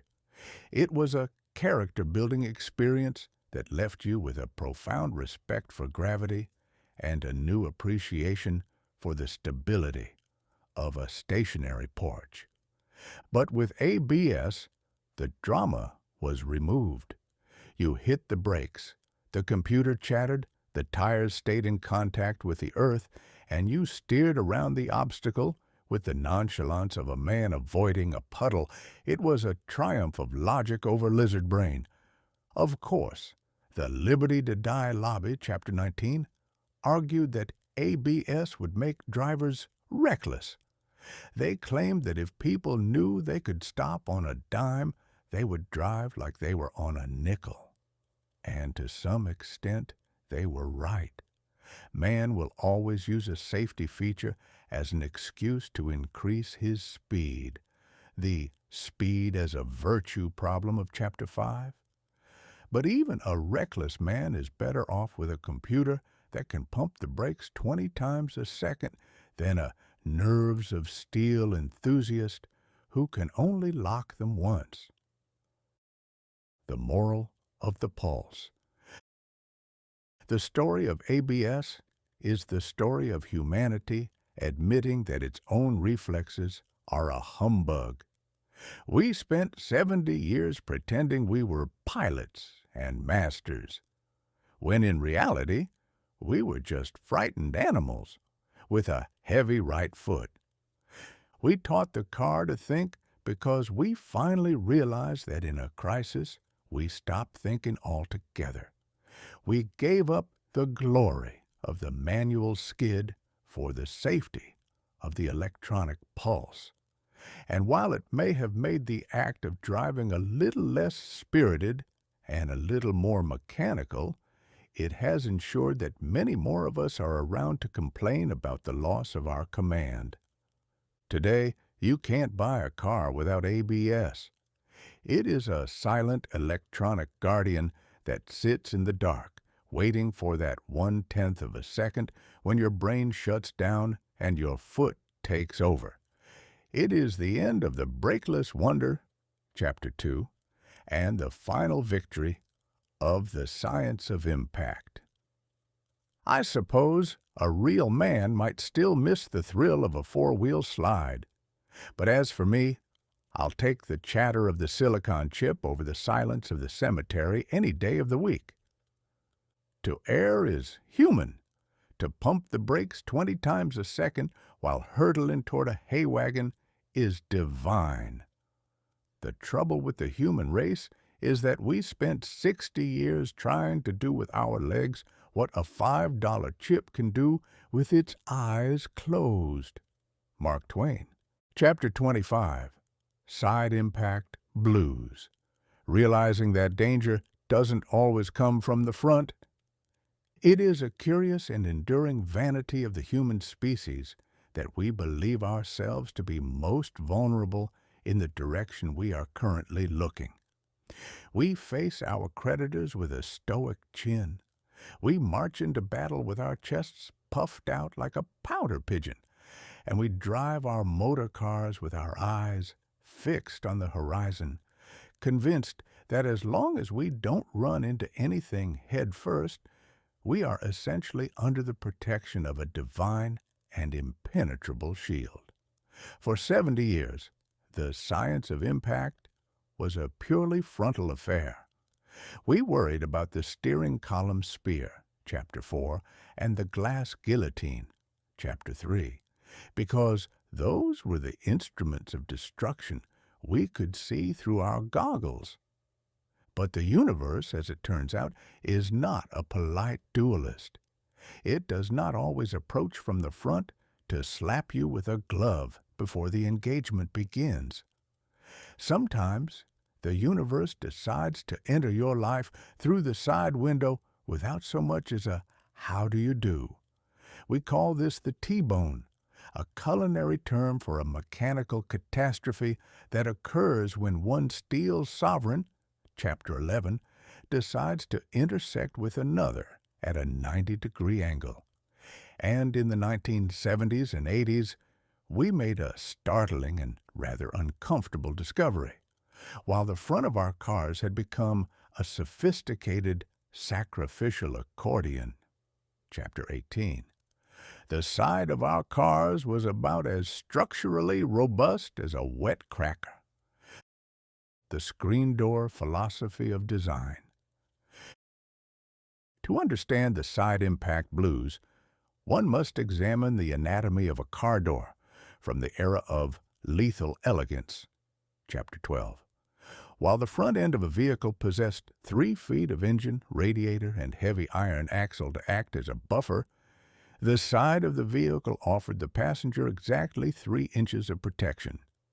That protection consisted of a thin sheet of exterior steel, often no thicker than a biscuit tin, a vast hollow cavern filled with a window crank mechanism and a collection of loose, rattling noises, a decorative interior panel made of cardboard and genuine faux mohair. We were essentially driving around in a fortress with the gates wide open and the walls made of parchment. If you were sitting in the passenger seat of a 1965 sedan and another vehicle struck you from the side, the only thing standing between your ribs and a 2-ton bumper was a bit of upholstery and a hopeful disposition. We had built a world of steel sovereignty that was entirely two-dimensional. We were invincible from the front, but we were a brakeless wonder. Chapter 2, a vulnerability from the flank. The physics of the intrusive guest. When a car is struck from the side, the physics of the science of impact take on a particularly nasty character. In a frontal crash, the crumple zone buys you time, those precious milliseconds that allow the human projectile, Chapter 16, to slow down without disintegrating. But in a side impact, there is no time to be bought. There is no space to crumple. The striking car's bumper doesn't just hit your car, it enters your car. It becomes an intrusive guest, occupying the same physical space as your hip, your shoulder, and your general sense of well-being.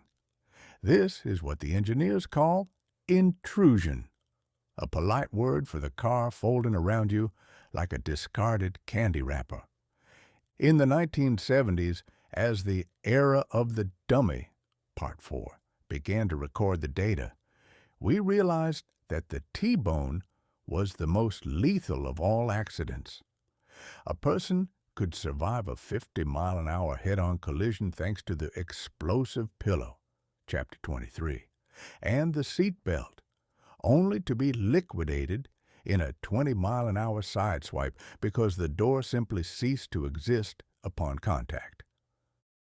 The secret weapon, the side impact beam. The solution, when it finally arrived, was a piece of engineering so invisible and so unglamorous that the marketing departments didn't even know how to lie about it. It was the side impact beam. It was nothing more than a sturdy corrugated rail of high-strength steel tucked inside the hollow cavern of the door. It didn't make the car faster, it didn't make the chrome shinier, and it certainly didn't add any rocket-age vigor. In fact, it added weight and cost. The two things the Great Denial, Chapter 8, hated most. But that beam changed the moral fiber of the door. It acted as a bridge, transferring the force of the impact away from the passenger and into the sturdy pillars of the frame. It turned the screen door into a barricade. Naturally, the Liberty to Die lobby, Chapter 19, found something to complain about.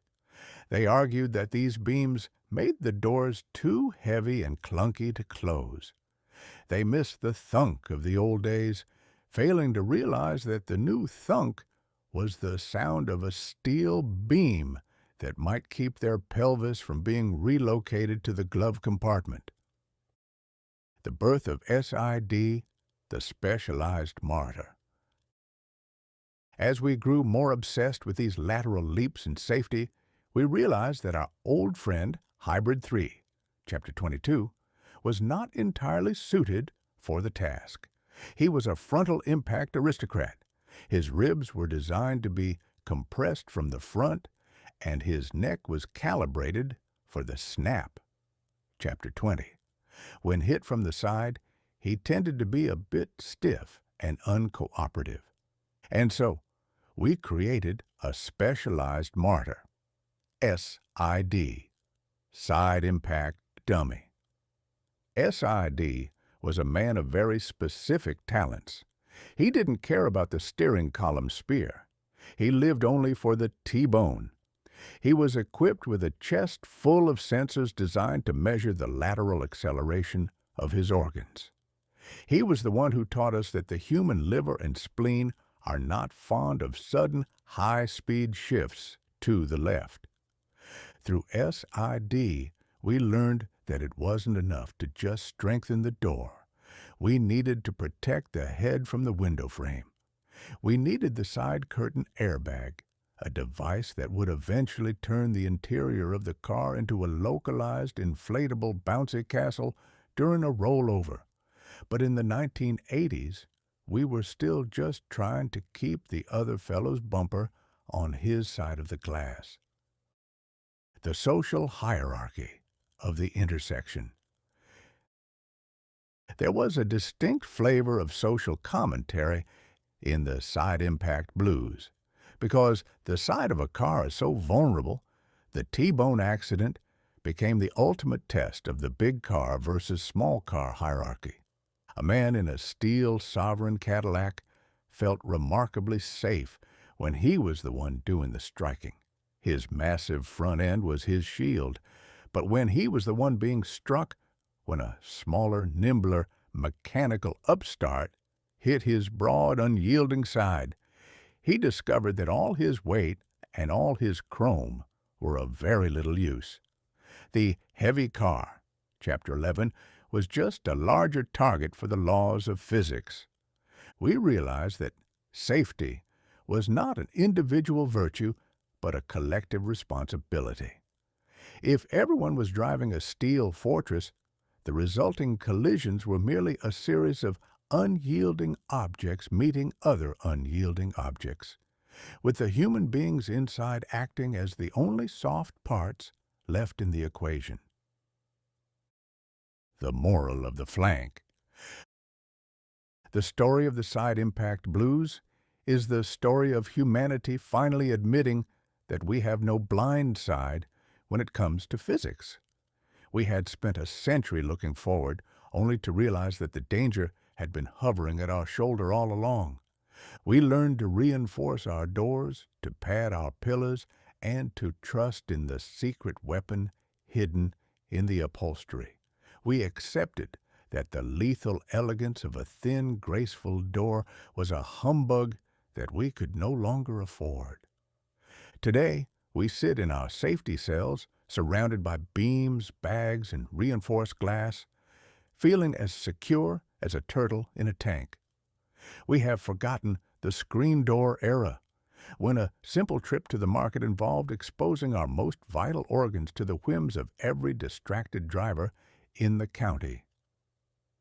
We have conquered the side impact, or at least we have made it a survivable inconvenience rather than a guaranteed catastrophe.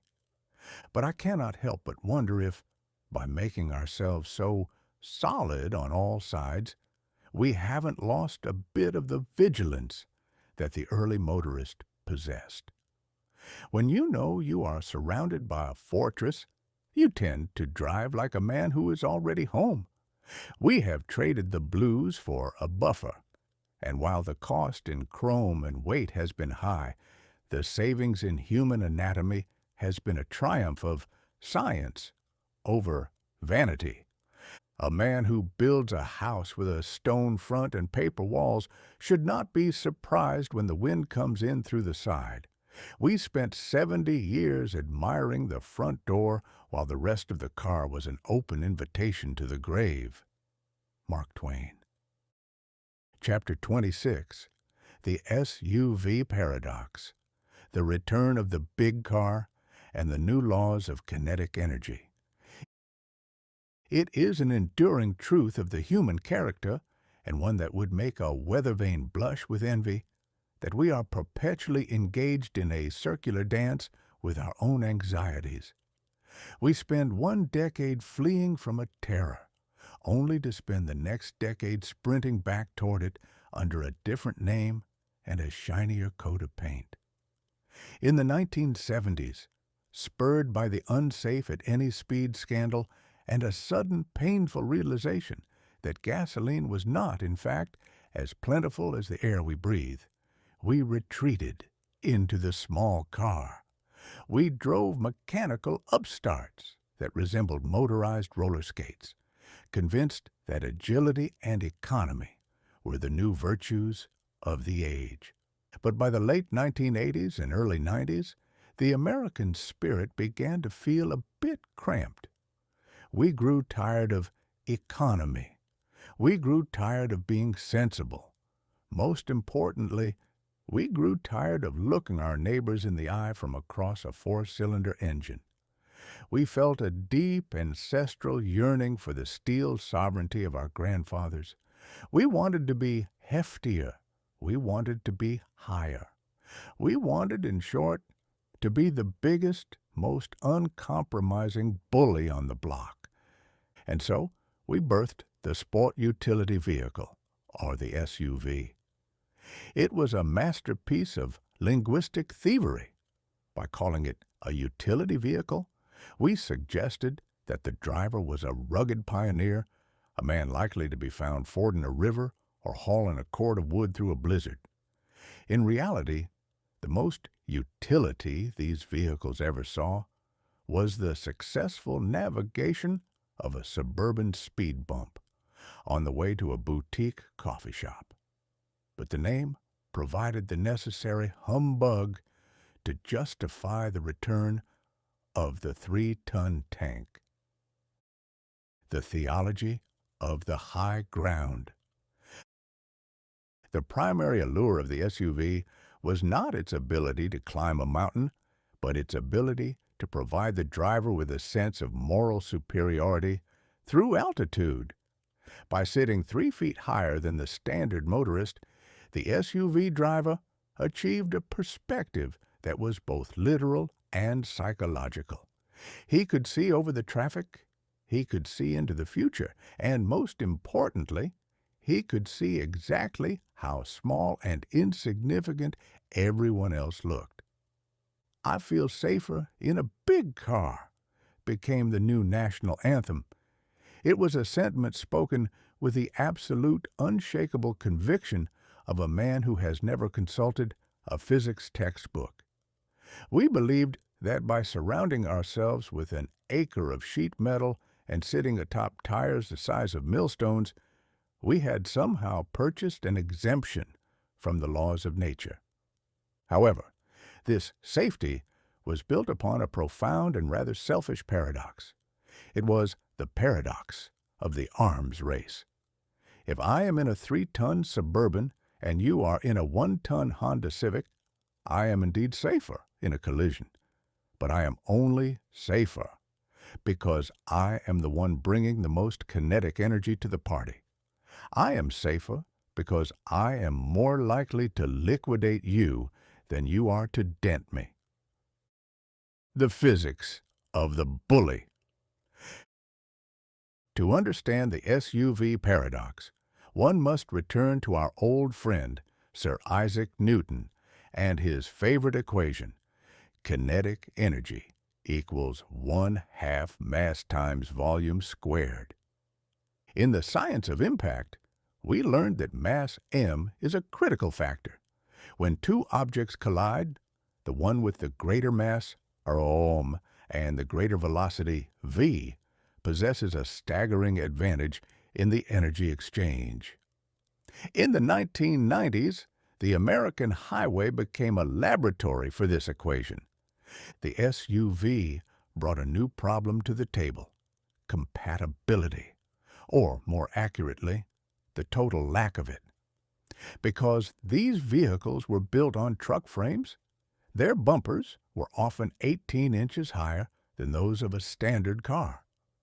In a collision, the SUV didn't hit the other car's crumple zone. It rode right over it. It bypassed the steel beam in the door and aimed directly for the glass guillotine and the occupant's head. We had created a class of unstoppable objects to move among very movable objects.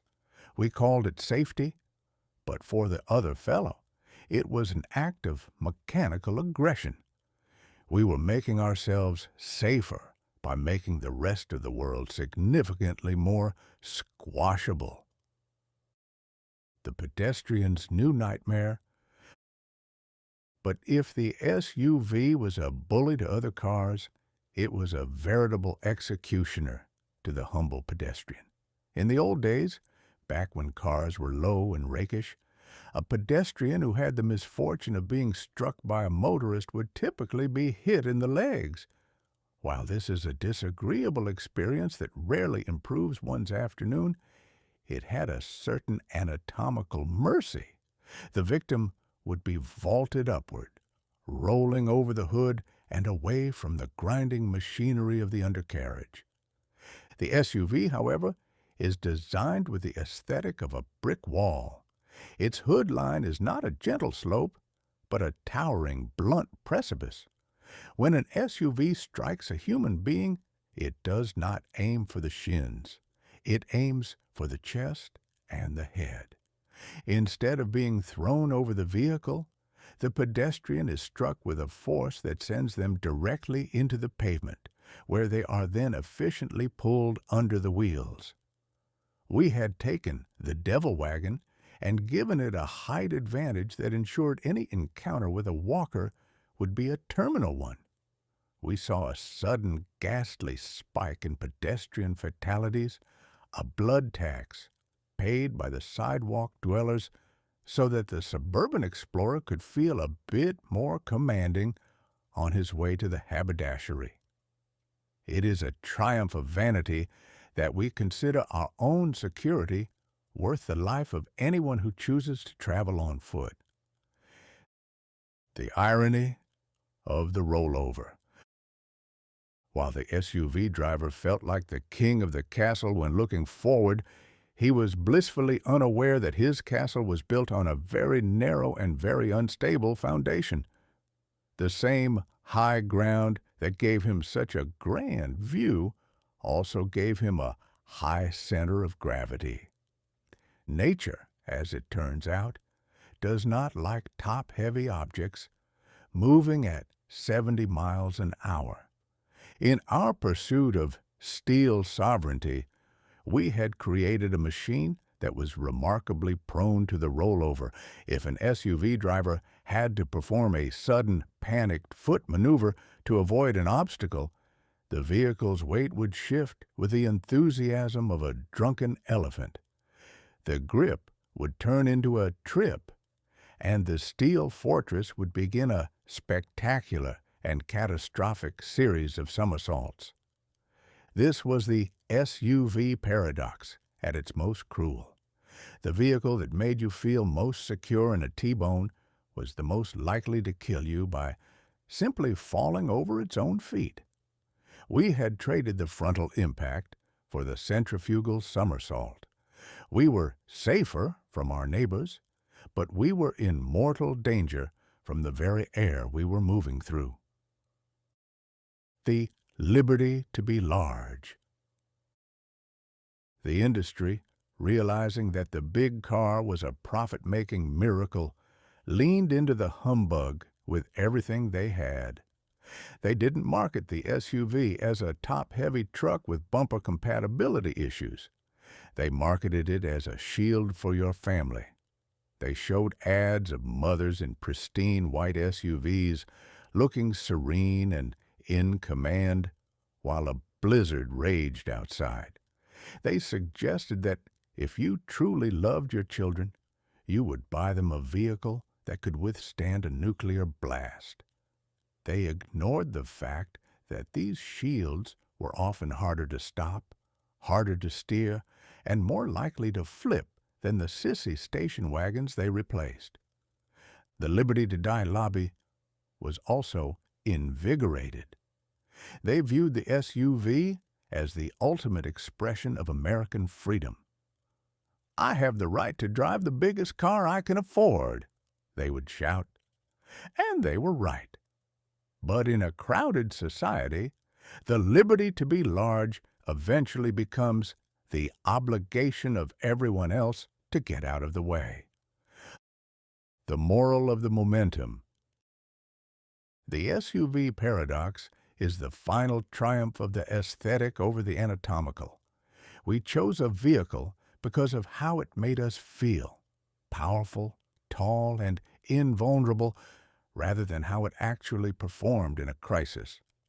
We returned to the heavy car era because we had forgotten the lessons of the science of impact. We decided that if the world was a dangerous place, the only solution was to be the most dangerous thing in it.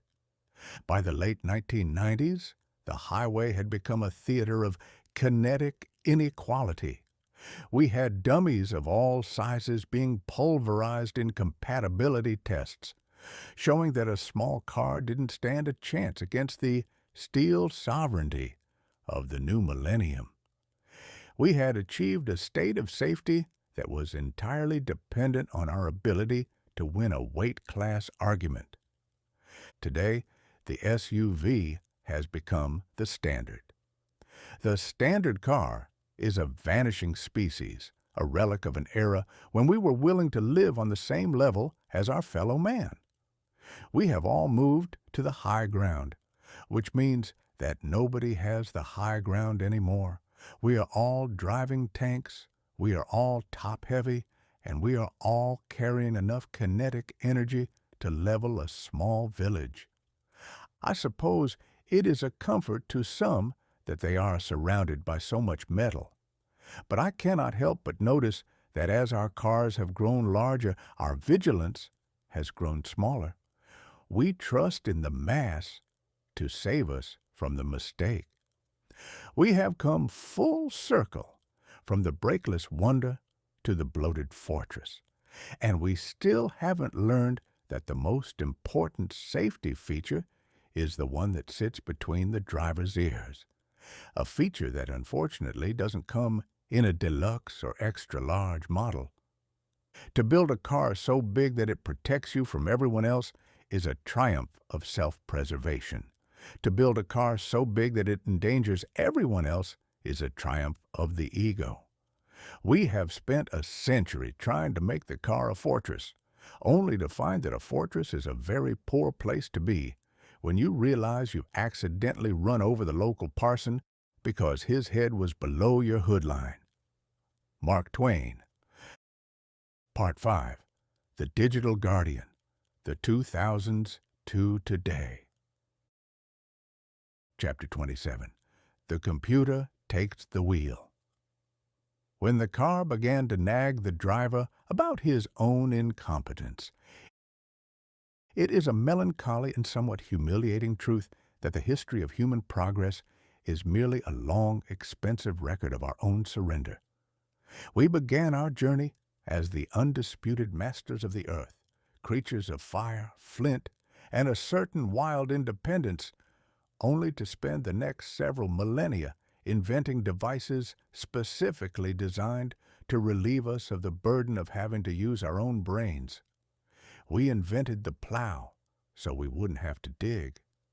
We invented the printing press so we wouldn't have to remember.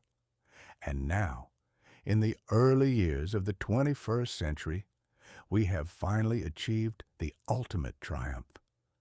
We have invented the automobile that treats its driver like a particularly dim-witted toddler in a motorized playpen. We have moved past the era of the dummy, Part 4, where we used plastic martyrs to study our own destruction. We have entered the era of the digital guardian, a time when the science of impact has been superseded by the science of intervention. We are no longer satisfied with surviving the crash. We now insist on a machine that is smart enough to prevent the crash from happening in the first place, usually by nagging us into a state of nervous exhaustion. For 100 years, the steering wheel was the scepter of human command. It was the direct connection, Chapter 8, between a man's will and the road. But today, that scepter has been seized by a collection of silicon chips and infrared sensors that have reached the collective conclusion that the person sitting in the driver's seat is the most unreliable component of the entire vehicle, and based on the evidence, they are entirely correct. The arrival of the silicon governess. The transition began quietly enough, disguised as a series of driver assistance features. At first, it was a subtle light on the mirror to tell you there was a car in your blind spot, a polite mechanical whisper.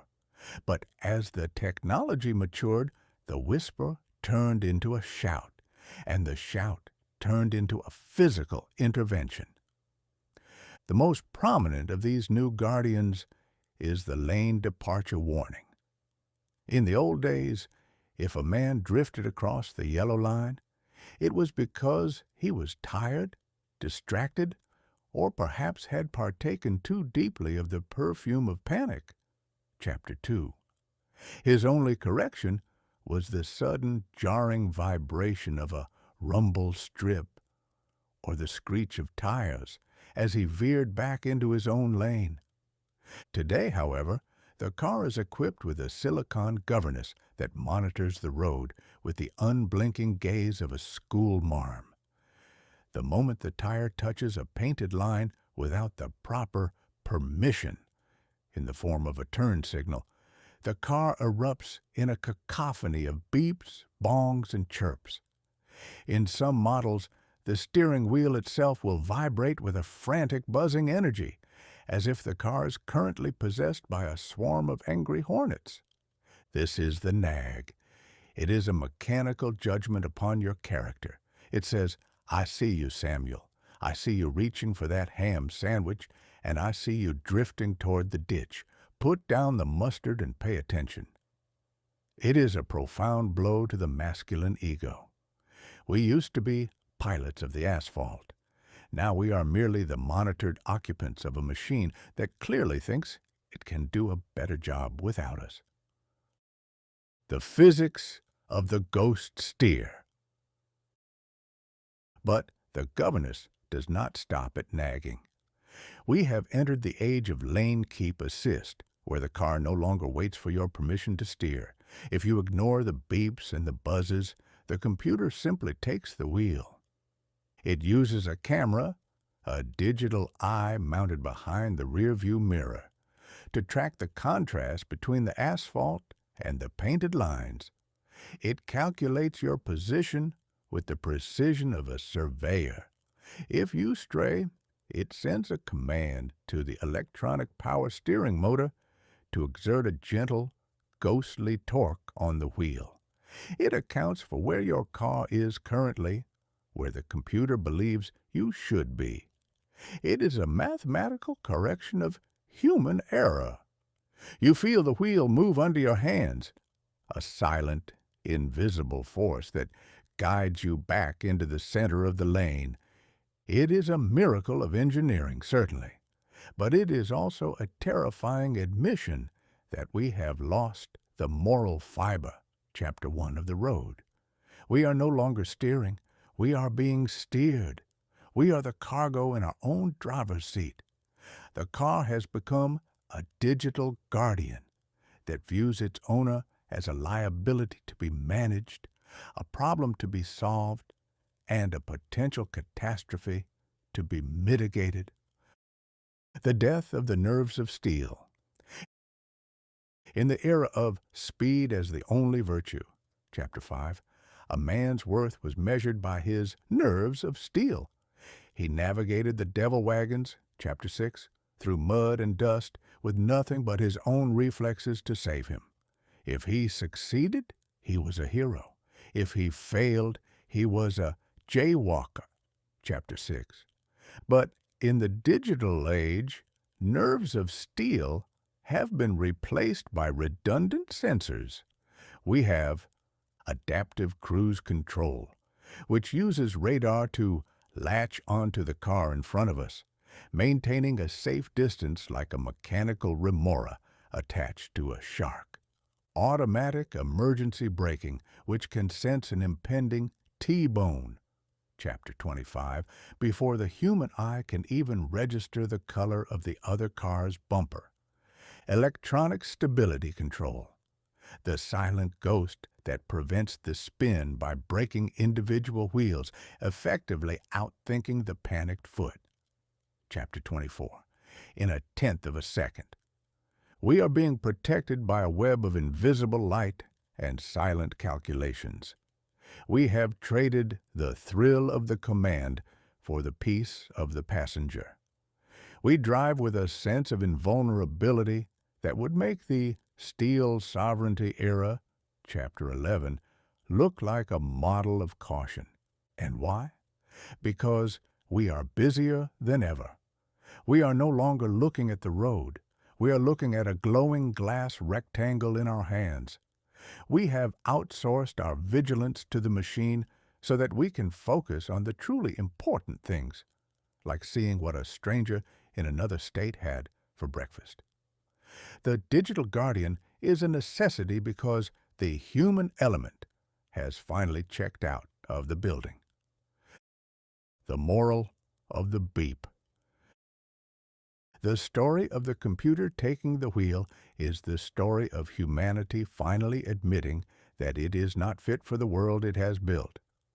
We built a world of 70-mile-an-hour projectiles, and then we realized that we are still just the same startled owls who first put on duster coats and goggles in 1904, Chapter 7. Our brains have not evolved as fast as our engines, and so we have built a mechanical brain to compensate for our own. We have surrounded ourselves with cameras, sensors, and nagging dashboards, all to ensure that we don't accidentally liquidate ourselves while trying to find a podcast. It is a victory for safety, no doubt. The death rates continue to fall, even as our distractions continue to rise. But I cannot help but wonder if we haven't lost something vital in the bargain. When the car does the thinking, the steering, and the braking, what is left of the spirit of the road? What is left of the mastery that once made the automobile the ultimate symbol of American freedom? We are entering a future where the drive is something that happens to us rather than something we do. We are becoming a race of well-protected, beep-monitored passengers, hurtling through the landscape in a state of digital grace.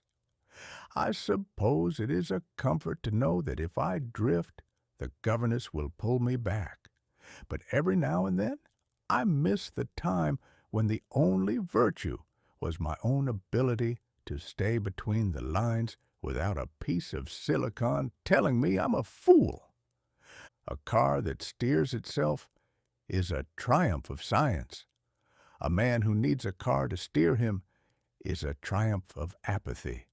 We have spent a century trying to master the machine, only to find that the machine's first act of mastery is to tell us we're doing it wrong. Mark Twain. Chapter 28. Eyes in the back of the head, the end of the "I didn't see him" excuse. It is a well-documented oversight of the great architect that when the human form was finalized, we were left with a field of vision that covers a mere 180 degrees, leaving the remaining half of the world, the half containing most of our enemies, creditors, and stray tricycles, to be monitored by nothing more than a sense of vague intuition and the occasional vibration of the air. In my day, if a man wished to know what was happening behind him, he was required to perform a physical maneuver known as turning his head, a feat of gymnastics that became increasingly difficult as he aged or as his collar grew more starched. For the first century of the automobile's reign, the act of backing up was essentially a high-stakes experiment in faith.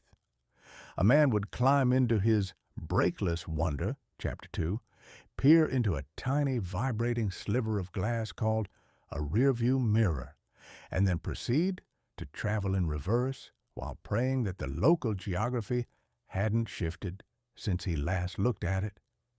It was navigation by Braille.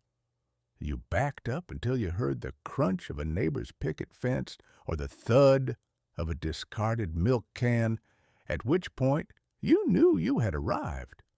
But we have entered the era of the digital guardian. Part 5. A time when we have decided that the human neck is an obsolete piece of equipment.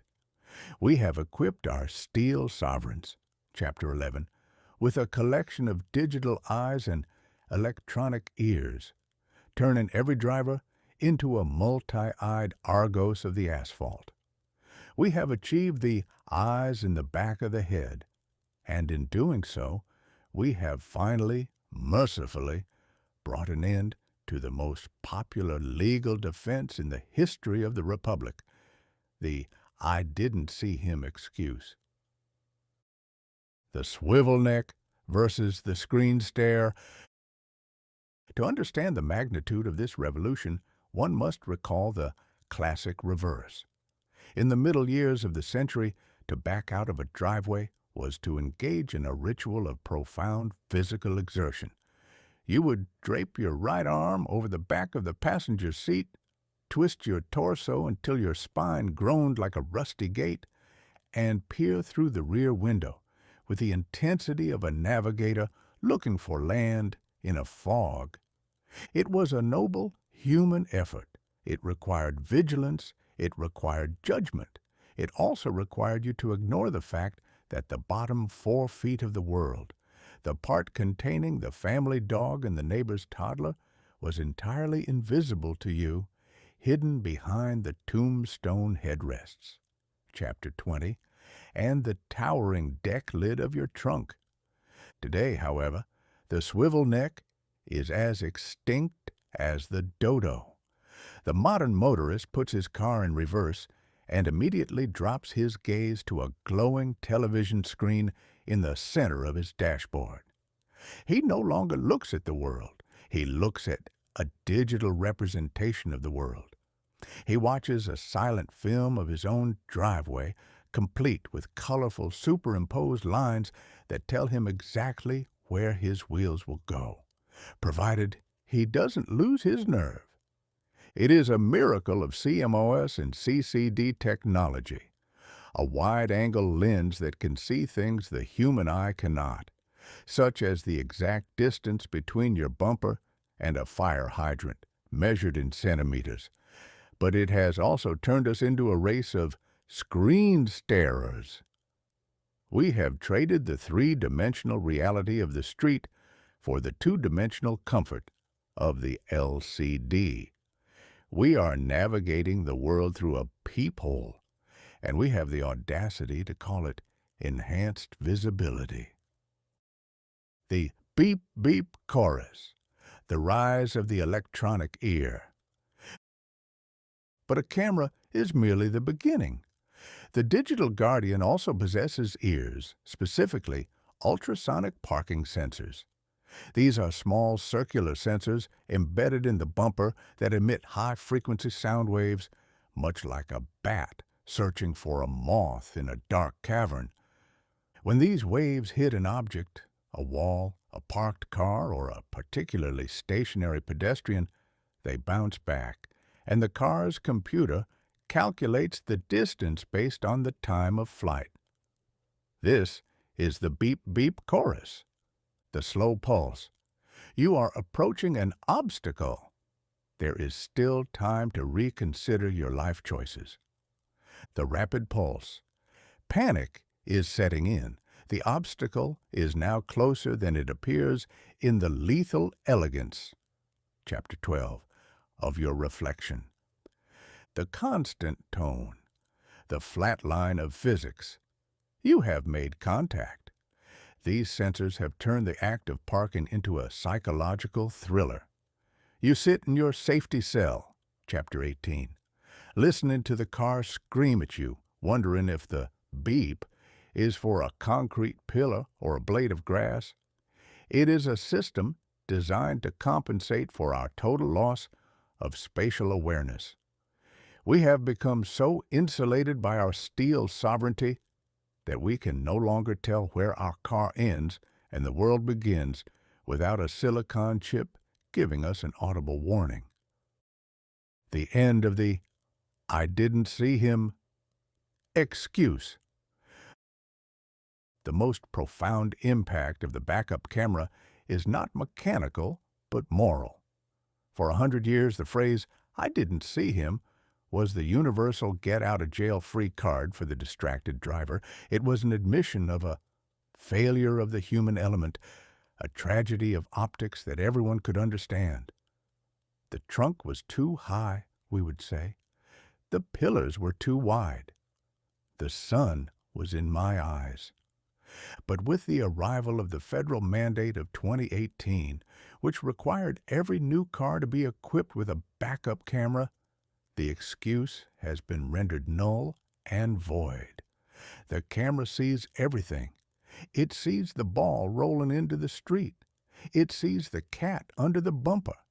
It sees the jaywalker, Chapter 6, stepping off the curb.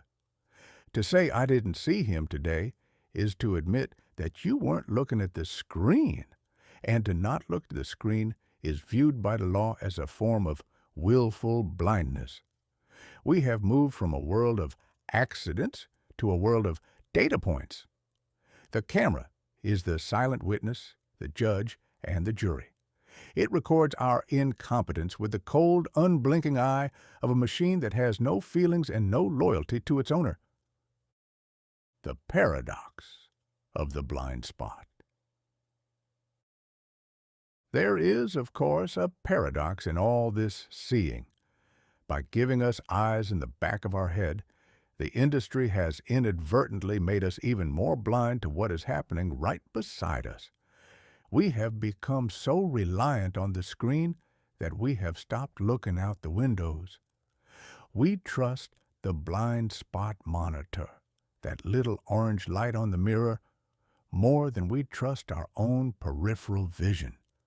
If the light isn't on, we assume the lane is empty. We have outsourced our vigilance to a sensor that can be fooled by a heavy rainstorm or a layer of road salt.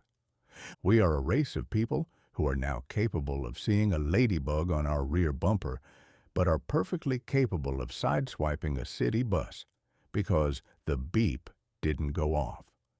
We have precision vision in a 40-degree arc and total digital apathy in the other 320. The moral of the lens. The story of the backup camera is the story of humanity's final surrender to the proxy. We no longer experience the world, we experience the monitoring of the world. We have traded the swivel neck of our ancestors for the screen stare of the modern consumer. We are safer, certainly. The number of children run over in driveways has plummeted, and the insurance companies are delighted that we are no longer parking by ear. But I cannot help but feel that we have lost a bit of our moral fiber, Chapter 1, in the process. When the car does the looking for you, you stop being a driver and start being an operator. You lose the direct connection to your surroundings. We have eyes in the back of our head, but we have a vacuum where our responsibility used to be. We trust the lens, we trust the sensor, and we trust the digital guardian to keep us from the consequences of our own laziness. I suppose it is a comfort to know that I won't hit the neighbor's trash can. But I miss the time when I didn't hit it because I was actually looking at it, rather than watching a silent movie of it on my dashboard. A backup camera is a magnificent invention. It allows a man to watch his own disaster in high definition.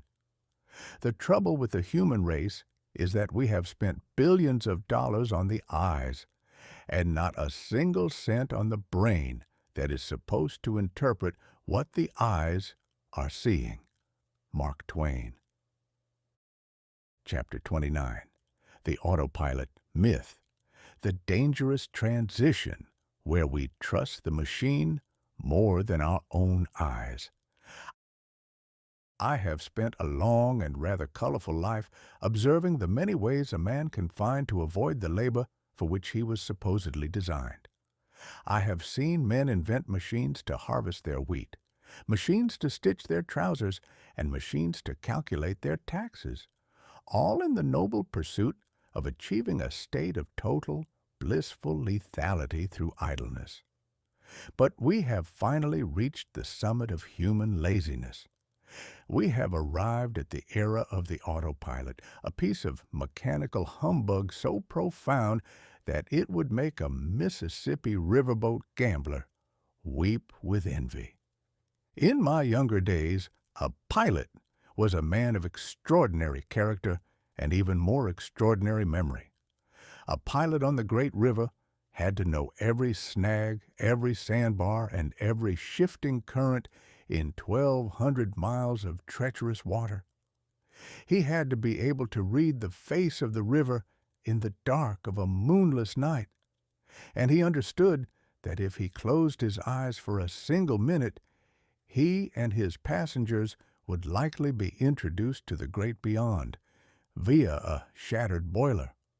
But we have entered the age of the digital pilot, a collection of cameras and code that promises to relieve the modern motorist of the burden of actually looking at the road. We have been sold a dream that we can hurtle down a highway at 70 miles an hour while reading a novel, taking a nap, or composing a sonnet to our own brilliance. It is the autopilot myth, and it is the most dangerous piece of lethal elegance ever to be airbrushed onto a sales brochure. The marketing of the miracle. To understand the autopilot myth, one must first appreciate the staggering gall of the modern ad man. They took a system of adaptive cruise control and lane keep assist, and instead of calling it a series of helpful suggestions for the distracted, they called it autopilot. The word autopilot suggests a certain mechanical sovereignty. It implies that the digital guardian has taken the wheel, the throttle, and the moral responsibility for the journey. It suggests that the driver is no longer a pilot, but a guest. This is a lie of such magnificent proportions that it borders on the spiritual. In truth, these systems are what the engineers, in their dry, unpoetic way, call Level 2 automation. This means The car can steer and brake under very specific, very polite conditions, but it still requires the human operator to be ready to take over at a millisecond's notice. It is like hiring a stagecoach driver who is perfectly capable of driving on a straight road in the sunlight, but who will suddenly throw the reins in your lap and leap into the bushes the moment he sees a shadow that looks like a highwayman. We are being asked to supervise a machine that is doing the very thing we bought it so we wouldn't have to do. The dilemma of the distracted. The danger of this myth lies in the handoff. When a human being is actively driving, his nerves of steel are engaged. His brain is processing the road, and his foot is hovering over the brake. His reaction time is quick because he is already part of the machine. But when a man is using autopilot, he is in a state of passive apathy. He is looking at his phone. He is daydreaming about his dinner. He is trusting in the silicon governess. When the car encounters something it doesn't understand, say, a turned-over truck that doesn't fit its digital profile of a standard object, it doesn't try to solve the problem. It simply emits a frantic beep and hands the steering back to the human. The time it takes for a daydreaming man to realize he is about to die, put down his sandwich, grab the wheel, and assess the situation is often a matter of several long, agonizing seconds. By the time he has cleared the cobwebs from his brain and realized that the guardian has quit the job, the laws of kinetic energy have already reached their verdict. We have created a system that encourages us to stop paying attention and then punishes us for doing exactly that at the very moment of catastrophe. The beta tester tragedy. Perhaps the most snarky aspect of this era is that the manufacturers have decided to turn the public highways into a laboratory. They call it beta testing. In any other industry, if you were to sell a life-saving device that only worked 85% of the time and tell the customers to keep an eye on it, you would be hauled before a judge faster than a man stealing a horse. But in the world of the digital guardian, we have accepted the idea that we are all guinea pigs. We are paying $60,000 for the privilege of helping a computer learn how not to kill us. We see videos of people sleeping in their steel fortresses while the car navigates through traffic. We see them playing games or sitting in the passenger seat while the car drives itself. This is the ultimate humbug. These people are not pioneers of the future. They are merely the latest recruits for the era of the dummy. Only they are made of flesh and blood instead of vinyl and sensors. The machine has no moral fiber. It doesn't care if it hits a bridge. It just stops processing data. It has no sense of self-preservation, and it certainly has no sense of yours. It is a calculator with a steering wheel, and a calculator doesn't know the difference between a successful arrival and a terminal geometry problem. The paradox of trust. The more reliable the system becomes, the more dangerous it is. This is the autopilot paradox. If the car only fails once every 1,000 miles, the driver will eventually trust it completely. He will stop looking. He will stop hovering his foot. He will surrender his vigilance to the digital nanny. And it is in that 1,001st mile, when the sun is at the wrong angle or the lines on the road are faded, that the myth evaporates. The high ground of the SUV or the lethal elegance of the sedan provides no protection against a machine that has simply decided to quit. We are a race that is so eager to believe in a magic carpet, that we will ignore the fact that the carpet is currently headed for a cliff. We want the autopilot because we want the thrill of the road without the responsibility of the human. But the two are inseparable. You cannot have the go without the pilot. The moral of the ghost. The story of the autopilot myth is the story of humanity's final attempt to outsource its own soul. We have given the eyes in the back of our head and the silicon brain control over our lives, hoping that we can finally achieve a state of total, effortless transit. But as I have always suspected, there is no such thing as a free ride. Every time we give a piece of our mastery to a machine, we lose a piece of our safety. We have become the dummies in our own play, sitting in the driver's seat of a vehicle that is essentially a ghost ship, waiting for a beep that might arrive a second too late. I suppose the future will bring us a car that truly needs no pilot, a miracle that can navigate a blizzard in the dark. But until that day arrives, we are living in a dangerous transition. We are trusting in a myth that was written by a marketing department and coded by a man who has never seen a Mississippi snag. A car that can drive itself is a magnificent invention, provided you don't mind being the first one to find out when it can't. The trouble with the human race is that we have spent a century trying to get out of the driver's seat, only to realize that the view from the passenger side is remarkably terrifying when there's nobody at the wheel. Mark Twain.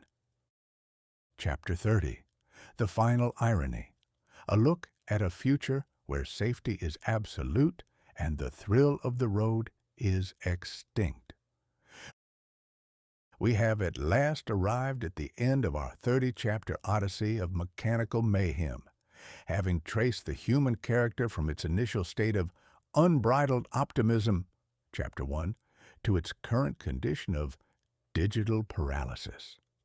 It has been a long, expensive, and remarkably bloody journey, from the horse-drawn carriage to the digital guardian, Part 5. And we find ourselves standing at the threshold of a future that would have been entirely unrecognizable to the pioneers of the Brakeless Wonder, Chapter 2. The final irony of the automobile is this. We spent 130 years trying to figure out how to keep the car from killing us. And now that we have finally succeeded, we find that we have accidentally killed the car itself. We have perfected the science of impact, Part 3, to such a degree that the very act of driving, that glorious, terrifying, and quintessentially American expression of freedom, has been rendered as sterile and predictable as a Sunday morning in a padded cell. The mobile sanitarium. If you were to show a modern top-tier steel sovereign, Chapter 11, to a motorist of 1904, he would not recognize it as a vehicle.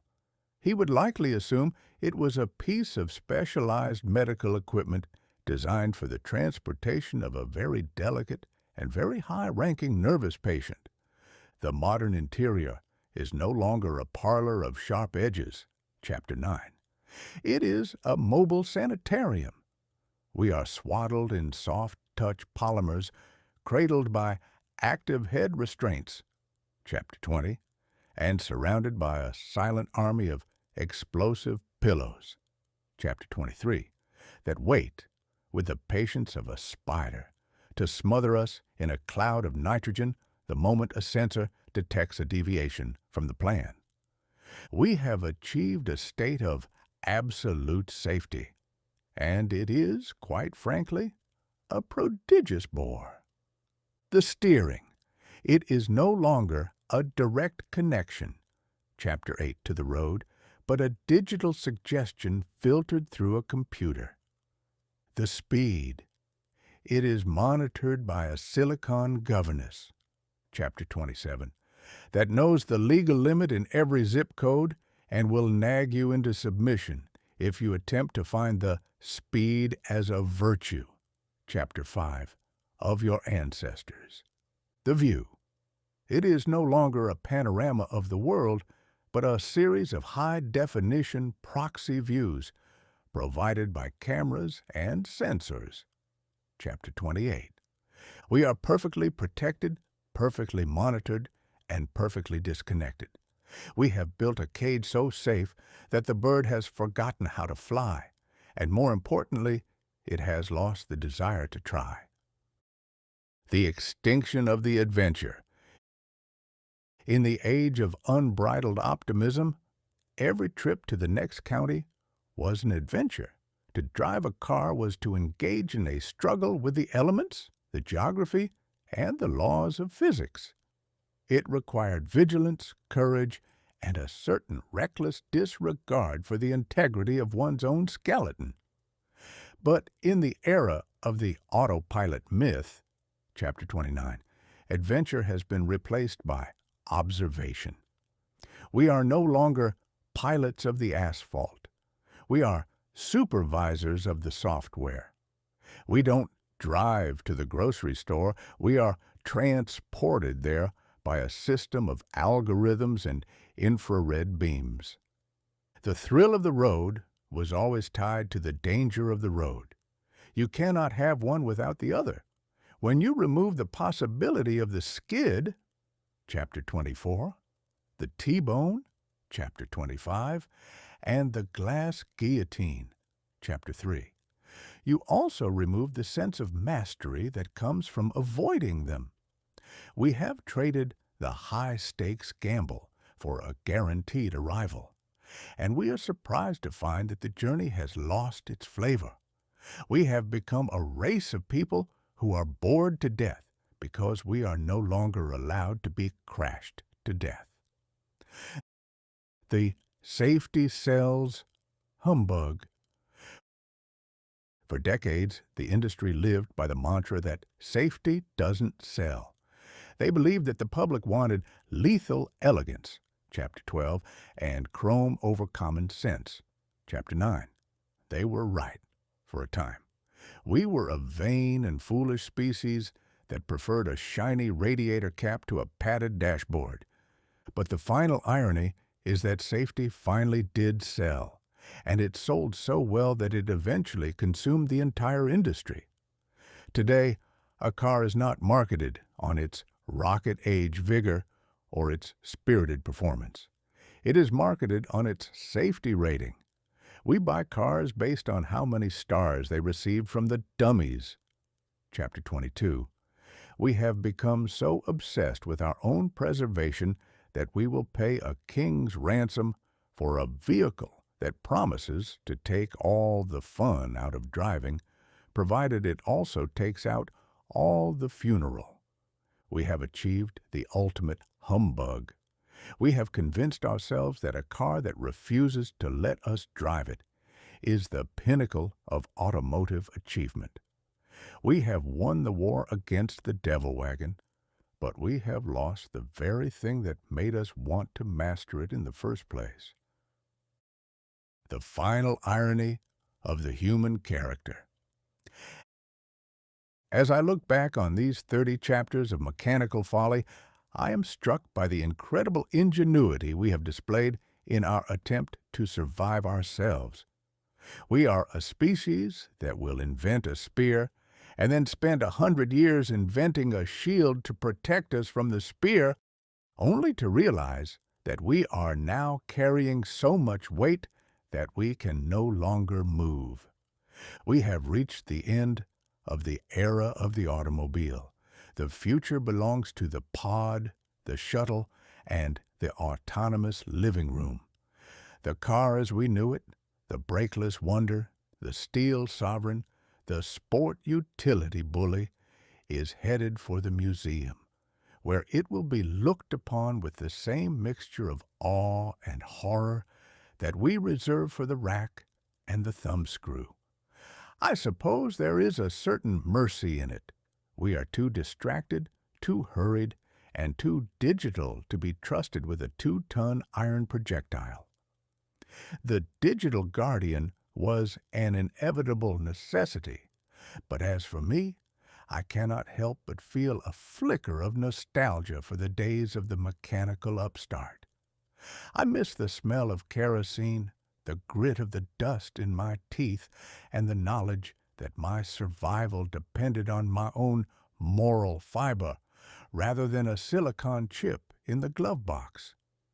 We have made the world safe, but we have made it small. We have conquered the nightmare of the ditch, but we have also extinguished the dream of the open road. We are finally, mercifully safe from our own inability to drive straight. I trust the dummies are satisfied. They are the only ones left who truly understand the science of impact, and they are the only ones who will be around to see the final, silent stop. Man is the only animal that will spend his whole life building a cage to keep the world out, only to find that he has accidentally locked himself in. We have achieved the perfect safety of the graveyard while we are still drawing breath, and we call it progress because the seats are heated and the radio works. The end. This has been Mark Twain. I've enjoyed the ride. I hope you have too.